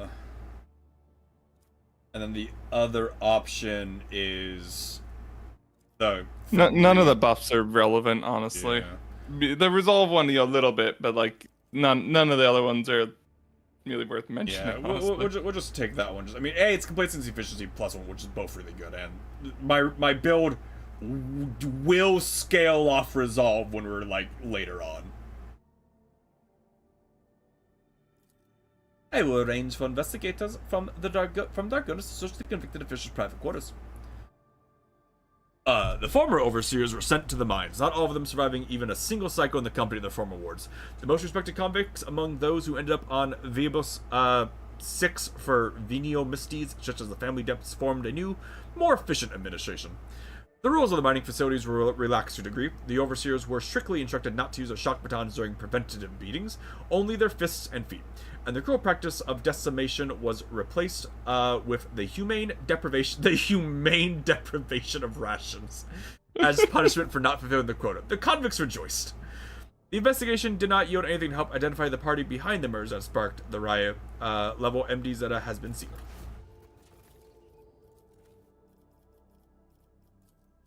Okay, we need more people. Can we get more people easily? No? Okay.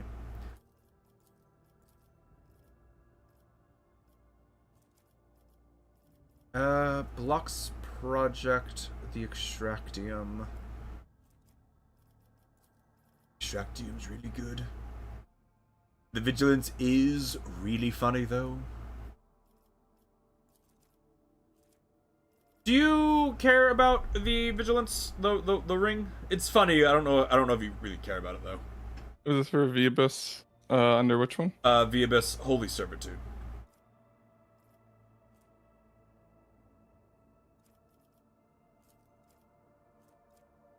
I mean, like, I would give it to Pascal because it'd be really funny to have him have 2 shooty rings. Yeah, I was like, it would be funny, but probably. Yeah, probably don't need to like rush reputation with the Drusians to get it. All right, we're going for. Oh, we don't have enough people. We. Ooh.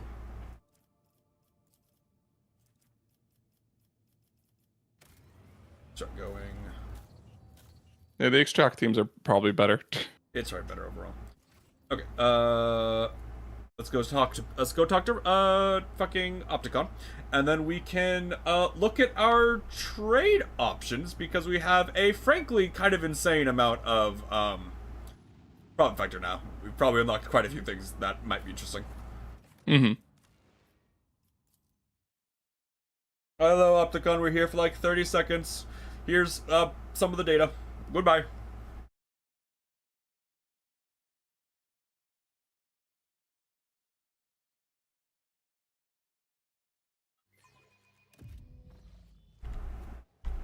Rise to the top, or get left in the I have to go. dust.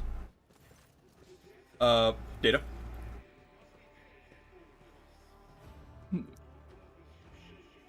Your voice is I fine. was. The collected data is of interest, significant, compliant with the criteria for cooperation. The Cognizance Fleet thanks you for your contribution and guarantees the provision of a reciprocal service indulgence in the form of parts and equipment.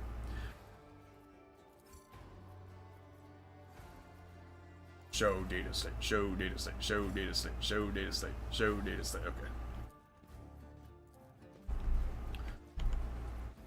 Let us Thank you, goodbye.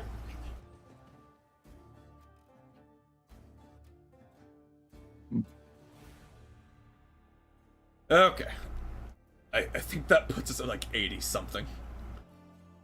Which is enough for most of the items. There's a few that are 100, but 80 is enough for most of them. Mm-hmm. Where are you, High Factorum? There you are. Generous? Actually, first, the Curiosity Merchant.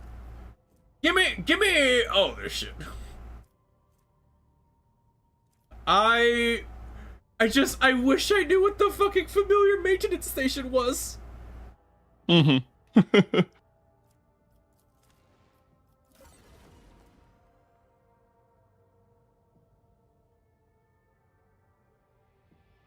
The upgrade permanently improves the Rogue Trader's familiar maintenance stations. When applied to any of them, both are improved. I have 2? Or I would? Like, I'll take this, and, like, I will, like, basically just off-stream, like, I'll change myself to an Overseer and just see if it unlocks it and just see what it is. Mm-hmm. Goods. Okay, Justions. Okay. Is there anything you have that we super care about getting?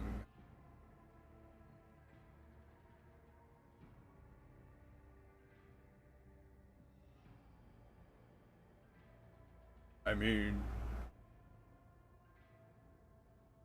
the camaraderie badge would be really funny if Percival was in rain. It wouldn't be good. It'd be a lot of work, but it would be funny. What's the matter? Doesn't matter. He's another shooty ring. This hood grants the wearer a plus 10 bonus to willpower and plus 15% damage to psychic and navigator powers. That's pretty good. Pretty good. Uh...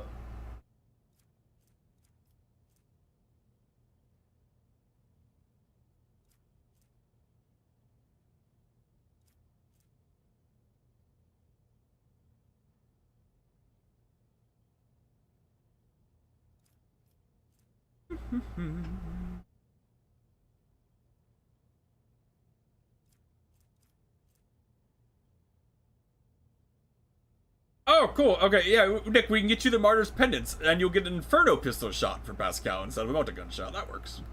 Yeah, because it's funny. Because it's funny. Whenever the wielder... Oh, this is a Force Sword. When the wielder kills an enemy with this weapon, Veil Degradation reduced by -8. That's pretty good, so it deals additional 4 damage. That's just based on my second power. Oh no, but that Dark Visionary hood would minus my weapon and ballistic skill. I know, right? Oh no, oh no.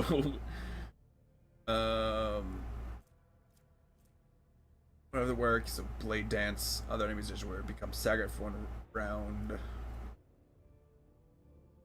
Roaring Thunder.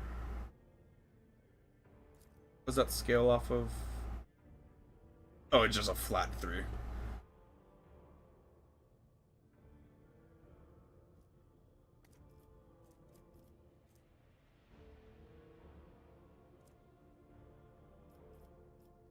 Okay, it's worth going up to 12 for them, just for the funny ring.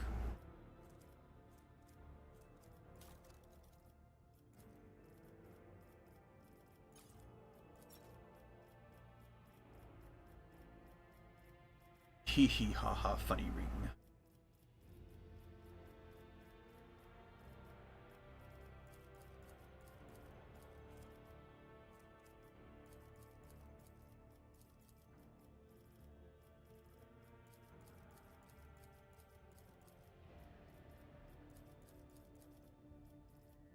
So 8.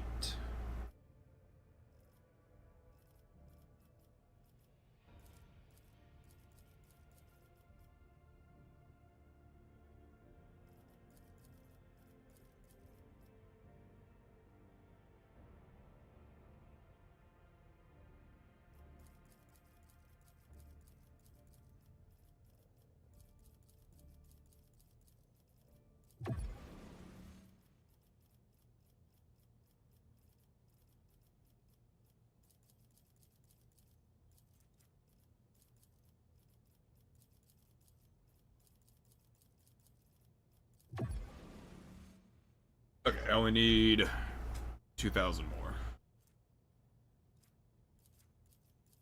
We gotta look at the other ones. Oh, the other ones. Yeah.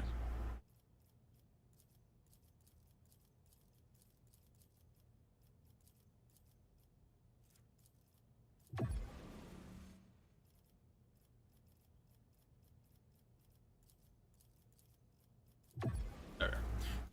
Give me. Give me. Give me. Is armor good? No. Wait a minute. Nah, it's not.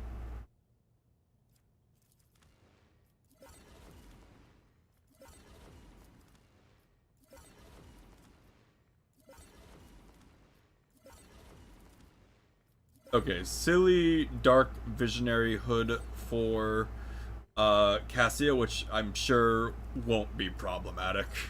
The fact that it also gives willpower is icing on the cake. I know, Like, that's what I'm saying. I'm sure that won't be problematic.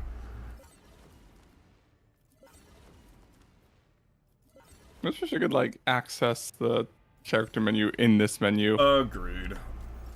Okay. Explore. Jesus Christ! We already have them really high. Exporters, do you have the funny emergency cutter? Wait a minute. Wait. Oh God. Okay, Nick. If I get the heavy emergency cutter, I become truly a god. Actually. Oh, because it hits multiple times? It hits multiple times, and all of my damage is a flat bonus, not... That's fucking stupid, though. Alright, I'm becoming a god, hold on! What do I need? 19? Alright, Opticon, take literally everything! That was just the best way to do this. I like to do the stuff that's unique to them first. But it's like, wait a minute, hold on. That if that works the way I think it does. 19. That I 19's actually really high. I might not have enough. We'll see. We have a lot to trade.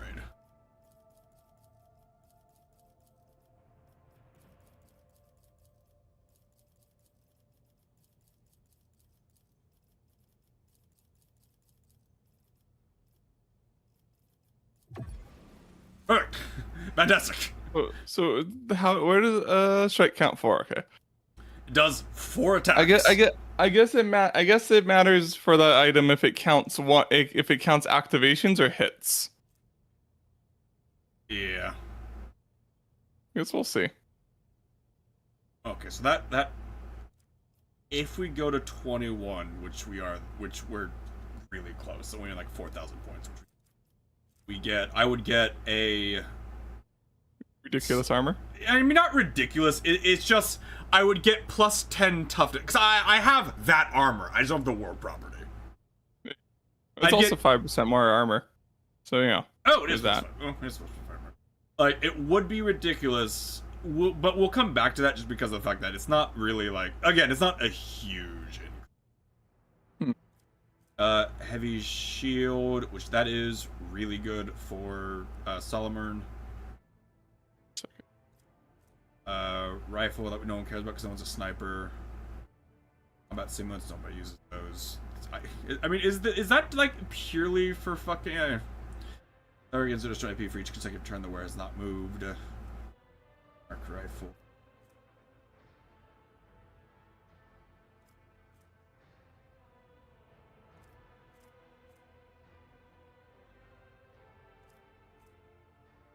Heavy plasma gun. Whenever the wearer and allies in a 2-cell radius gain momentum, they also gain equal amount of temporary wounds.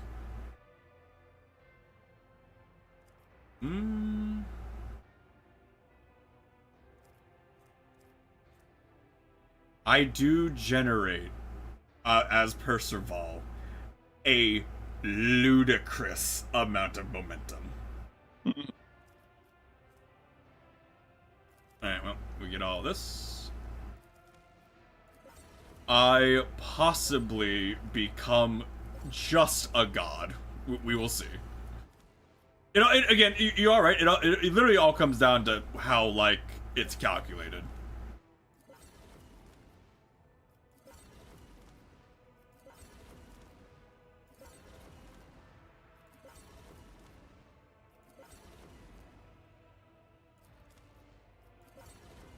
Okay. A Casabalica. Do you have anything I care about?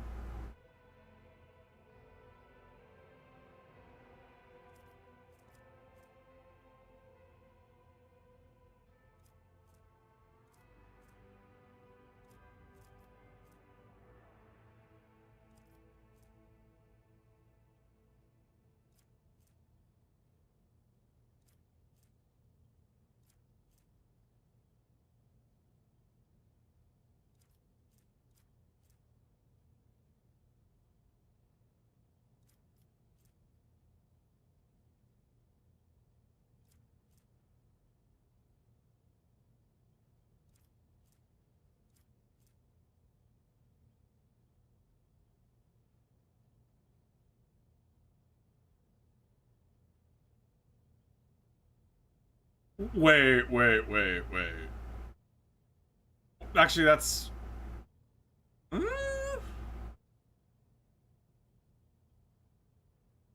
What? Okay, so the Casabalica, the Psyker's breastplate, is actually insane for Percival. Currently, he is guaranteed to do a psychic phenomenon every turn. Alright.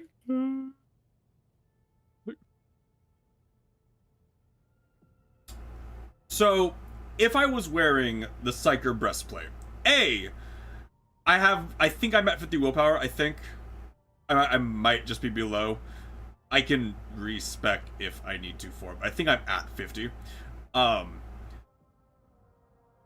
Which means I'll get the bonus. I'll be at 6 deflection, which is an upgrade from what I'm currently wearing. But every single turn, I will be increasing my Percival's strength and toughness by like 8, I think, minimum. Or be able to heal for like, with my heal ability, 100 flat heal because of the heal potency is based off psi rating. Mhm. And that is actually really good. And it replaces my armor, which, I mean, I lose armor percentage, which is unfortunate, but I gain deflection, which so bounces out.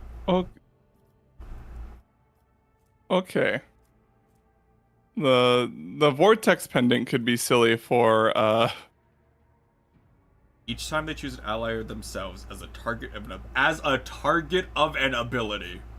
yeah. Good. That thing that she does a lot. Yeah.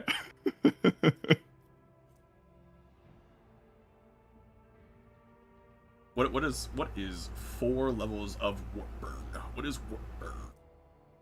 Where's Wartburn? It's for a force sword that they're selling. It does what you do, which, I mean, it's not bad. I definitely don't think in the first round of combat the wearer gains a number of additional attacks equal to their psi rating. The issue is that my first round of combat is Buffin. So I don't have AP to do just a silly amount of attacks. Okay. Let's see. The self-calibrating goggles could also be funny. Since Cassia has the ability to just make them not be able to pass willpower tests. I do remember specifically being like, the Casbalica has a lot of really good shit. It just is really hard to get to there. Okay, so Casbalica is a strong contender. Fellas with the Void, do you have anything we care about? If I recall right, no. As I recall, no, but do they?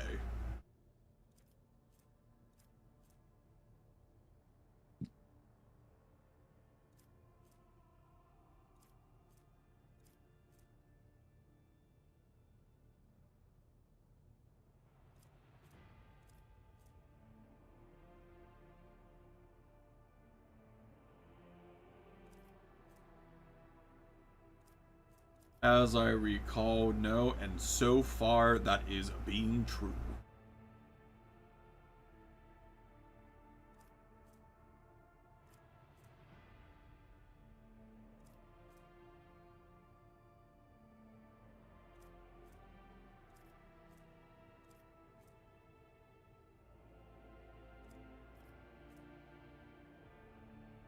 Yeah, there's nothing I Yeah, feel like there's- we want to go into it nothing- for. There's nothing there I care about. All right, Vladim, you get everything that I can give you because I don't care about anyone else. Maybe I'll regret that when we have dialogue options. That's like, oh, if you had these, you could have continued. But I want funny items.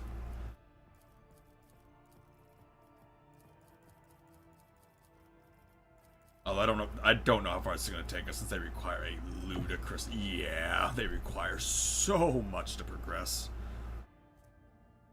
We only got up to like level 2. Yep, they require like 6,000 per level up compared to like I mean, the mechanic. do we want to just save our shit for now so that way we can use it since we're not going to get anything we care about? Oh yeah, but I've already spent it. So No, well. I don't think there's anything I actually unlocked from that we care about. Nope. Precise Poacher if you want it. It does do okay damage, but its rate of fire is not bad, honestly.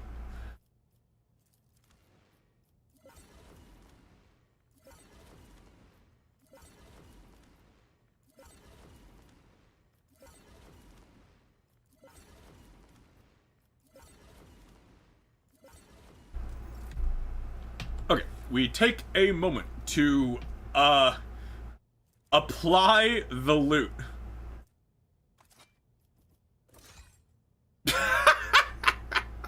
Yeah.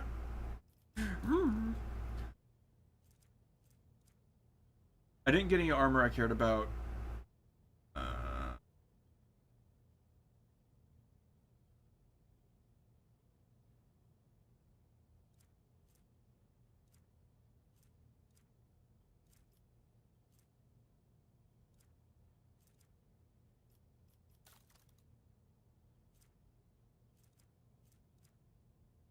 I know we got a lot of funny shit for Cassia. I don't actually remember if we got anything else that's really.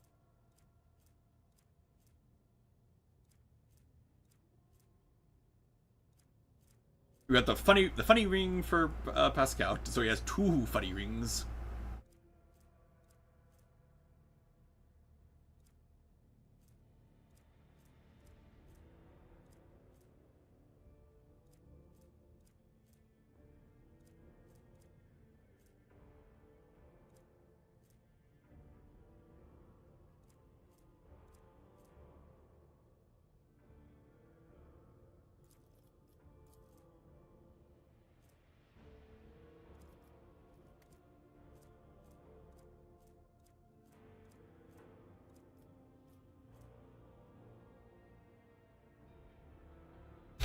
I do want to point out, as an additional thing for the chainsaw that I'm using, if it does work that way, where every one of those strikes is getting my damage bonus, I am planning to go a crit build. So every time I attack, I increase my crit damage by an amount.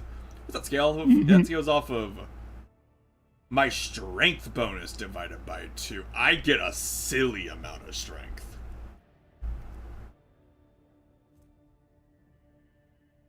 so I want to give that to Bella. We got so much shit. We did get so much shit. Give that to Cabela.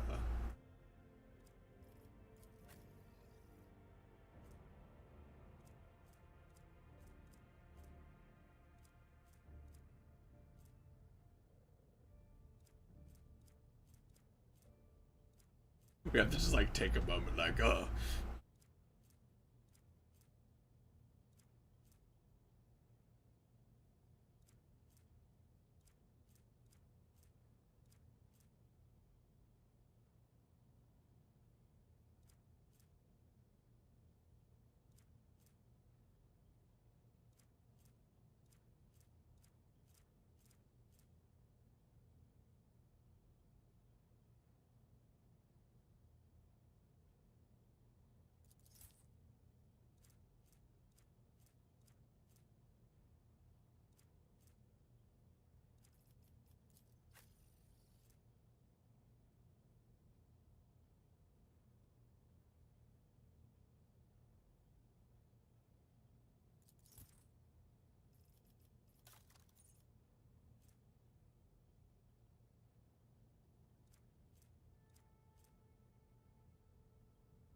very.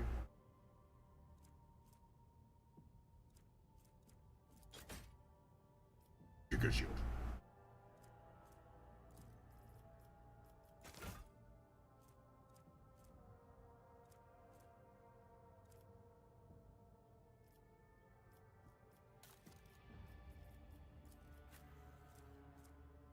The one problem of buying like 80 items at once, like Yeah, we're even, yeah, especially since there's a bunch of trash amongst them. It's like, huh, where are the good ones?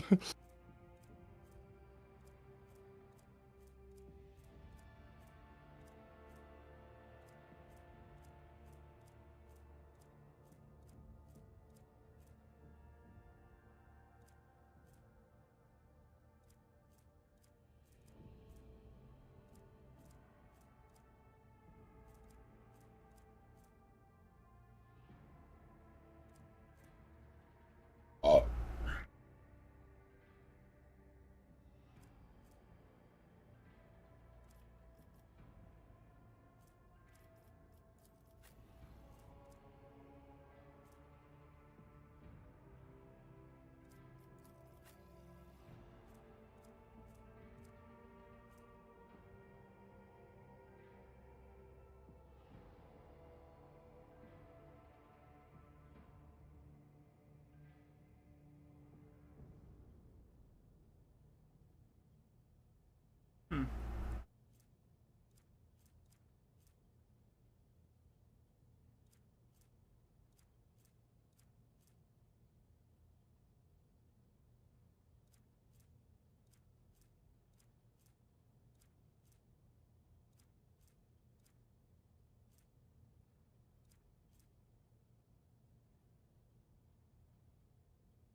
I was right. I was mixing there. Ugh.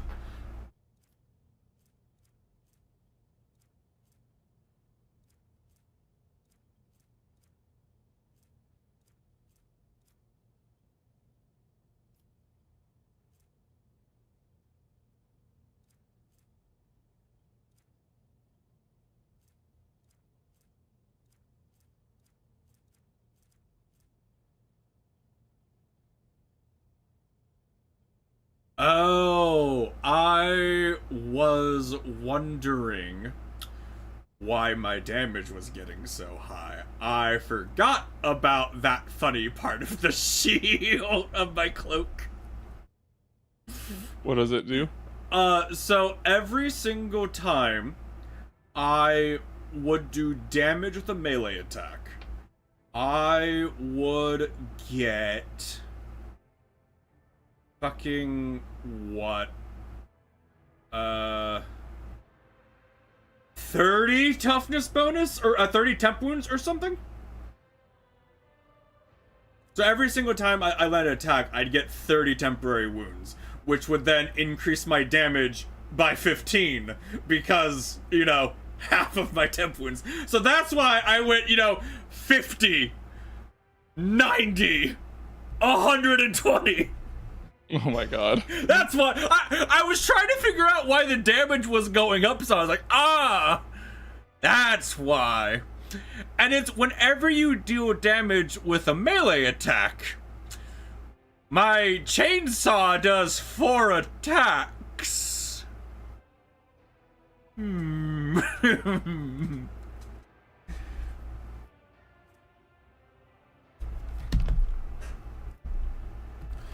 If this works like the way I think it works, this will be silly.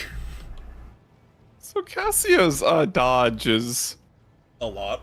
very silly right now.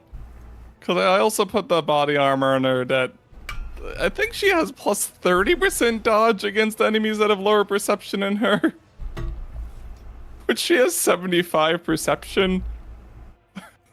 Like,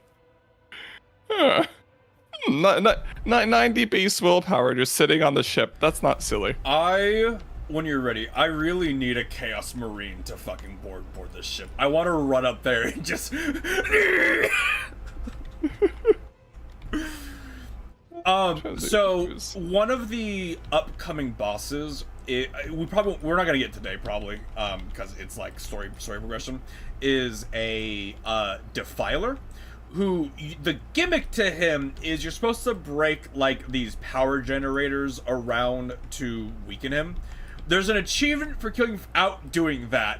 And I truly think our damage is silly enough that we can just ignore the mechanic and kill him.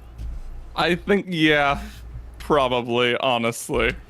Because he heals like every turn based off how many generators are alive. So you have to kill him in like one turn. I think we have a silly enough damage to do it.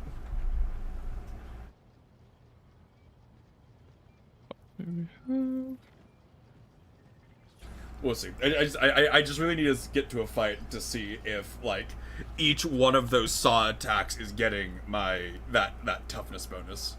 Mm-hmm.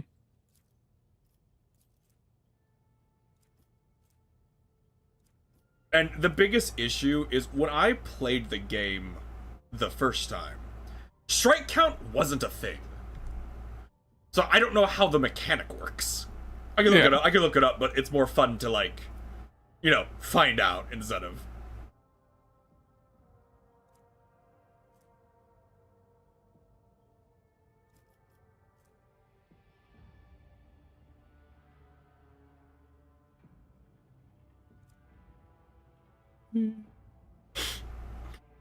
I just want to point this out. There is a world, because of how Percival's build is, there is a world that after his turn 1, he's gonna have like 300 temp wounds. It'll only last one turn. But for that one turn, he can turn anything into the game into fucking mulch. I'm ready. Okay. The crazy is it's like most of that ridiculous isn't even coming from your psyche shit, because it's just coming from being able to stack temp wounds and then items that just give insane amounts of temp wounds for reasons. But a lot of the temp wound generation is because of my psychic powers. Like if it wasn't for the fact that me casting my psychic powers is giving me like plus 100 toughness, and a lot of temp wounds generation is based off of toughness, it would not be this silly. Yeah.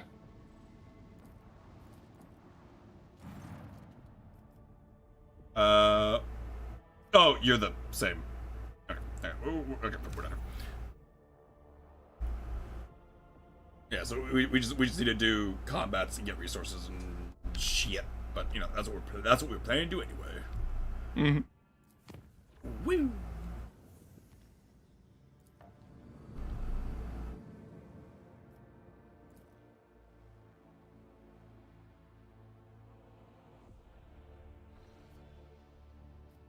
Hello, pirates! Hello, level 1 pirates, how are you?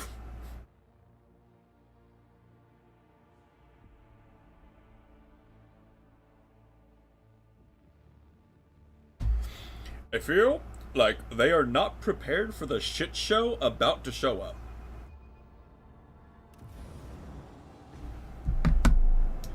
Hey guys, how you doing?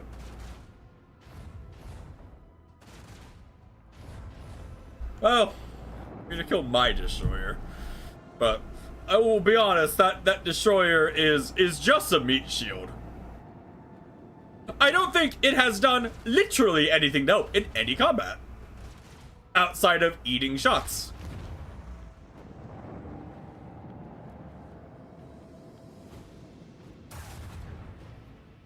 And, like, the reason why that's the case is pretty obvious.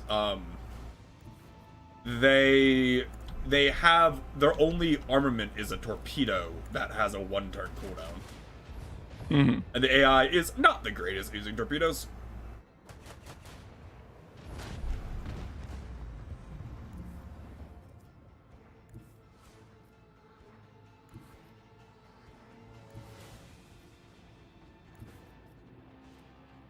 That's unfortunate. Well, we can fix that. Hello, friend. I'm not able to like get into like a Not able to get attacking perfect. Not, position. yeah, but I can fix it because I have this funny slide move. Whee! I have this funny slide move. Fuck you. Look away!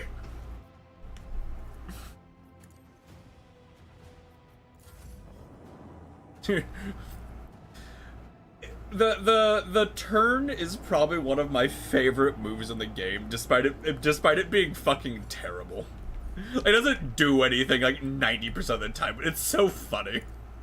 And then every once in a while, it does kill them when they're low, and it's like, no, fuck you, die.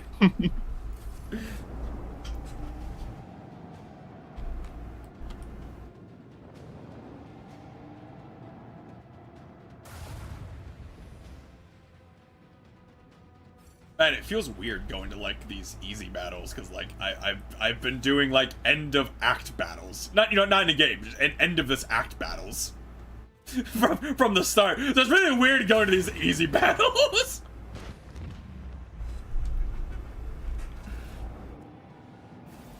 Oh, there you go.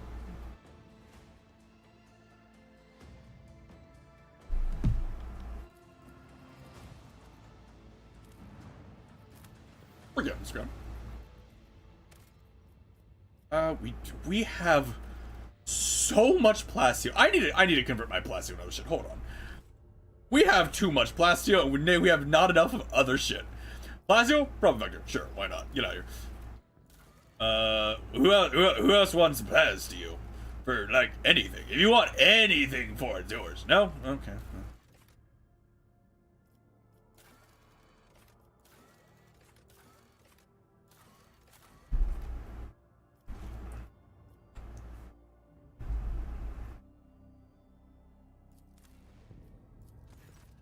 Imperium cartographers and chroniclers know this place well. Long ago, the planet was a prosperous outpost capable of eclipsing even footfall. There used to be a Cyclopean tomb station on its orbit, the final resting place of Cornelius Soto, one of the discoverers of the Kronos Expanse. The tomb gave its name to the entire system.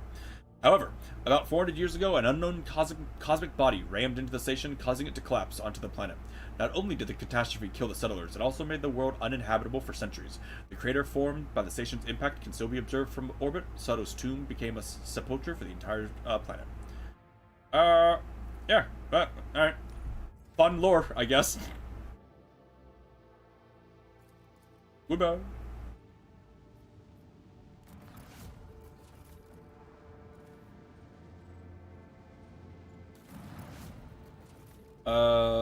Monaco grants the wearer plus 15 bonus to commerce. Wow. Thanks.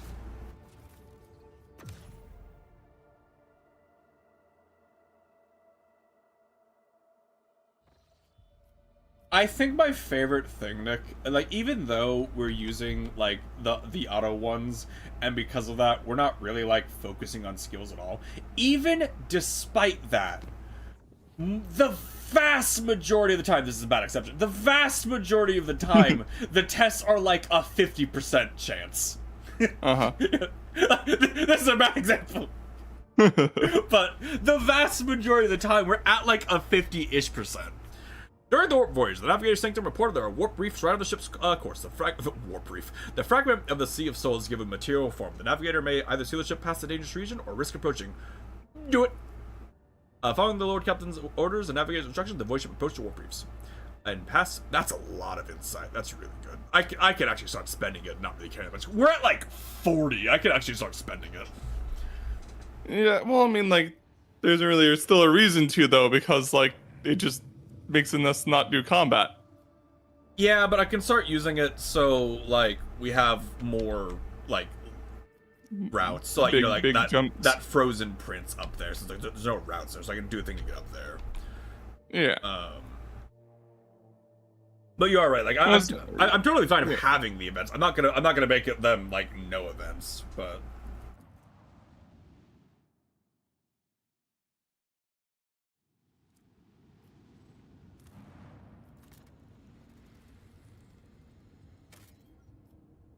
Adamantine, we do need it. A small human dwelling stands on this barren, deserted planet. Scouts report that an old hermit lives here, who spends his day in prayers to the Emperor. Can I have a blessing? To the Lord Captain's surprise, the old hermit turned out to be a navigator, and when the old man discovered the noble status of visitor, he willingly recounted his tale. He had retreated to this planet long ago, back when he was still in his youth, after he had realized that his mind would not withstand frequent forays into the Immaterium, the realm of the Archenemy. The hermit spoke with pride about how he had worshipped the Emperor each and every moment of his life, but when he mentioned the golden light of the Astronomicon, his voice quivered. When his guests left, he stared at them for a long time, his gaze filled with sadness. Alright. Okay.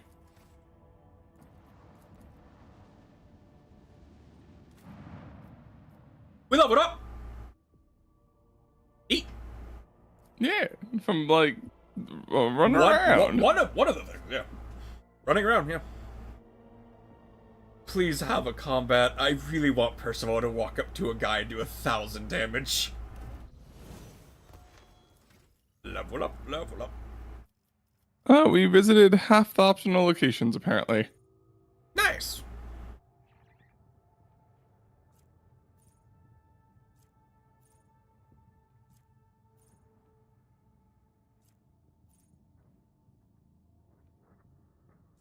Alright, time to level up. Yeah. Alright. See what my options are.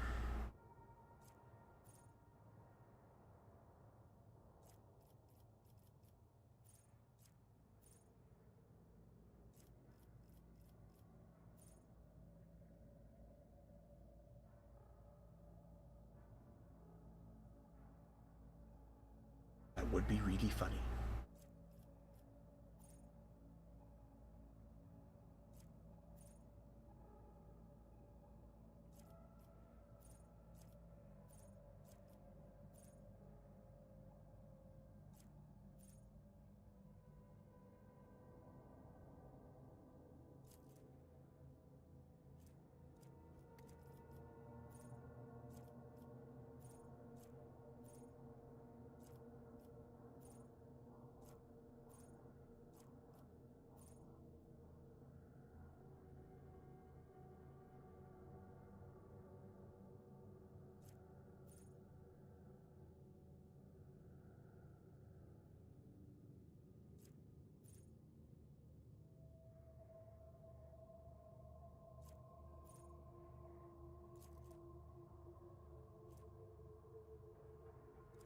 This is based off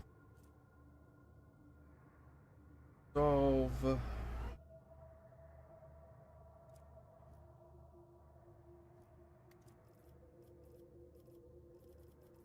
I will be increasing resolve at this point.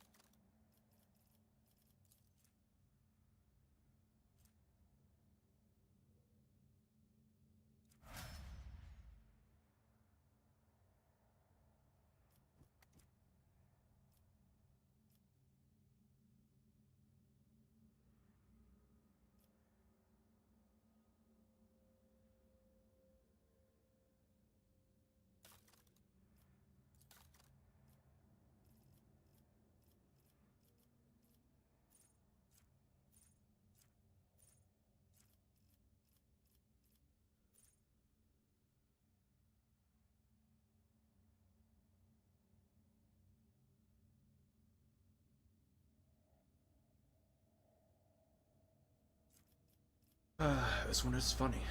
This one is funny.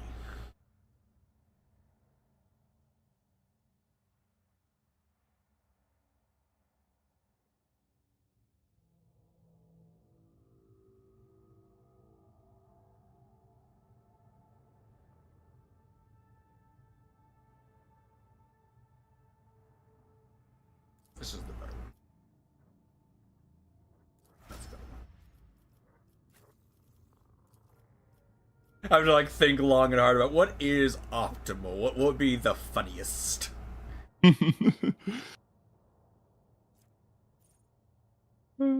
see.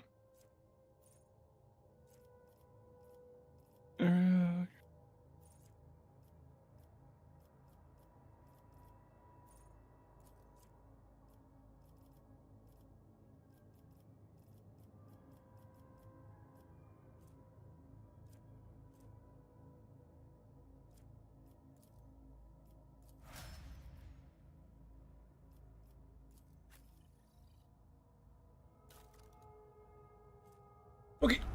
Hi, everybody.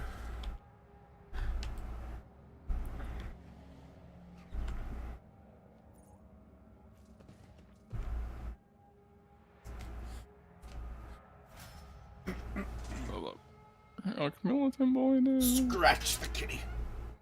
Scratch the kitty.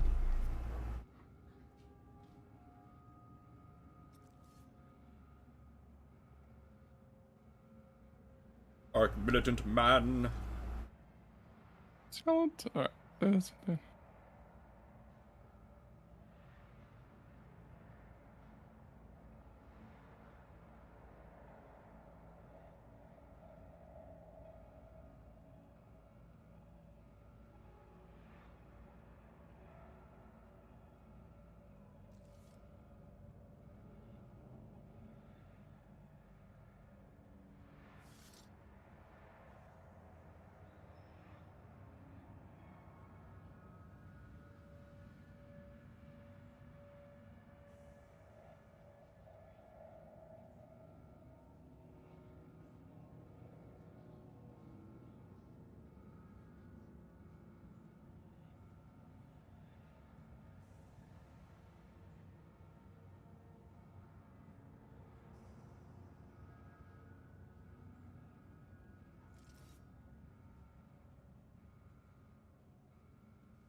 One enemy with a melee attack.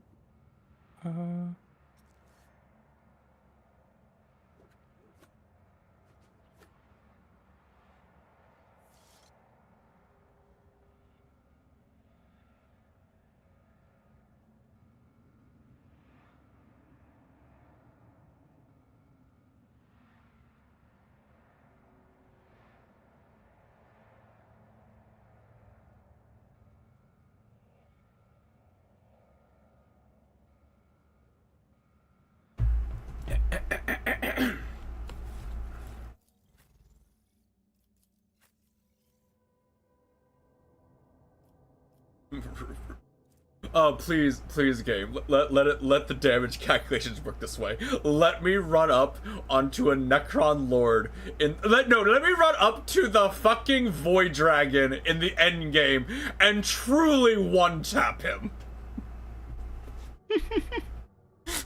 Let the shard of the Void Dragon look on in horror as this crazy old man with a chainsaw runs at him. I think that'll be then perception. I think my favorite part, Nick, about if that works, is that it would be tabletop accurate. Because the heavy mining drill in the tabletop can one-shot a knight. It is a little bit silly. Because it doesn't get like 8, it has like 8 damage or something stupid like that. It gets, I don't remember exactly, I haven't looked at the codex for them in a long time. It gets like 6 attacks or something, and each one does like d6 plus something damage, and it's like strength 12. It has a decent chance of like doing a shitload of damage to a knight in one turn. Okay, ready? Alright, ready. Yeah. Can we get up there right now? I don't think so. Yeah. Okay. Hello. Obviously, warp ship. Always keep your eye on the prize. I do what I must. Thank you, Cabela. What's a safe out for us? I always get the job. Shit we don't care about. Stomach turning blood smears on the wall from a malevolent symbol. The blood seems to penetrate deep into the metal. That's probably fine. Dual sounds produce by the illusion the ship's breathing. Mad Tech Priest. Alright. Yellow. Hey. Oh, he's not hostile. Oh, I mean, he's fine. I'm gonna just take your shit until you inevitably.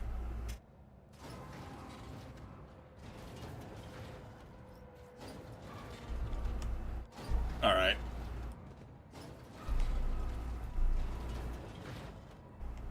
Can I talk to you now?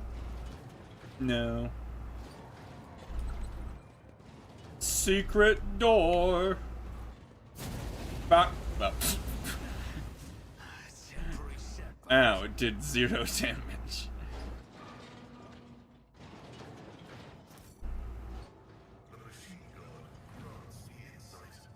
Ah, door fixed. Yeah.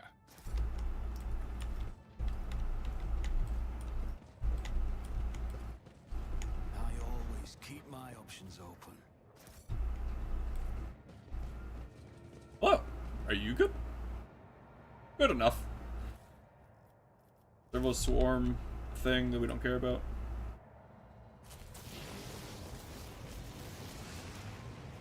Oh, desync. Okay.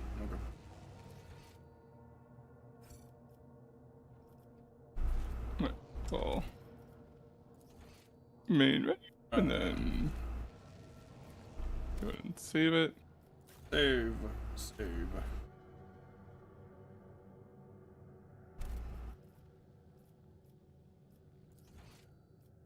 Sometimes the game just like really does not like when an event happens. He really doesn't.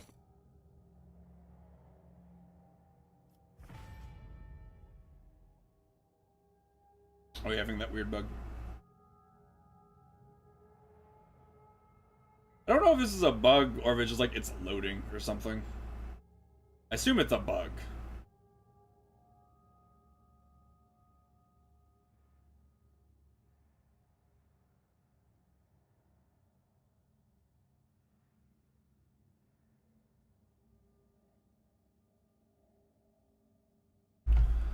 Yeah, okay. I disconnect. I can't disconnect. I exit desktop. This game is still incredibly buggy multiplayer.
Cooperative mode. Abby. Dave. Like, why are the pictures like something's just grayed out?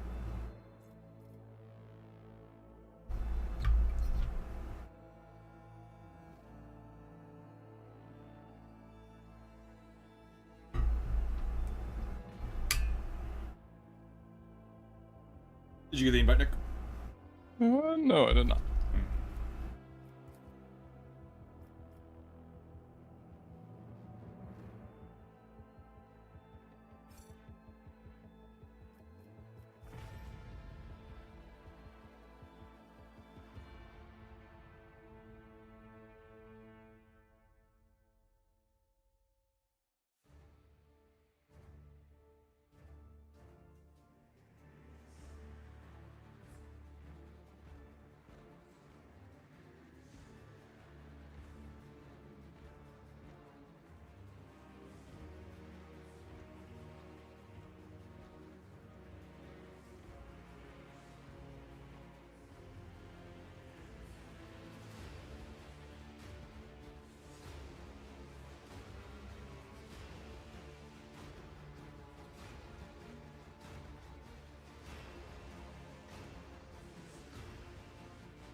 Okay.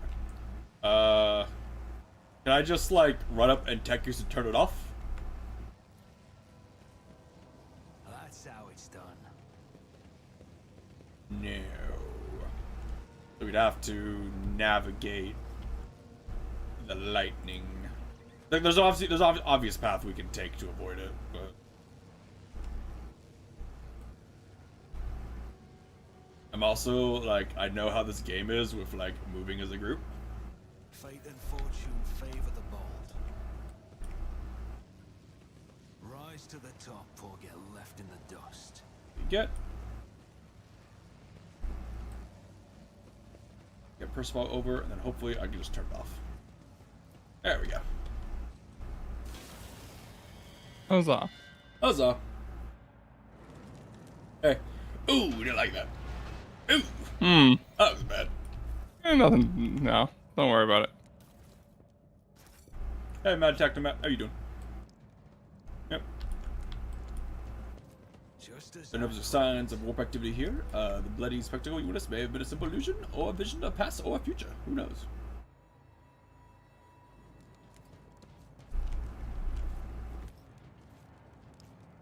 Scraps of skin, broken nails. You know, ship's bad, yo.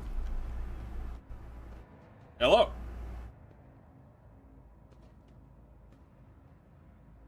I am a flesh and sinew. My spirit longs for the perfection of the machine.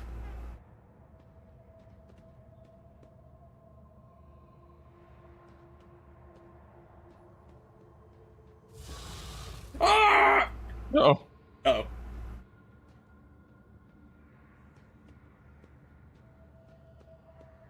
He looks a little beyond repair. Momentum. Okay, well. Okay, well. Okay.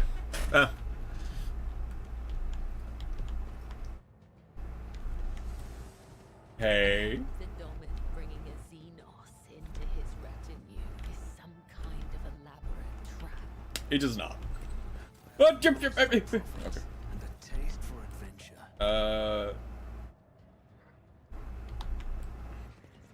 Just as he ordained. I always get the job done. Grants the wearer plus 10 weapon skill and 5 strength. Ooh. That's pretty good.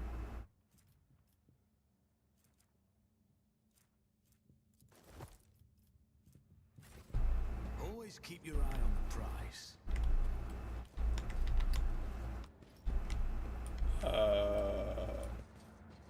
Alright. I know how to take risks. Compressor hull. Warning, invalid system pressure. Expected value 10. New system pressure value 1. 5. This is Ow. intriguing.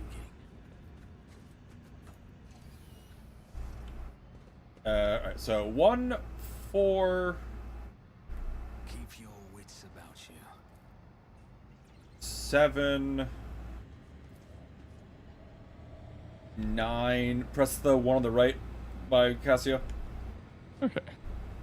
That one. Yeah, I'm trying. And, I clicked it. and then the cod shooter.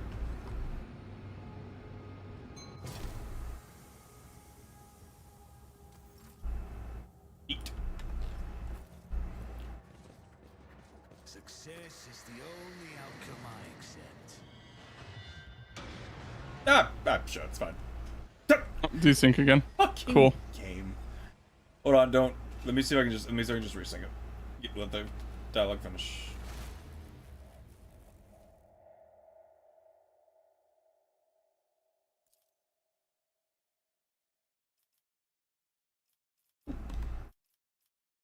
Or a black screen.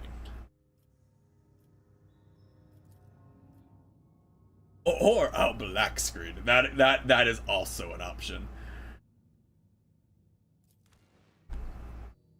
Okay, let me. All right, are we good? Are we cool? All right, I can save the game. The multiplayer does not like this area. I'll restart my game and just like see if that. I don't even think that matters at all. You really? Well, I mean, if I don't restart the game with this, sometimes it won't let us reconnect.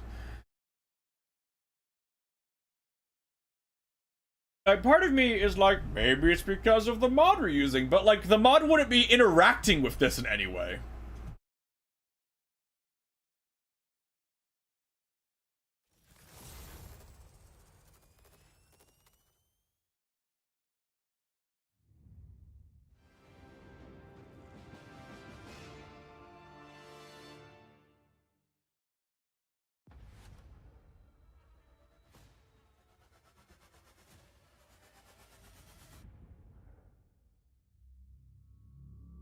Alright, well, invite me when it's ready. Yep.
Our motor charges.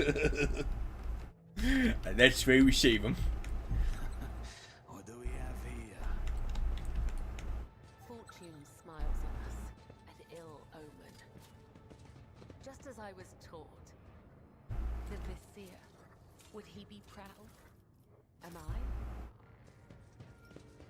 Alright. Always keep your eye on the prize. And I can't wait until we get like what should be massive power spike, then run into 8 consecutive hours of no combat gameplay. Yeah. Part of the issue of like not progressing the story, right? Or doing like oh, it's combat now. You will beg for mercy, but I will grant none.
that, and then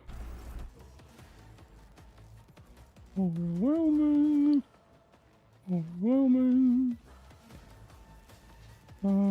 Kill zone.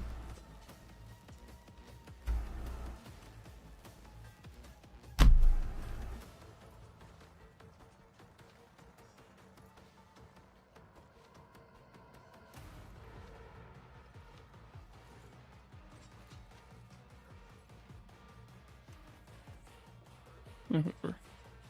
Oh yeah, find this.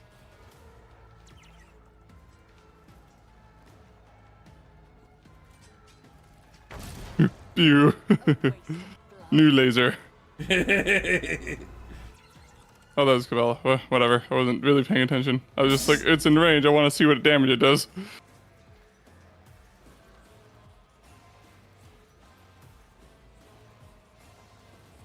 Here, let's see. Analyze. Okay. Two. Oh. And extra damage. 100 damage.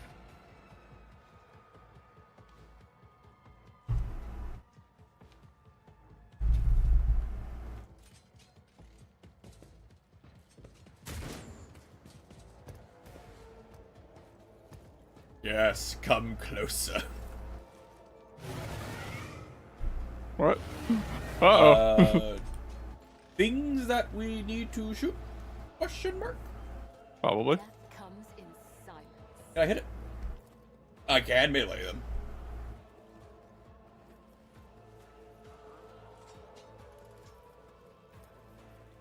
I shall not fail.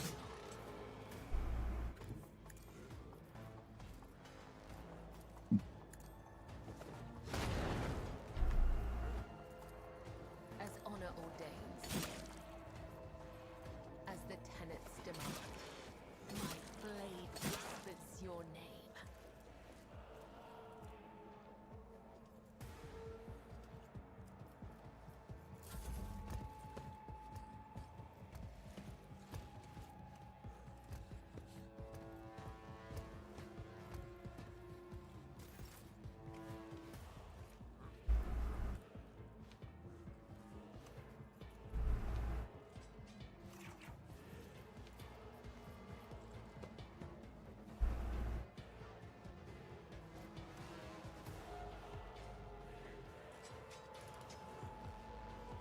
Yes, that. Let's see.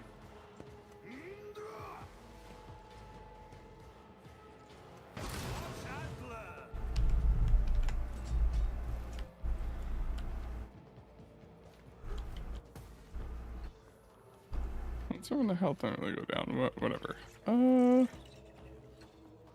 Running gun.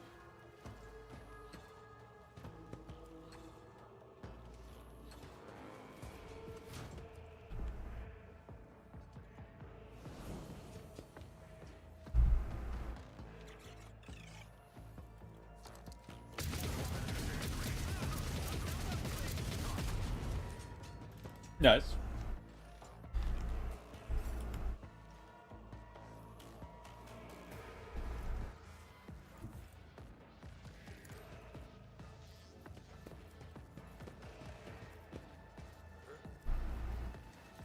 It won't take long.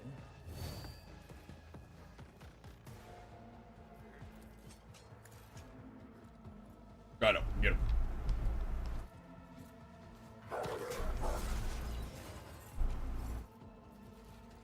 One of us would be enough.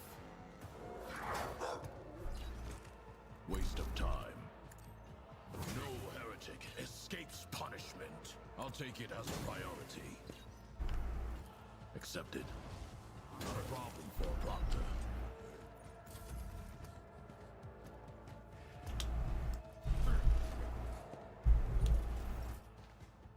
Give me the toughness stick. You know you want to know.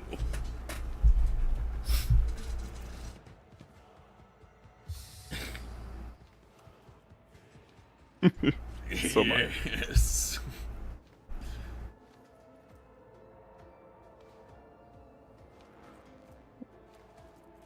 do this.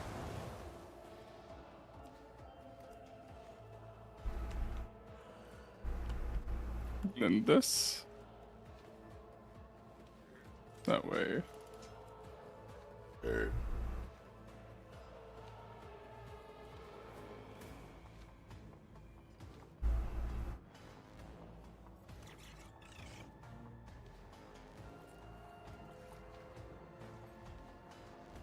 Do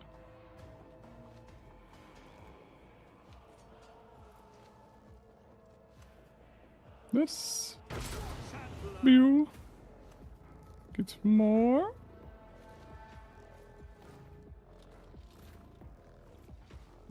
And then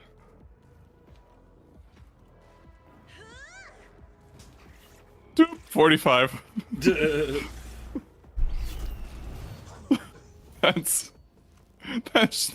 That's free. that's, that's very dumb. I don't have abilities on it, everyone.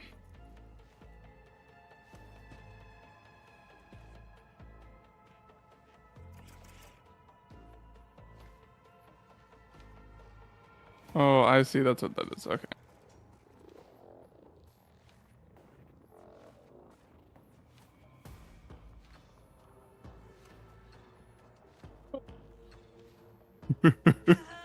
More.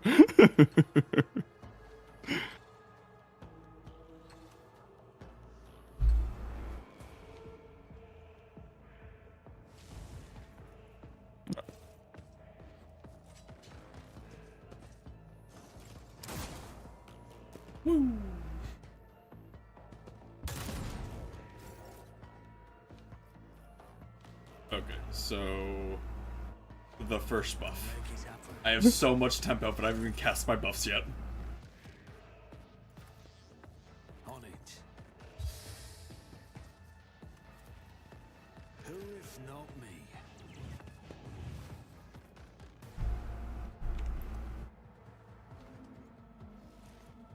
"30 temporary wounds." Nah, that ain't I'll nothing. see to it personally. 45. All right. That's a little bit better. Alright, now we find out if it is dumb or actually game breaking. Oh no! What? I think it's funnier if I just send you the picture.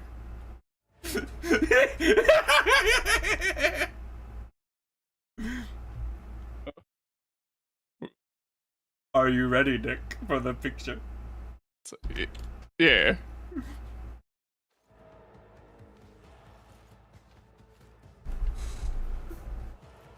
Jesus. Oh no! It does work! Vroom! Oh my god. Alright, so that... Oh! Oh, so and every one of those attacks gives me my temp wound too, so I'm at 70 temp wounds? I have 194 health, I'm a boss? Oh my god. What if I just give myself even more temp wounds? Like, what if, you know, oh! That's not okay. No, Nick, do you know what's not okay? This isn't okay. Jesus fucking Christ.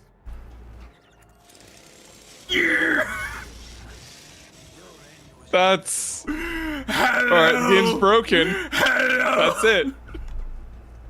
So Nick, so where every single time I attack, the damage goes up. Another enemy down. Hey, Temporary wounds for those. Opportunities. I'll see hey. to it, but your end was inevitable. You never stood a chance. What is Can't fucking believe it. what is a god? What is a god? Like, that's... Like... Did they not like think about the items they had in the game when they were adding other items to the game? What is a god in our topsy-turvy world? I'll make it happen. I'll see to it. Like, can you not get more temp wounds than you currently have? No, I can. I'm at 118. It's possible that I didn't look at Maybe it. maybe that thing's only once does per my turn thing, or does my something. thing not stack? If it doesn't stack, then that's why. Or like maybe the ones they from that one item gain don't stack. 20, yeah. The wielder's melee attacks do an additional 59 damage because of my temp wounds right now. When somebody's by base, you were doing like 150. Like, where's all that damage coming from? Oh, no. It's because of how much it scales. Just because of, again, because my entire build is based off temp wounds. You know, we started at 40 or something, right? So that's giving each one of the attacks another flat 20. And I believe, I could be wrong, I believe that 20 damage is increased by my strength multiplier of 133. But it shouldn't work that way. So I'm getting a 130% damage buff on after all of the modifiers are added. So every one of the revs or whatever is doing like 40 base damage and then double to 80. And probably other things. You know, I have other, shit. But that's just my strength and this, right? Meanwhile, 247 HP, by the way.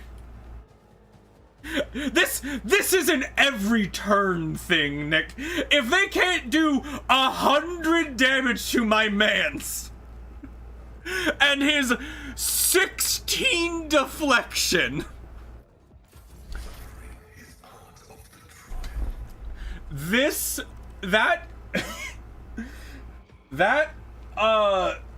desecrator or whatever they're called, he does not know what's coming for him.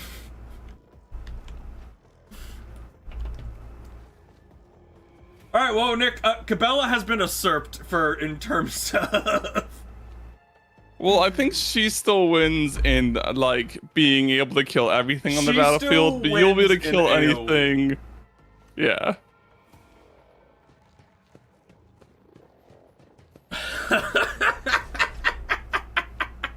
I just can't believe that like this is a thing.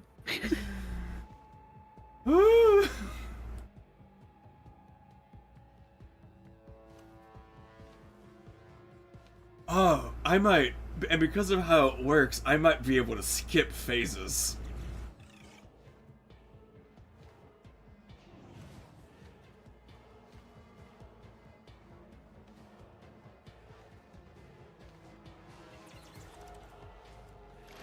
Wow, that is. Yeah.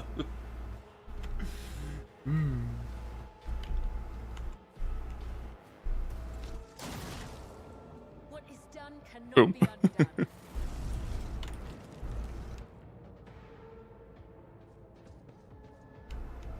Nope, desync again. All right. What we will do.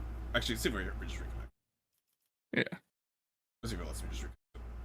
Ah, cool. Fantastic. Sometimes it's nice. Lets me reconnect easily.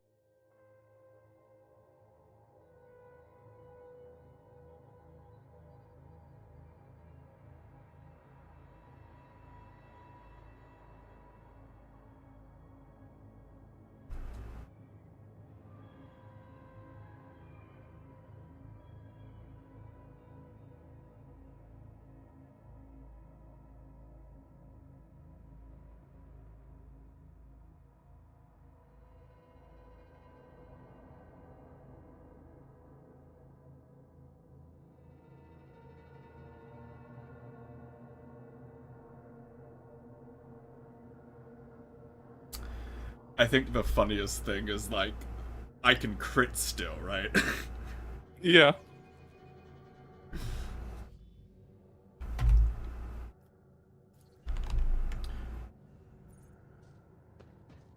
Just insanity.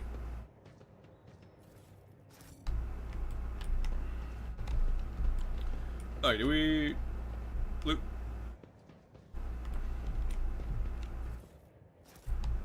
I always have a backup plan.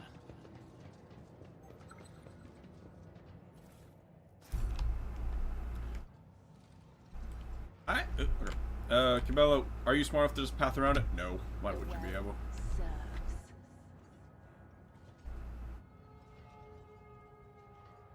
I do what I must. Oh, I'll make an example oh, Oh, hey. more of a fight, apparently. We'll probably be fighting, like, probably having 1 or 2 more fights on our way out. Yeah. Well, the good thing Pascal can move a lot.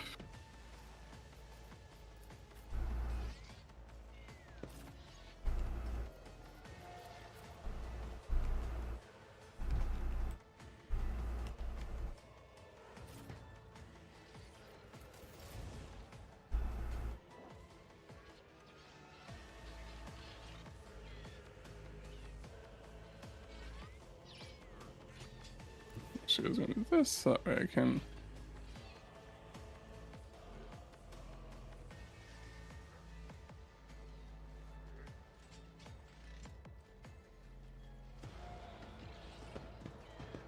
So back line there, and then front line there.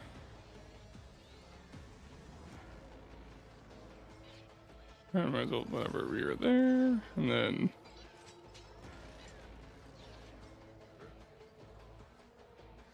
It's a stratagem.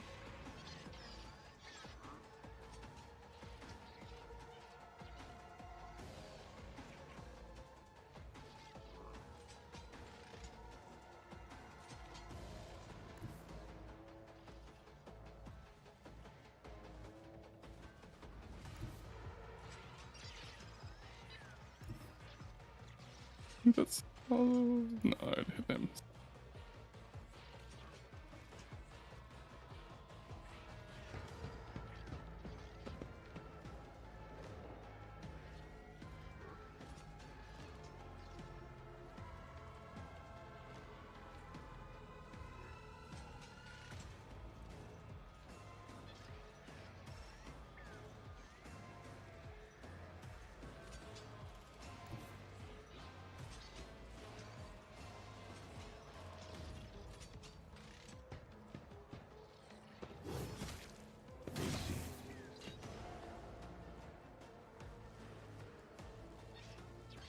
all that teamwork.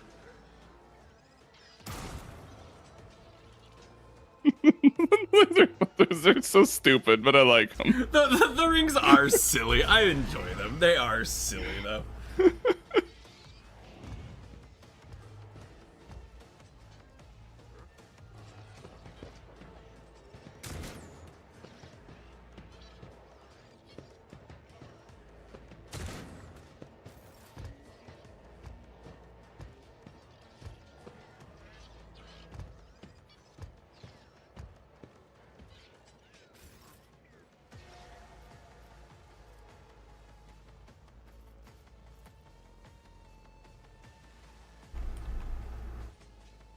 I will leave footprints of Scarlet.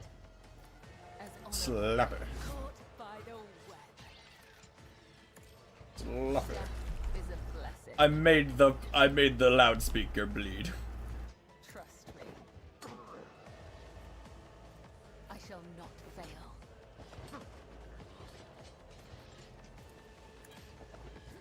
That everyone in this combat, Percival one shots with the first attack of his 4 attacks.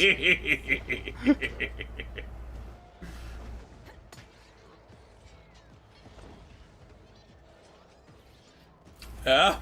What's your point?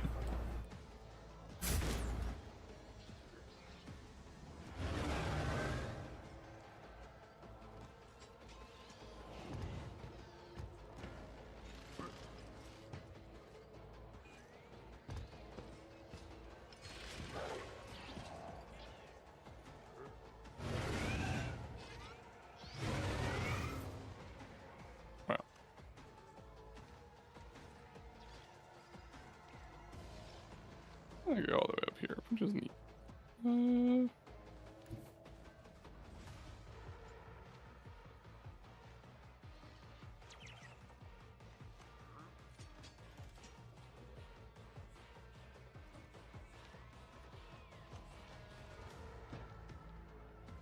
Let's see if this combo works.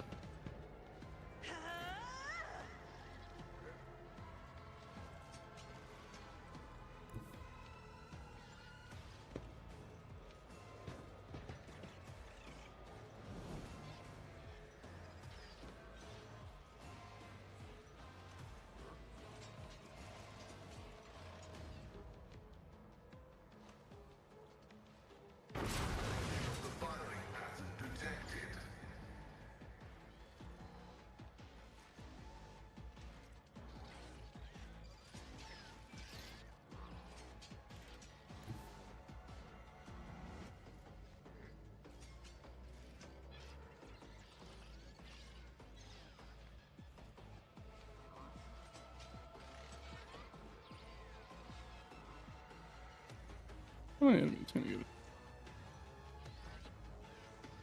Yeah, these two are probably good enough.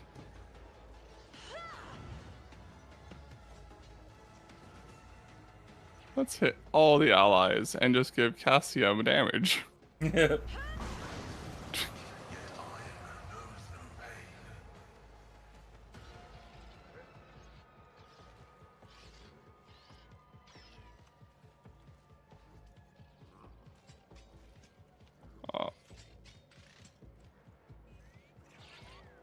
I'm sorry, I can't buff Percival. He's not in my line of sight. How much you give now right now? 28. That's still really good. There, Glido. Yeah, glad I've become durable. Alright, let's just kill both of these with one bird attack.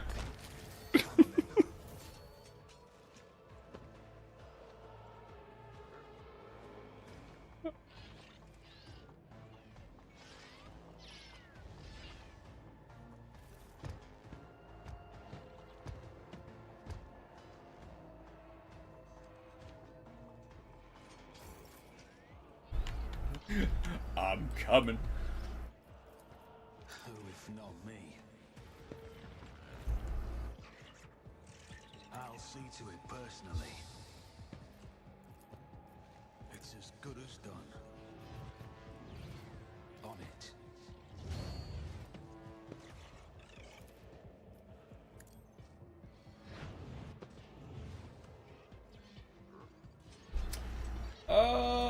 Where's the more enemies? The left. Hello, friend. Another enemy down. You should feel honored to witness this. Taking calculated risk is my second nature. You never stood a chance. Another enemy down. You never stood a chance.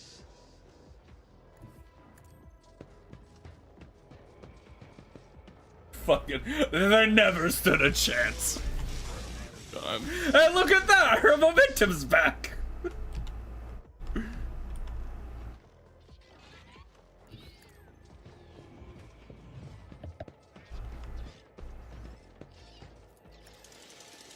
Another enemy down. You never stood a chance. Your end was inevitable. You never stood a chance.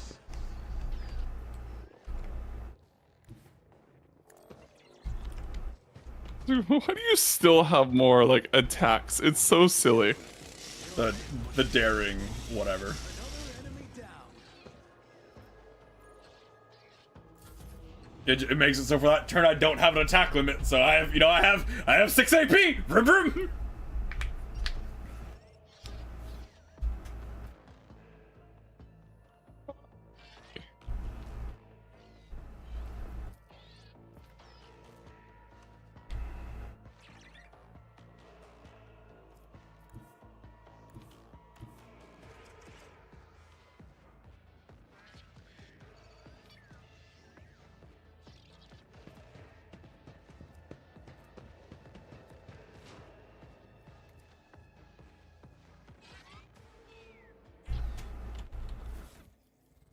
Competent approach activated.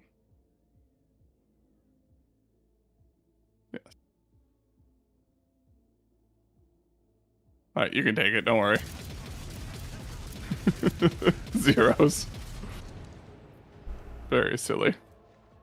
Yeah. Yeah. I do enjoy. I did dodge like a lot of those.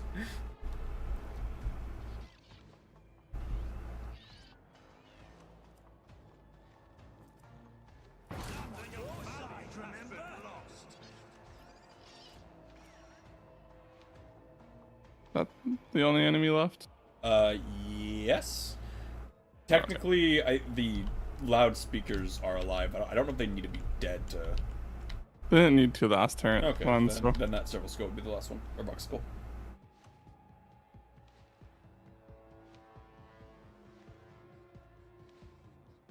Okay. Mark the target. Understood. Executed.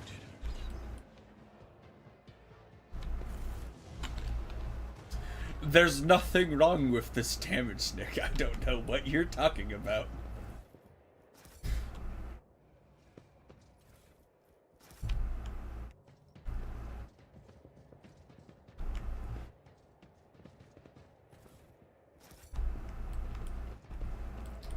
Oh, the joys of a new mechanic that's added by a DLC. Is there money to be made?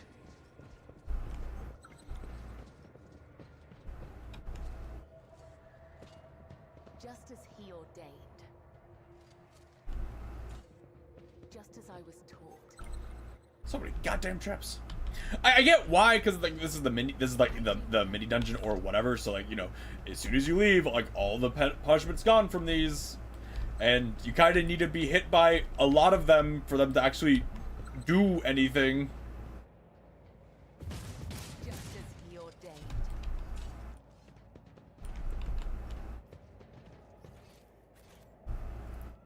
Door.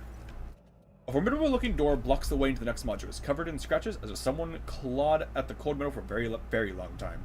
The door does not respond to your touch and sends fast refusing open. The writing above the door reads Main Computing Cathedral.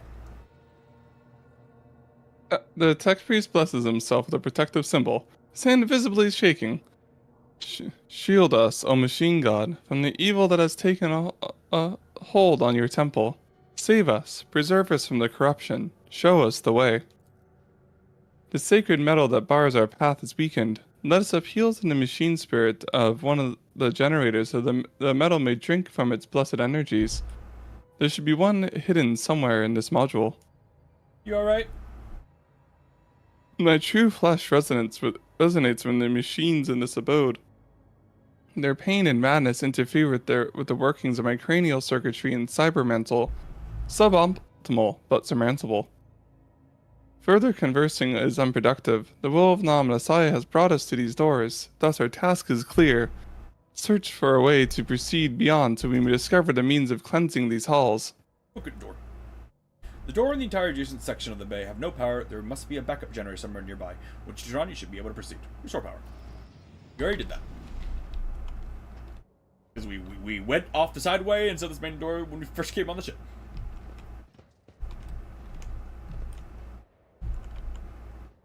Oh, time for a boss to die in one turn. Ooh, new armor.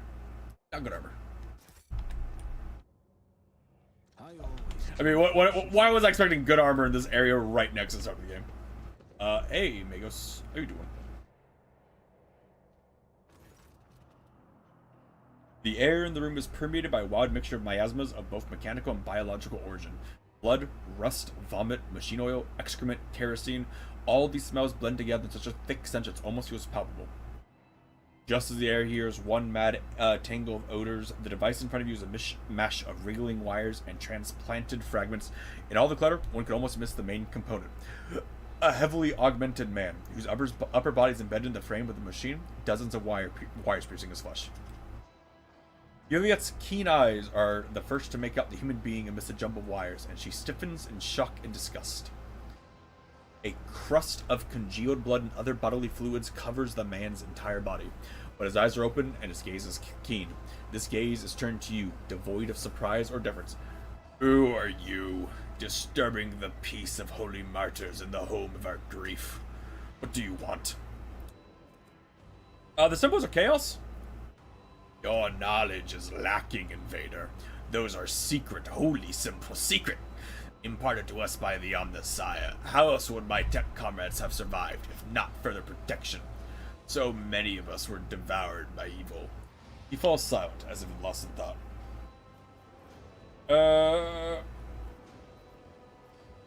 Pascal, talk to him.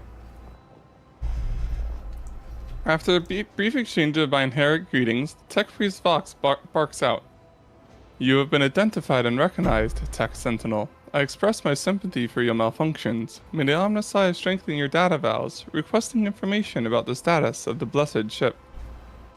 Ship? There is no ship. There's only purgatory.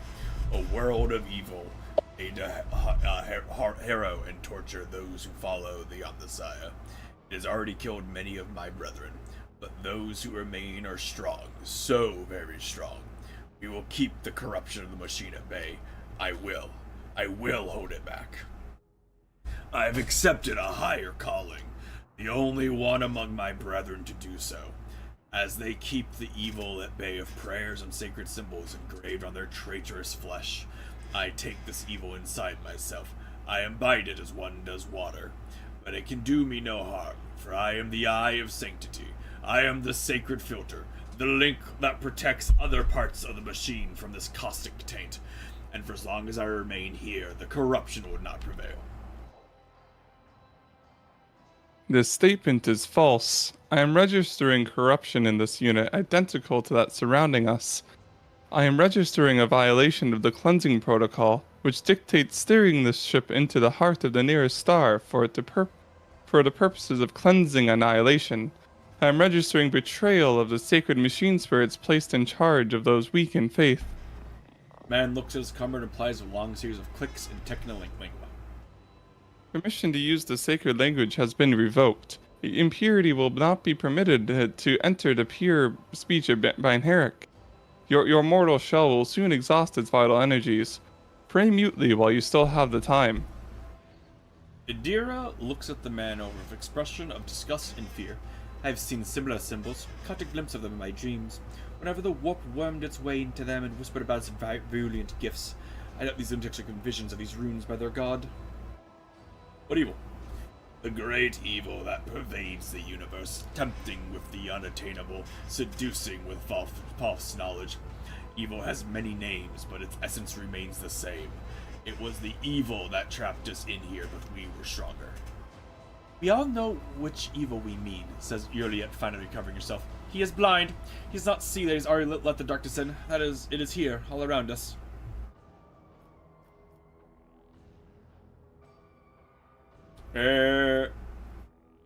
Persuasion. The man's eyes clear for a moment. They still lack understanding, but there's a hint of surprise. Zoe looks around the room, at the ecstatic priest, at his own mangled body. His vox hisses as if he's struggling to say something. Suddenly, the mingled stench of the room is drowned out by the sharp, piercing smell of ozone and grease. You sense that the nauseating atmosphere that prevailed in the room has condensed into a single point of evil in the depths of the ship and is now hurtling towards you. Okay. My guy, what do you say to a chainsaw? That's adorable! This thing would have been really hard if we would have faced it like first thing. We did fight it. Remember when we went to the tech world first and we fought one of these things. Oh yeah, I guess we did go to the tech world. We fought 2 of these things. Yeah, 2 of these things and the Magos. Let's see.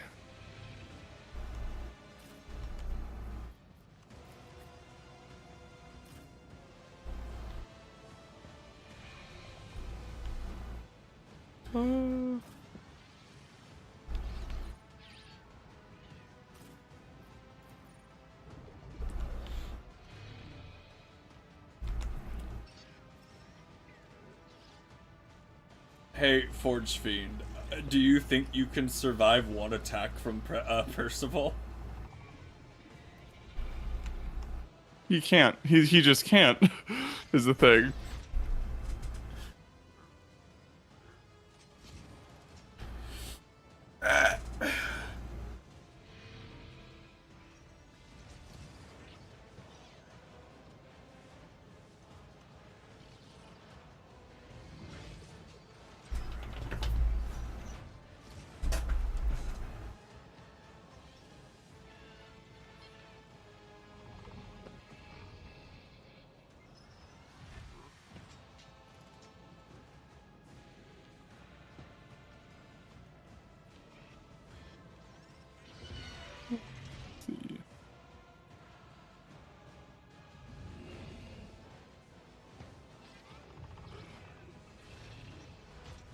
Just because it's funny to like very much debuff him before like Percival hits him.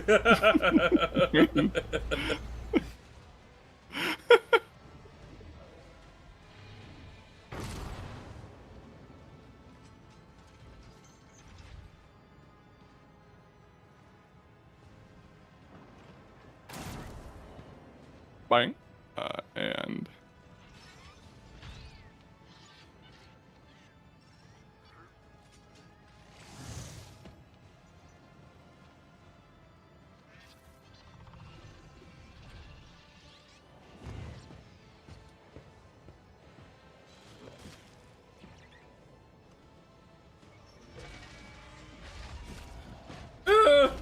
Mistake.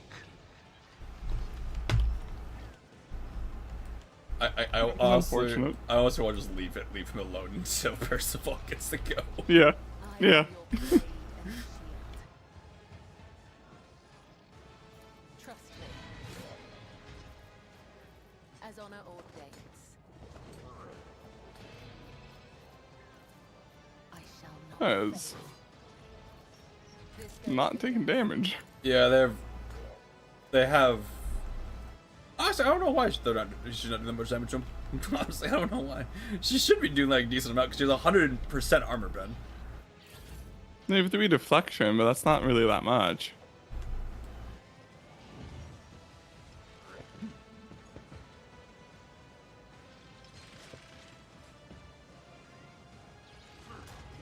Check. Done.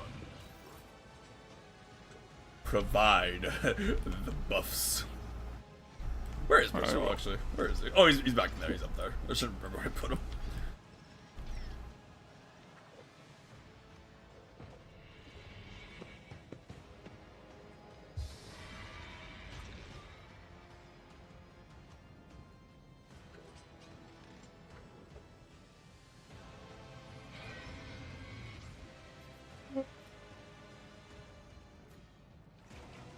Vroom, vroom. Bird. The bird does so much damage. Like I'm one to talk, but the bird does so much damage. The thing is, that's free for me to use. Like that's not. It really should not be.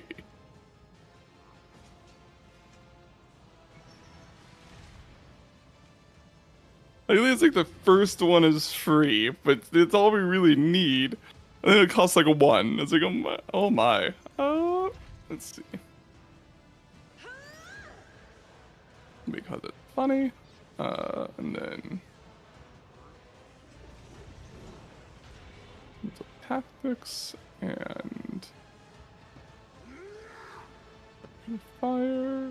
Oh, the wrong thing. Oh, whatever.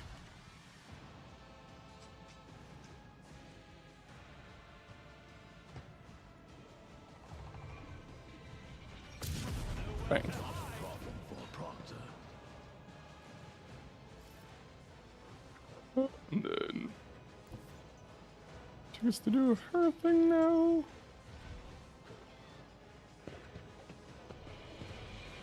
Painted black.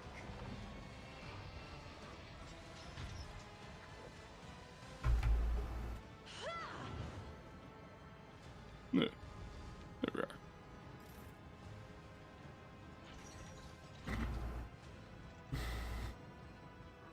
Phil, this is an early game fight, 'cause this is like the only thing we have to fight in this. Yeah.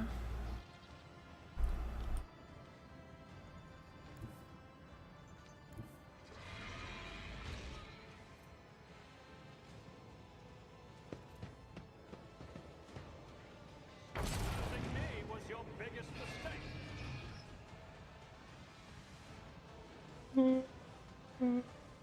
Yes, running in still better.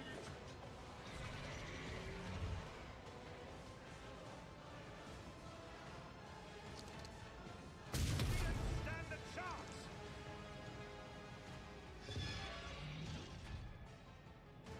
Yeah, then just let Percival do his thing. Buff.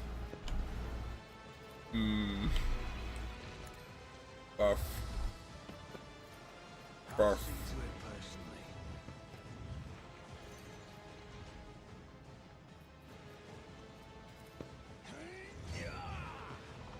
All right. I think you get to survive. You take 2 attacks unless I crit. Vroom.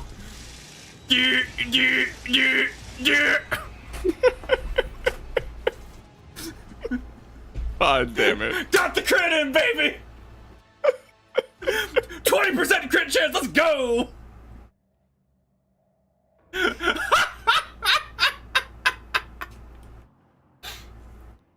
My God.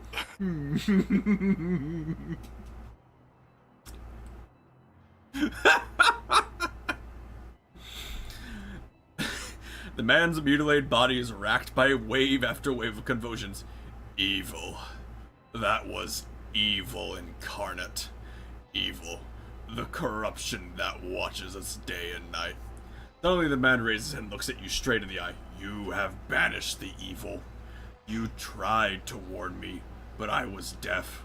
The ship, Kiavagama, it followed us from there. I brought peace to Kiavagama. A glimmer of awareness and joy shines in the madman's eyes. I was a part of the great force that drives the universe. I do not fear the cold death. A wheezing breath escapes the man's chest, then his eyes close. Ah! We win. We win. Funny cloak we can't use, and funny diagnostiker that none of us care about.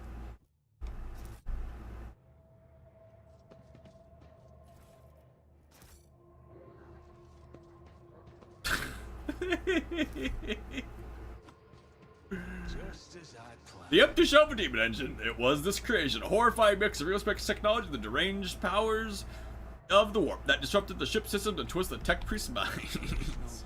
Get fucked. Is there anything else?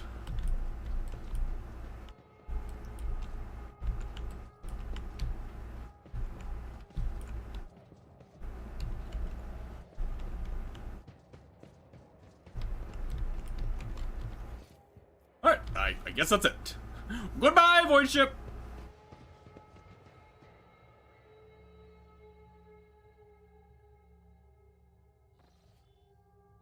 That's such a good photo, Nick. The 292 to 300 and the 692 to 700.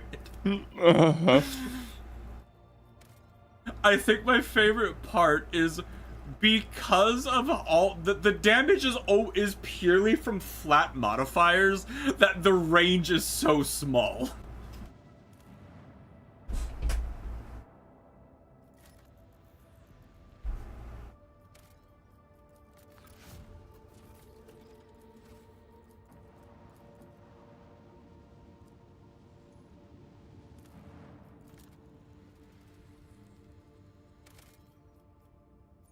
Probably is a good stopping point though once we finish doing the rest of this place, just because it's 3 o'clock. So we've been doing it for a while. Let's see if there's any projects to progress, and then yeah. So these are.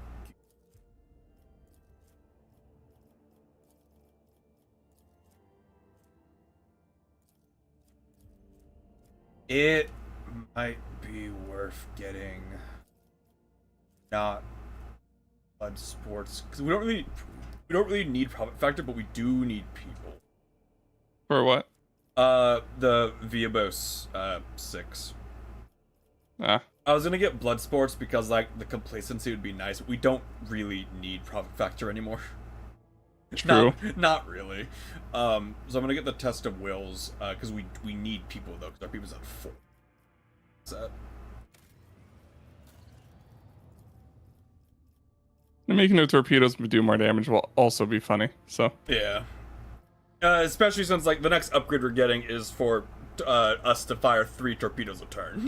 yeah, so we'll be to go and fight that. Like, Well, we should Station. be more than struggling to take the station once we get that. Upgrade. Our hold improved. Okay, so with all of that done, I'd like to thank you all for coming. Thank you for coming, and hopefully we use you for next one.